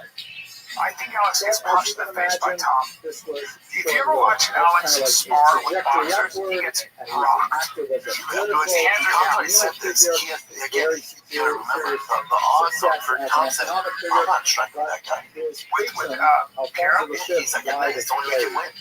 So why would Tom risk it and stay on the feet and try not to knock? All he has to do is get him down and toe. Yeah, that's 100% true. So you don't think he gets tempted to just stand and box with him? Because I think he catches Alex in the face. Why would you do that? Because he can knock him out. Why would you do that? Why would you take the most difficult? I'll say something. He's a champion for a reason. So I'll say something. Let's see if you push back on this. I think Tom's actually a better striker than Alex in this sense. Alex got great low kicks. But if Alex is at mid-distance with Tom, he's going to get knocked the fuck out. Because he could, his hands are down, and Tom's a boxer, and Tom's going to be bop, and if Tom touches him at that mid-distance, Alex is going to swing. He's not going to go in for a short. If you're Tom, why would you risk that? And also, Alex is literally world class as far as credentials go. The best striker in the UFC. So one of the ways that credential in the UFC, since Overeem retired, and Wonder Boy's based on his last night, credentials wise, yes. As far as it goes, a two-time world champion from Glory. Say it again. At 85, we got a 265-pound man now. Who, if he touches, you're going to go to sleep. Who hits so hard. But if you're Tom, you're not going to be like, I bet I can knock them out when we have such a glaring hole with jiu-jitsu. He gets taken down and all that? Yes. No problem. However, because here's what happens with your logic of thinking. And his dad's his coach. He's right on board with me. You're not going to go, let's give the fans a show and let's knock them out to prove whatever point that you're trying to make. You're going, hey, we make so much money. If you win, if you lose, all the pay-per-view points, the world championship is gone. You have got to get this guy down fast. I still think Tom, same thing, John Jones is a better striker than Cyril Gane. I think John was like, nah, fuck that. I agree, but I think that Tom Aspinall, there will be a situation because Pierre, my guess is, I don't know, will press forward. If Pierre presses forward, he's going to get taken out a punch in the face. But Tom throws his hands. Yeah, Tom throws his hands. Alex cannot fight. He cannot fight Tom Aspinall the way he fought. There's no way he can close his I disagree with you. Because Tom's, right now, there's not a lot of footage on him. Tom's, technical-wise, he's getting knockouts, but he's very exposed. His bottom is, very exposed. He goes head, he leads with his chin. If I know this, trust me, Alex can't know this. Trust me, Cyril Gane knows this. I always thought of Tom's a hell of a boxer because his sparring partner is the Fury King. I spawned with fucking Daryl Williams, and I'm not a fucking gold medalist. Everything's here. Really? It's only not like his hands are down. You're talking about a guy who's lost his fights in 3 minutes. Not at everybody. But if you're watching, like, it could be a little tricky. If he fights the right guy, Pierre won a 2-time glory champion who goes, oh, his chin's so exposed. Oh, there's a left hook all fucking day then. There's opportunities. If I'm Tom, if I'm saying this, Tom's camp knows this. They're not going to risk it. We got to work on your defense a little bit before you start training with Alex. We are at heavyweight, and he's 240 pounds natural. He's walking around. He's walking around right now 240 with less fat on him than a fucking lobster. They're crustacean, correct? That guy is a fucking ninja turtle. Looks like one of those Texas wasps out here with no body His fat. body feels like, oh, you wearing Joe shell, sir? Every fucking wasp out there has a fucking 8-pack. Everyone. They're juicy. They're so juicy and red. Why are they red? By the way, that's a Texas wasp. Dude, it's a red Texas They're wasp. all red. Bring up Texas wasps, because they are put on the earth to punish I you. thought it was a cute dragonfly. Bubba, wrong. There it is. I see those fuckers all the time. That red one is in my fucking yard. What kind of, is that a tarantula hawk? No, tarantula hawk.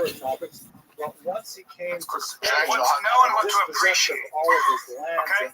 What to know and what to appreciate about the Texas wasp. All right? Black ones, I don't much care about. It's the red ones that terrify me. And they rule my fucking my lawn. They rule my lawn. There's something about the lawn. Paper wasps, they're gonna suck. Keep going, comment. That's fine. That sucks. Yep. That sucks. Seen those. Now That's the problem. Yellow. That's a yellow jaguar. It's called red paper wasp. Yep. That's a red one. They're a dark demon red. Is somewhere between Yeah, that's a motherfucker. They're about an inch. But mine, I've seen furry ones. the book that I published They're a little furry. months ago. It's about They got 300 pages they got long. a And it fur comes coat in at on. Okay. 69,000 Yeah, I've words. seen the first. So You seen that the first, means right? that this book that I Yeah. worked on. These since ones I don't care about. It's them 1994, red devils. It's the red devils that bother me. And the tarantula hawks are super level. Tarantula hawks are level. Yeah, tarantula hawks are Genius. ridiculous. Fantastic research into the Yeah, language. But the whole and point to this and is what else is fascinating about it is Tom's because gonna win. he Yeah. writes with an unusual Yeah. sense of There you go. self, Right there. in which There you in go. the Look book at of the size of Kings, that for example, huge it's not thing. in his initial output, but Huge. in his commentary in the book of Kings, he Man. says It looks like a big things dick. like, yeah, this is exactly the way sharp it was They'll, when I lived by the way, in they'll hump Worcester. sting. And They'll grab the you and kings just keep were stinging like and just Israel. empty that sack And he before they're explains cheek your the Yeah, face. book too, of man. That's the problem. These red cheeks out and cheat. These and red, the these rebellions, rebellions and so on. I'm talking, He says bro, that thing looks like it was made These by examples the Department of of things Defense. that he That thing was made, personally if you saw that thing coming at you, It's like an Israel So spot. his perspective is It's hardly fucking cheeked academic. up. These red more bones like a are real memoir. prominent. it's a, you know what it is? It's a killer drone. It's a killer drone. I gotta, I'm glad I'm not another You know what? That's a scene. Bro, I'm glad I'm not a caterpillar with my soft little tummy and I'm just skating around and acting. Yeah, caterpillars are the fat chicks in the nature. Oh, death in the sky. It grabs you, bites you with the mandibles, and just starts pouncing. Oh, Oh, yeah, and here's the thing. And when they sting, their stingers don't leave. Brilliant. they don't leave. And They're not honeybees. They're not honeybees. And then now, You know, fat caterpillar, like a fat chick in they'll the kill a forest. honeybee too, by the way. All day. They'll sting you. Of course, And then given what his happens is unique you're talents and his paralyzed, reputation, but you're still alive, he was and they start summoned munching. to, Difference is we're looking at that red King Ferdinand fucking and Queen demon Isabella. flying right now. Yeah. You think those are He was allowed tentacles? to Those retain are his Jewish identity, of course, Those are horns. regardless Those are of horns. his Those are horns. grandfather's They earlier actually live religion. underground He because they entered live service down in their Hades. court. They So live now he's down in where his hell second is. They're in the center of the So he fucking was earth. Look at essentially that. We got a third stupid man white in person the with a office. stupid The thumb Always a white guy. were joined just with handling a red Abraham fucking demon Abraham fly. Senora was the Not me. principal Fuck tax off. I don't collector. know how we got from Cyril Gunn to Tom Hassel. Well, we're talking about our boy Tom Hassel Alex built Piera. like Alex Piera. In Spain, He's built just like that. Yeah, he's got about as much fat on his body as that fucking wasp. Yeah, but yeah, exactly. That's the point of it. As, So just as we remember discussed, that was the only knock on Tom is he basically leads with his chin, from which is a huge 1483 issue. to At an elite level, it's a huge issue because remember, when you're leading with your chin, the force is coming into the punch. So a check hook from Alex actually helps Alex with the power to knock out capabilities. If your head is leveled and it's within your base, you can absorb the shots. Right. So it's like a shotgun current. When you stretch that thing out, it's not as strong. And so that thing gets nicked. And you're going out. Well, with guys at your size, when you'd see that like Derek Lewis, when he hit that guy, he was just reaching. It was like this long hook. It's just a touch. That was my life. It's just a touch. I was with Henry Cejudo, Wonder Boy, Forrest Griffin, Michael Bisping, and Dominic Reyes. And Dominic and I brought up the fact that I said, of course, all due respect to the great Henry Cejudo, but when you're fighting at 25 and 35, it is a different consideration. You're not as concerned with a jab or a you're fighting a hook. You're fighting a honeybee. I'm fighting the red wasp. And Dominic felt it was like somebody had said something that he wanted somebody to say because he went, I say this all the time. We have a different consideration. I go, you forget who my friend is spreading shop. I know this. I know the consideration. It's just different. Your face. The bullets are live when you're light heavyweight. The bullets are live, and there's no rubber bullets. Like when you're in a lower weight class, there's some rubber bullets. Where you hit, you go, I won't do that again. And you learn from your mistakes. You can get that heavyweight. The way you learn from your mistake is, I'm knocked out. I shouldn't do that again. I don't get the ability to make the advantage of correcting myself. When you sparred with that 7-foot gold medalist, boxing was, you said, don't knock me out or I'm going to take you down or something. Daryl Williamson? What were you guys working on? Is he just there to work? You're talking about, I forget his fucking name. He's from England. 7 feet tall. He was 6'8". Just with what is going on there? He knows not to get crazy with his boxing. He knows not to unleash the right hand because he can find, that's what he does. He can find that at any given time. That's not the point of what you're doing. Jab's live, so I can get used to trying to get inside on him, to get used to Travis Brown. So I'm trying to finagle my way. Jab's live, body's live. We know he can land the right hand whenever you want. Yes. So don't take it easy on that. You can touch me, but don't fucking take my lights out. That's not what you're he realized that it was hopeless, so he raised himself up to full stature. And still a little nerve-wracking, yeah. Blasted Isabella with a withering rebuke, saying that this would ultimately be. I never will ever forget just seeing that young Jack at 6'8", try to knock your head off, and you just looked at me. You didn't even warm up. You just went, "You want to be a fighter, right?" And I was like, "I know, but this is you got a real inside look. That didn't help, especially with a monster like Jack, man." Nevertheless, he did. I mean, and he was swinging. Great guy. He got extra money if you try to knock me out. That's what Tony said. Try to knock him out. I'm like, this is not good. That dude is a fucking Now, as good as he is, he's a far cry from Travis Brown. He's a far cry from Tom Aswell. I go back in that Travis Brown fight all the time. You know that? Do you? Yeah, you know what I say? You know what I if I didn't fuck my neck up? No, I don't. I go, nope. I say, fuck. Should have tried to grab him. I say, he had that really long stance. And I would have said, kick his fucking calf. But it's not my repertoire. It was too late.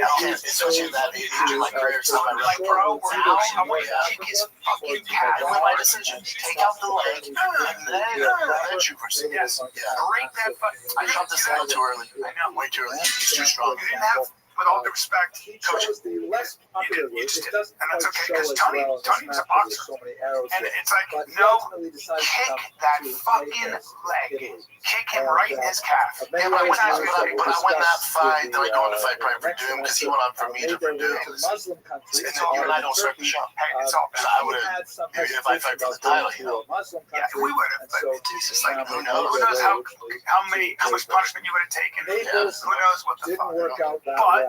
But let's be honest, you didn't have the greatest coaching. Not a knock on your coach because he wasn't an MMA coach, but I didn't have MMA coaching. I didn't have a Leaster Bowling, like a guy who knows everything about. You had a really good striking coach who, MMA straight MMA, like really understood that they valued those low kicks and things like that, and put that together.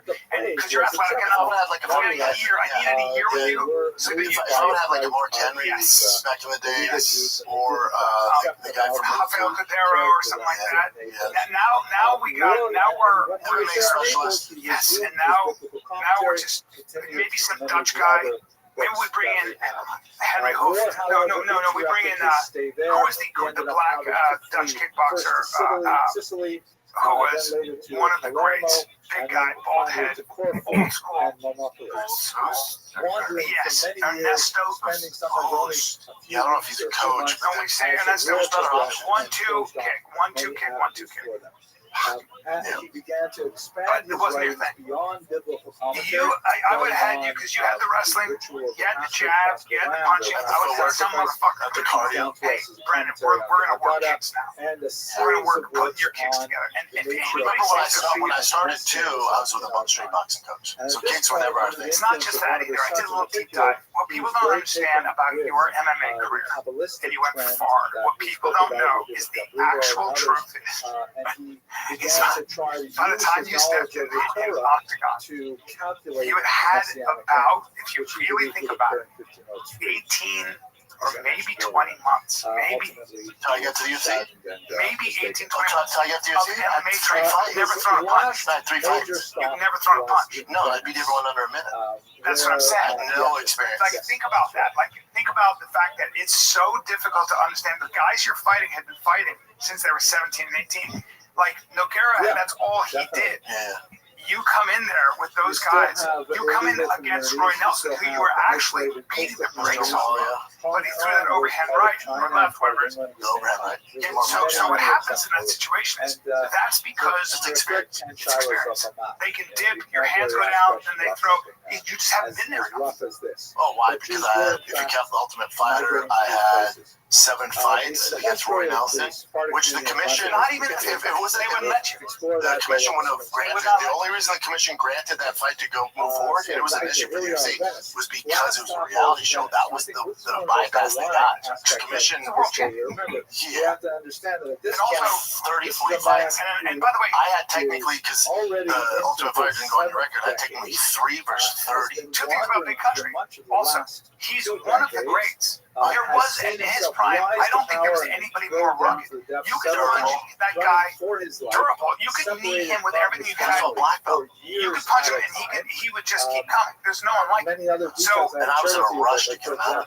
You were just inexperienced. That's all. But to my own credit, most people, when I touched them, they got fucked up. But Roy, 30 fights deep, experience went, that's fine. I've seen this before. Your athleticism served you well. Trained hard. I thought do it at 18 months. But I don't think for us that you literally had almost no experience.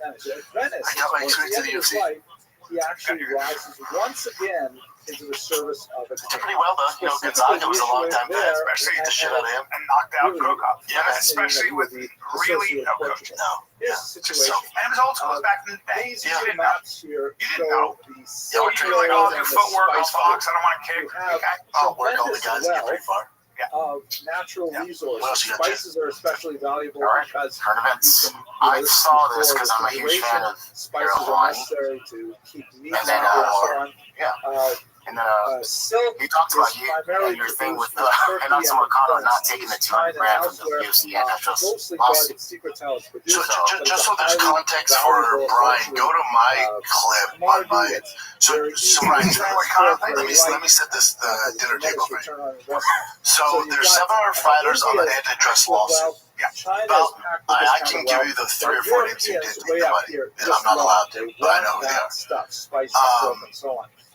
So what is that? About 99% of the fighters of the 700 are taking the antitrust lawsuit money. It's like whatever, $475 million. I don't know what job I'm getting. Marcano, he says 200,000. It was actually about 100,000, so he's a little off on that because I know how they break down the payments. But either way, he's turned down 6 figures. Most 6 figures, he's turned it down.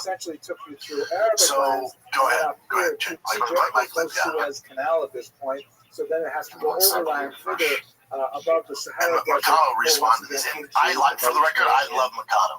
He's a very smart guy. He's very smart. Yeah, very smart. Economics of the Silk Road and 200K settlement check in a bizarre display of UFC solidarity. Here's the thing, McConnell. Every place That you stop, money there's a is getting toll. allocated Every place you no go, you matter gotta what, pay for but the local no matter security to what. keep away the You brigands. being a It's company an man expensive and venture. not taking It's it like you doesn't might buy a bolt give of you an silk for, let's inch say, of $1 good in grace in the China. UFC. By the This time you does finish not paying matter. taxes on There's it, guys that are you've more got to famous sell than it you that are fighting right now that are taking their settlement. $500 in France. You will never make more money than we fought this on for the belt. That will never happen to you So again. the goal And your is wife's to try and fucking find pregnant. a way You to have a get fucking young from kid. India to Europe You're never going to be without paying champions. taxes and tolls. And you want to give up $200,000. Just so you know, McConnell, Dana bets with $200,000 every night. Like it ain't shit. So if you think in his mind he's going, well, McConnell didn't take the money, let's hook this guy up. You don't know the fucking world, dude. And you're in the fucking most cutthroat business in the world. And you're letting it pass you by. That allowed It's easy if you're being a good company man.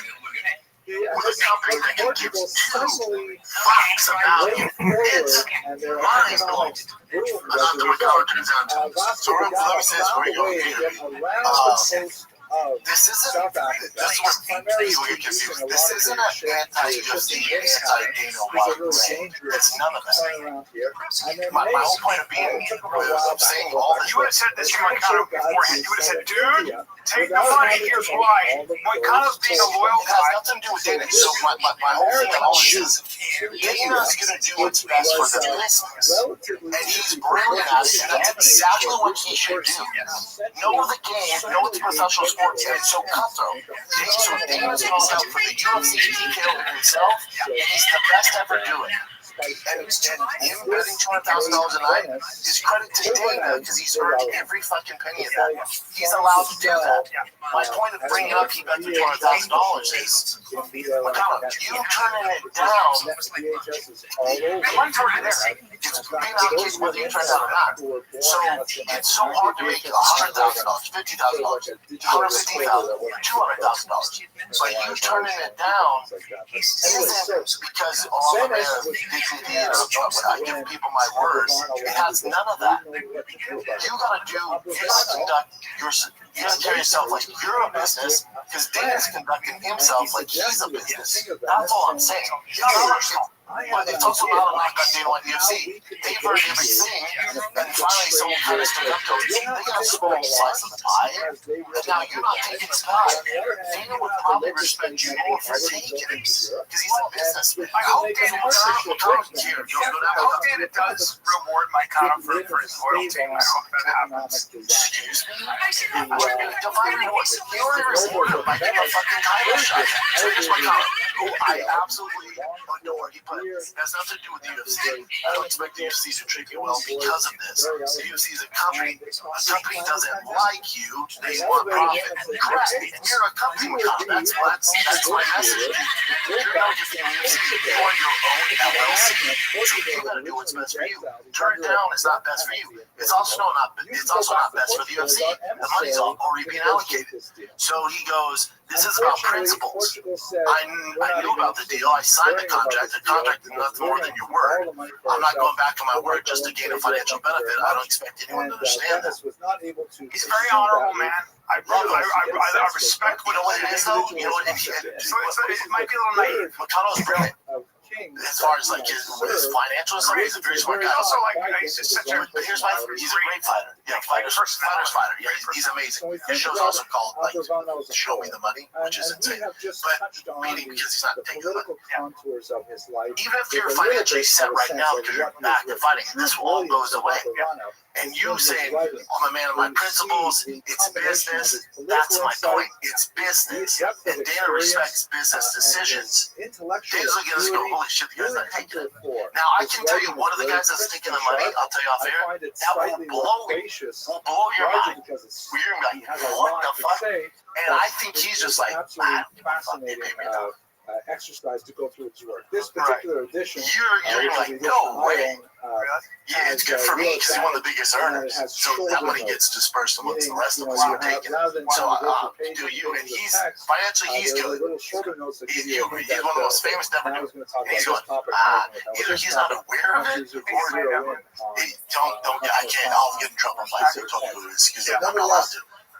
He's very famous, a ton of money, and he's going, I don't want that. Give it. You know what he might be doing? He might be like, give it to the other guys. That's awesome. That's my heart. That's what I hope. I hope he's not going to nominate somebody I don't need this money. I think because he's so financially set, has a lot of other incomes, he's going, give it to the other guys, man. They didn't get paid like that now. That's what I think. Almost, and I'm sure I'm also positive I know who that is. Absolutely. Okay, look, man. We got to take a break here, babe. Take a little break. I want to talk about clothing. I do. And I want to talk about the fact that you can look stylish, you can look great, you can be comfortable and not spend a fortune. I know I'm not a good poster boy right now. You know why? Because I'm not wearing any true classic, except for the underwear. I do have the underwear. I'm wearing true classic. That's a true classic shirt. If you see me in a white tee, I'm always in a white But tee. look at how it hugs the arms, hangs loose, Yes, dude. and really hugs your tits. Listen, the fans know we've been rocking True Classic for a while now, and I'm telling you guys, you can feel the difference the moment you put it on. Tailored where you want it, relax where you need it.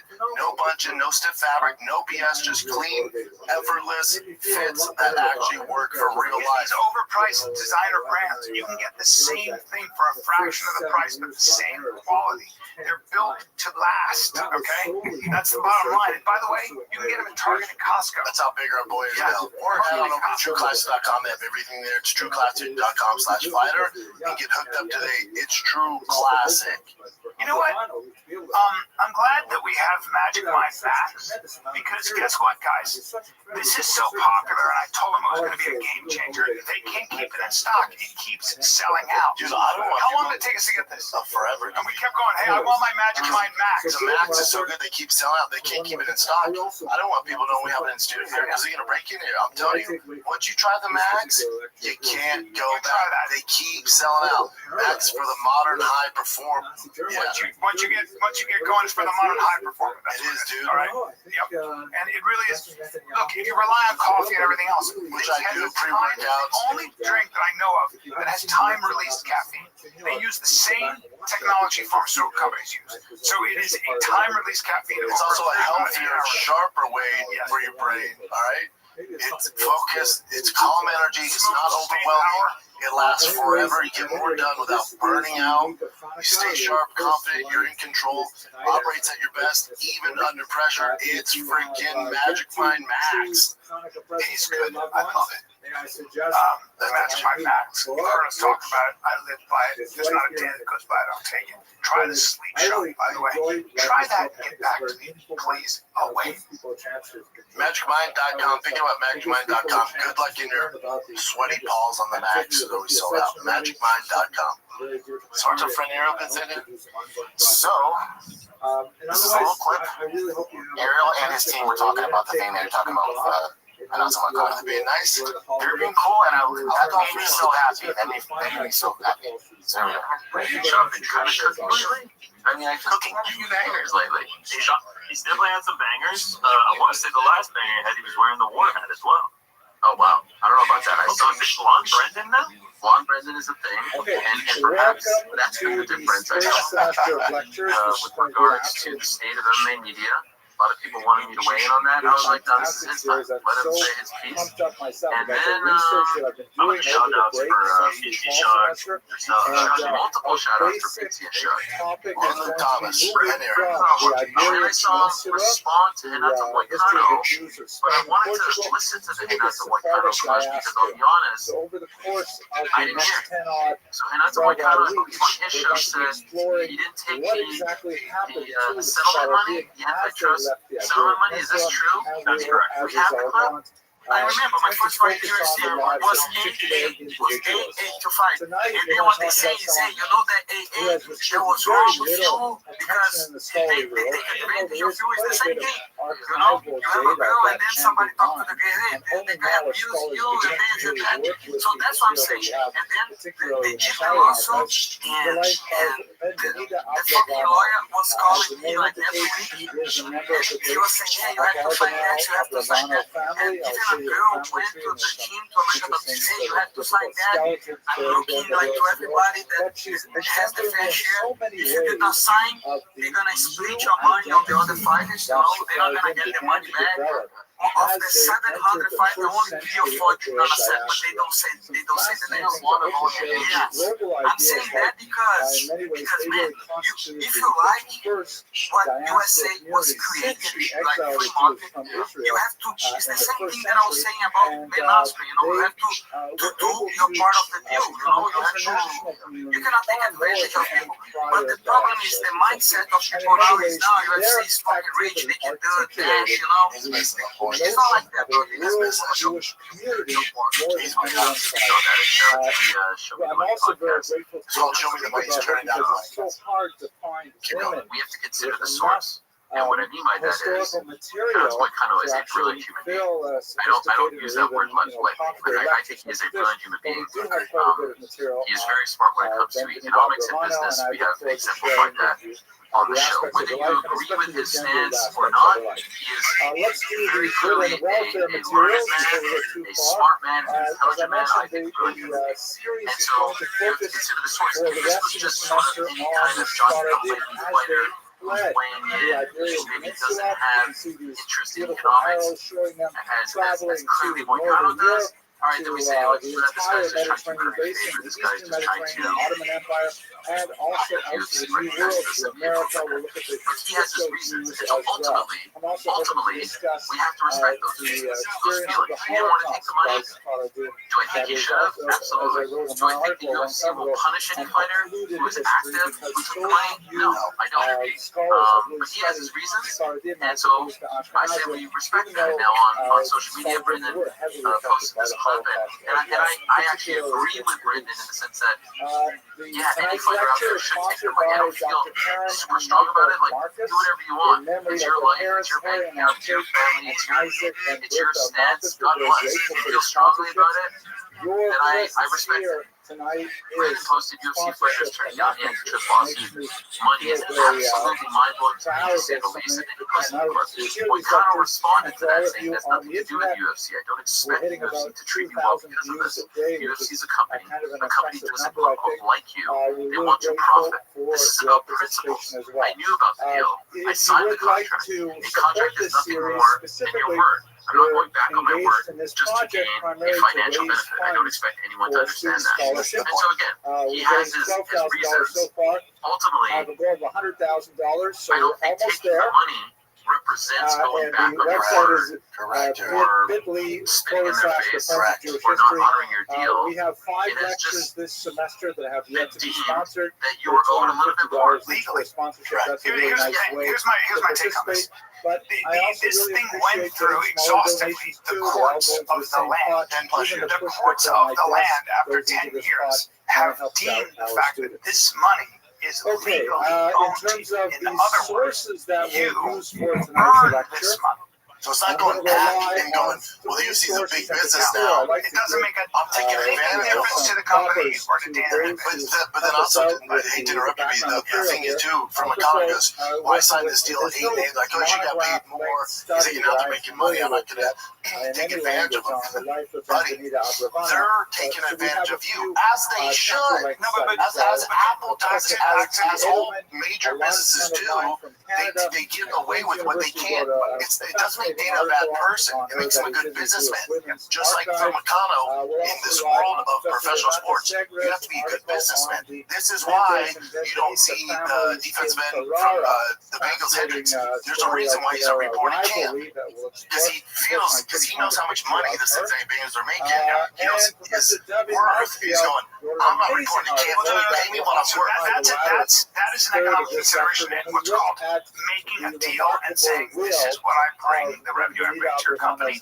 Therefore, I'm worth this. And in football, they have more rights where they can get away with that. Fighters really don't. And if these lawyers, who shout out to them, didn't take this case on after 10 years of appeals and keep doing all this shit, the brave fighters who put their necks out on the line, even though they got blowback at the time, if they didn't do this, none of this money would have been. So it's also the fact again that it has been deemed legally and exhaustively after looking at all the factors and agreed upon by the UFC and all parties that this money is actually owed to you because it's what you earned. And so to not take it is ultimately doesn't make a lot of sense. I understand what he's doing. I understand that idea. But at the end of the day, I think it was exhaustively determined after looking at all factors. This is actually your money. And then remember this. Remember this. Look how many fighters support my take too. Eddie Alvarez, Ahmed. I mean, library staff, particularly in the basement. Where I was going with this. Okay, so that's the I forgot what I was going to say. good and welfare. One last detail I've decided to change a little bit I would for say this semester. that this is his money. You know, he's owed it. for a long time I used to tell a joke at the Because beginning of my whole thing every was class, telling people like, who and are you I to say he's thought never that going to be went champ? great. I really enjoyed it. Sure, Then I for get a while, that. people I'm complained on the not. internet, so I stopped telling It's jokes. no shade And on then people McConnell to complained be on the internet, facet. hey, where's But the joke? let's go through And then this. most And this is recently, the where I complaints I came got to on the my internet is, final you know, I have to kind realize of I've been saying doing these lectures for he's like not going to be 5 champ ever years. again. So there's Look at quite the a division few, he's several in, hundred lectures on the 155. web. Look at his set of People skills. complain, He's say, very, wait a minute, very you good. He's a told fucking that joke superstar. already. And he's an And exciting how many fighter. jokes come But if you look at the So anyways, this is what I'm 155-pound going to try to division, do this it's the semester. toughest I'm going division to in the only world. try And tell he got a jokes title shot for the first off time. somebody getting I've never injured told to the make joke the before. fight. So they It usually inputted takes him me in because he was on about the same 4 or card. 5 tellings If before that never I get happens, it he's right. probably not fighting for a But championship. you're going to suffer It's through that's the just first time. that's So the here's reality. joke, and then we'll get And started. again, I'm playing the odds here. The odds of any fighter fighting for a world championship is less than 1% of all the guys in the UFC. It's actually like 0.1%. So my logic of that is saying, you made your biggest payday ever, bud. Are you set? Are you financially all set? And also that money is money you've earned, but you're not taking advantage of anybody. To Brian's point, this has been exhausted through the court of law. It needs very high-powered lawyers, and the judges in the courtroom and the UFC all agreed this is what these guys are. So you're not taking advantage. And they've already factored that in their business plan. They're way ahead. This is a blip on the radar. They're going, yeah, give me Now one. is the time. Now remember, Drop their books and they can go forward. must you forget, this original lawsuit was for $1.7 billion, and they settled for 400-something million. So you see, actually, even won in this case. The Sahara and the Satan. And David says, Rabbi, Now, I know I sound like the guy from Shawshank Redemption when he gets that fucking money. He's like, yeah, I get to take the wife out. The kids are asking me for a ride. You know, they're giving me $10,000. I'm not being negative here.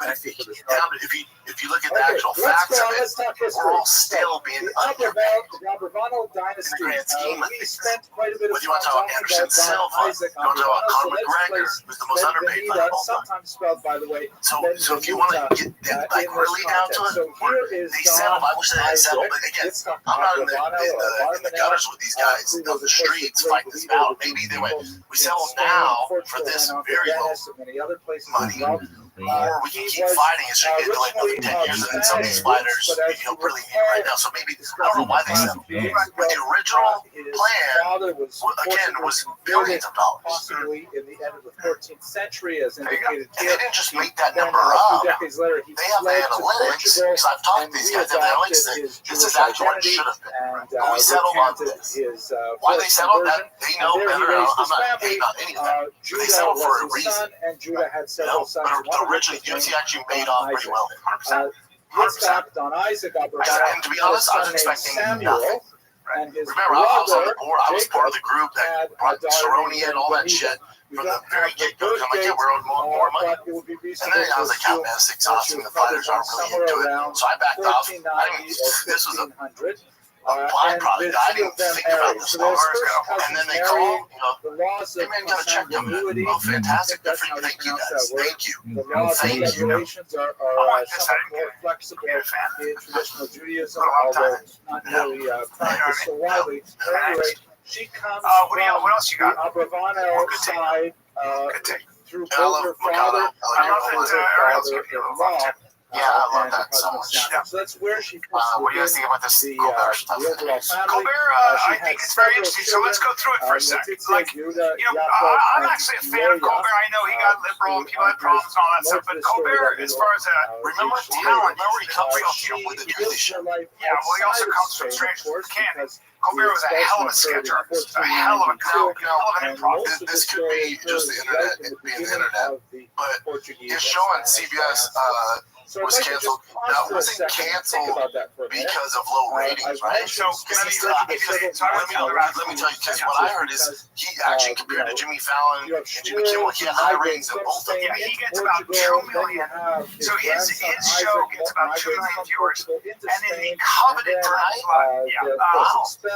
That's not bad in today's standards. compared to 50 million back in the day, it's nothing. But compared to some I'll give you the numbers. So between 18 and 49 or whatever, that golden demographic, he gets about probably 250,000 people. That's a lot. Doesn't seem like a lot. If you compare it to Fallon, who is getting something like 1.1 million. Oh, wow. Very small. If you compare it to James Corden, who got canceled, it was even lower. If you compare it to What about Jim Kimmel? so you even compare it to Kimmel. Kimmel was getting about 1.617. Okay. Can I tell you something real quick? I think all, besides Jimmy Fallon, Colbert and Jimmy Kimmel, no one suffered more from Trumpism. Yeah, so I'm going to get Because their show turned into this just anti-Trump show, which whatever, do you think? I get it, and a lot of people don't like him. Trust me, there's a million reasons. I know that. But when you're a comedy show and people want to escape from what's going on with the world, and that you look at Johnny Carson never did that. Jay Leno never got into the politics. Dave Letterman never got into it. When that was their only narrative, and they became consumed by anti-Trump, I think most people went, I'm good, man. It wasn't just that. Here's another Colbert's talented. Colbert's very talented. He'll have a podcast and all that, but I'll be just that. I don't feel sorry. You gotta, we'll get conspiratorial here, but I'm gonna go through it. Colbert started having on the podcast people on his show, people who were very critical of Israel, people who were also very vocal about Israel committing quote unquote genocide. Now, like actors. So people like Adam Schiff was on, he had different, but they also had different like pundits that were coming on, and Colbert was sort of giving a lot of voice to an alternative point of view that was not conservative. Okay, and part of it was after October 7th, there was a lot of anti-Israel, anti-Jewish energy out there, a lot, more than I've ever seen in my lifetime. On the other hand, they Well, marry other converted Sumner Redstone's wife, I can't remember her first name, but Mrs. Redstone is a fierce Zionist. She is a Jewish woman who owned Viacom. Remember, Sumner Redstone owned Viacom with no debt. One of the richest men in the world, and his wife, after he died, inherited that. She has just sold that to, see who, Sherry Redstone, see who she sold the entire CBS. But listen, it's very possible that the person that bought it said, I don't like this. I don't like it. I'm going to actually buy the whole network and fucking take it off the air. I'm just saying that. By the way, everybody, I'm just saying that is not my theory. That would be the theory from Jewish intellectuals who are on a show called Commentary Magazine Podcast. So I'm just telling you, annual salary of late night hosts. Because he's making $20 million a year. Okay, so $20 million. The other thing about that is, I'm sorry, but the other thing about his salary was he wasn't necessarily earning. Okay, he was not. Fallon made 16. Colbert was reported at 15. Jimmy's salary was 15. But again, that's a lot of money. And when you're actually not as popular as you think, and the network isn't making that much money, there's also an economic consideration. But I'd also say this. I also think that he got away from originally what he's supposed to be there for, right? A kind of an outlet of humor when he's just focused on all this Trump syndrome stuff. Across the board, the views are going down. They have high salaries, but also no one's talking about it. Also, regular network TV is dying in spades. So no one's really watching. So I think A, it's about time. B, it's just who do you think's next? Jimmy Fallon and Jimmy Kimmel. But you don't underestimate the fact that people that own massive corporations have a political point of view. They have people on their shows that they believe are swaying people in a direction that they find harmful to their interests, harmful to themselves. It is very possible that they go, you know what I can do because I have so much money? I can buy this network and I can just cancel that. But then also, like, maybe that is your agenda, but then also, if you took over the company, let's take the conspiracy out. You take over the company, how much are you paying Colbert? $15 million a year? How many views is he getting? How are we doing advertisement? And it really doesn't add up. That's right. Well, let's nix that. And now what? And it's on a downward trend. That's what I'm saying, right? It's not like they're Business-wise, they go, let's do it it's now. causing a lot of problems. I don't agree with a lot of the stuff they're having on here, and I don't have to have it on. I can just take it off. Yeah, because she doesn't even do the whole, anti-Semitism, Jewish shit. She just go, hold on, business-wise, there's about this company. It's not just the anti-Semitism, it's the anti-conservative. That's what I'm saying. We're paying them $15 million. The views are trending way down. Like, we can put these resources in something else. Well, it's also conservative money. It's also the conservative money coming in and going, I don't want that guy on. It's also the death of late night because, again, the TV, I've been watching, I still love it. I've been watching years. If you talk to the Colbert people, I can promise you that they will tell you, I guarantee that the conversation is, we got canceled because of our political point of view. I can promise you they're saying that. Also, what you think was going to happen? Right. I believe in free speech. I love that people have different points of view, but hold on, but money talks. But also, you work for a corporation, but you got this gig not to push any political agenda. And it's all you guys did for the last 5 years. Now, on the other end, even if he was super pro-Trump all the time, I would like, dude, come on. So let me ask you a question. University of Chicago, different universities, Stanford. They've got professors that are straight up socialists and communists that are calling for the destruction of the university. They're actually teaching their students how to create disruption, and ultimately the goal would be to tear down the institution. To me, I would fire those professors. Of course, I would be like, hey, you, get the fuck out of here with your bankrupt ideas. Of course. But they're talking this way to their students in public. I'd be like, nah, I don't want you to be along to do that. Someone's going to fire. After a while, people the conservative money. And the conservative money is already buying up these things and deciding what they're controlling the narrative because a lot of people feel they have to. So it's a war of money. It's back and forth. Everything is money. It is. And you piss off people like Ackman, these guys, who's he's the biggest hedge fund manager in the world. His daughter went to Harvard and came back a total communist. And he's like, what the fuck is going on? Guess what? I'm not giving you money. For a couple years, it's just a matter of time. Whether it's this year, next year, 3 years, late night shows in general, whatever the political agenda is, it's over. The guy who owns the Los Angeles Times, he bought it kind of ostensibly for his daughter, I guess. Same thing with Bezos. And the Washington Post, Los Angeles Times are losing money because they are so liberal. And he went, you know what? We're done here. You're not writing shit people are reading. You're not doing anything. Your newspaper makes money because the crossword puzzle. So let me ask you this. When you go through all these liberal and far-left things and their agendas, can you name one that makes money? So the New York Times makes money because they're crossword. No, but I'm saying when they have that outlook online, can you name one business that's It's not great for money. No, it's just not, especially me. Across the board. Well, no, I would say this. There's always room for a liberal point of view. There's there's always room for a left-wing point of view, and we should have it. What there isn't room for is when you're being dishonest and when you're reporting stuff that isn't true. That's what CNN was got in trouble. Liberal and left views. How CNN Because they were dishonest. bullshit. But it was also the Trump syndrome too, where it's all they ran on. All you gotta know about CNN is they had a ticker that showed COVID deaths, and it was like that, and it was all a lie. It was all a fucking lie, and they knew it. They did it because they knew it got rigged. When you do that to Americans, they go, I don't trust you anymore.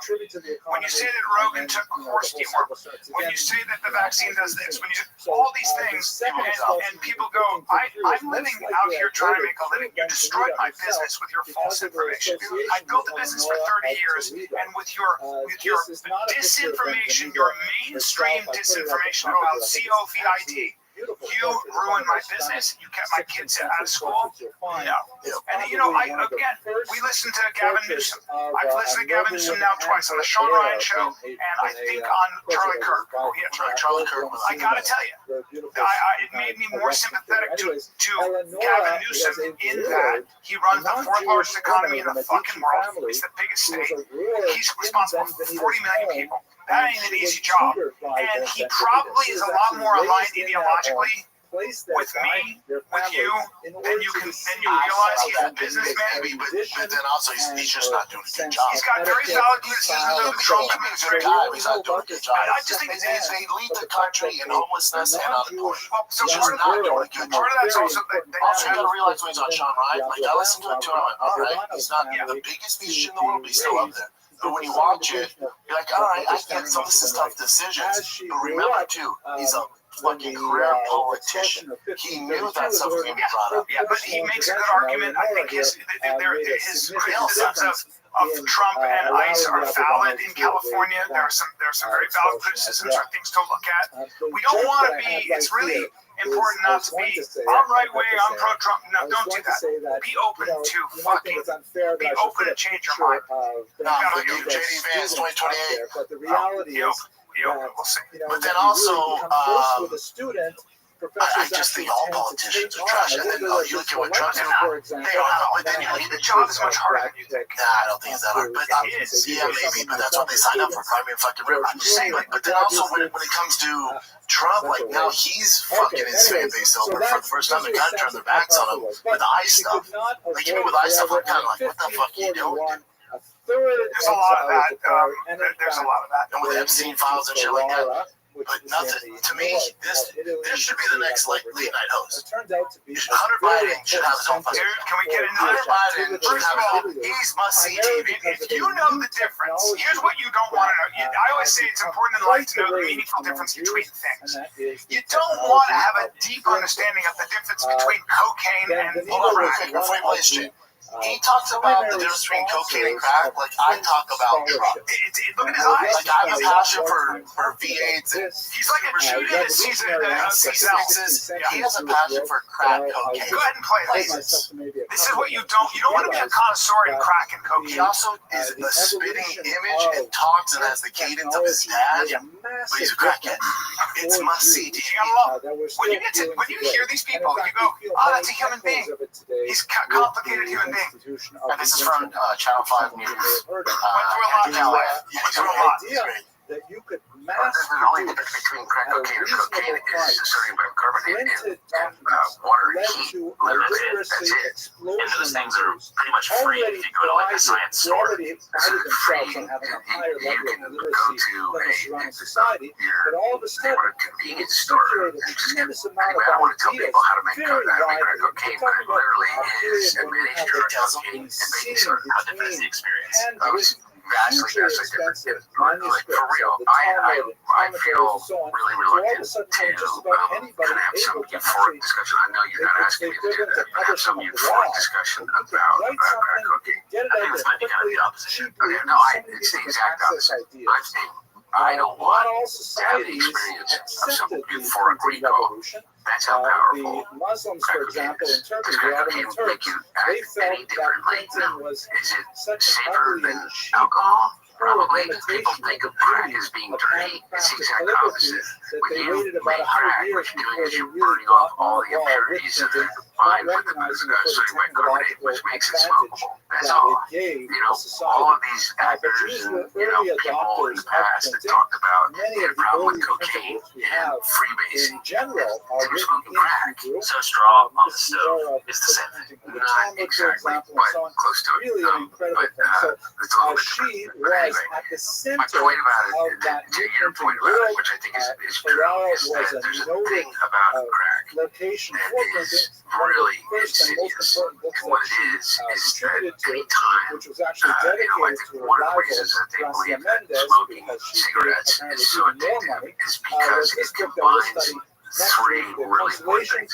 It's habit forming, there's an oral fixation, and there is ritual combined with it. And so the idea of hand to mouth, there's a habit and fixation that we learn very early, even as children. With a pacifier, with a spoon, with your thumb, to even to breastfeed. Okay, so really, so I don't want to get into the psychology of it because I'm no expert. What I do know is that you combine with that, this is written in English, and then you combine the ritual. You have your cigarette in the morning, you have your cigarette when you get out of the car, you have your cigarette with your coffee. Crack is that on steroids. It's over and over. There's ritual to it. There's a ritualized part of it. The combination of all of those addictive behaviors together becomes like really powerful. And the drug in and of itself is a more immediate euphoric sensation and connected to it. Can I say something? That motherfucker makes me want to try crack. I know. And can I say something? I think we really demonized Hunter Biden. And what we were demonizing was an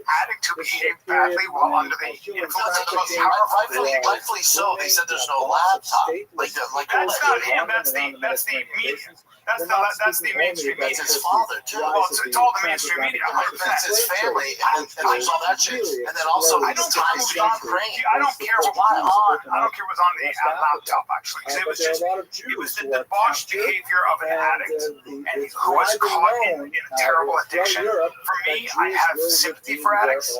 And so I think some of this was us. It was like kick a dead horse, kick a horse while it's down. No, there's nothing to kick because it says there's no laptop. We found out after. Yeah, that would be. And he worked. That would be because he got the job from his father. That's why the mainstream media lost their credibility. Another example, right? But rightfully so, you're going to kick this crackhead when he's down because we were told there's nothing to worry about. Rather than kick him, I would kick the machine that said nothing to seizures. Or the machine defender. Yes. And his dad happens to be the fucking one running the machine. That's where the kickback comes from. I would also respectfully say that I want to try that in about 5 years. It'll be interesting to see how it is for him. How the Trump administration as well. Like we'll see what's going on. I think a lot of people in power, the people around people in power, probably tend to they take some advantage of it. There's some Yes, that's all politics is. Yeah. And that's corruption. Is and Biden has a liability with his son being a crackhead and working for Ukraine. Loves his son. Oh yeah, loves his son. You hear by Hunter Marion was fascinating. I don't blame Biden. I wasn't where he's at. He's must-see TV. His dedication to the craft, the smoking crack, is bar none better than anything I've been. I don't vilify Hunter Biden. I think Hunter Biden had a really hard run of it. Don't smoke your crack, son. Don't smoke crack. Man, that does sound. That's the way I didn't know that. You know me, I'm a routine guy. My coffee in the morning, my nicotine. I'm a routine guy. Stay away from any because you have an addictive personality. Yeah, well, he sold me on crack. That's what that commercial did. He's a huge advocate for crack. We need to stay away. It's actually better than cocaine because you burn all that stuff off. Okay. As an old friend of mine who got caught up in heroin and really never kicked it, or it took him a long time, said the first time he did heroin, his head hit the pillow, and he said, I'm in trouble. Yeah. Because you spend the rest of your time chasing that drag. That fat drag. It's called a drag. It's called a fat drag. Yeah. You're a fucking old drag. I gotta be honest with you. You know you can take out the purity. Yeah, makes me want to try crack.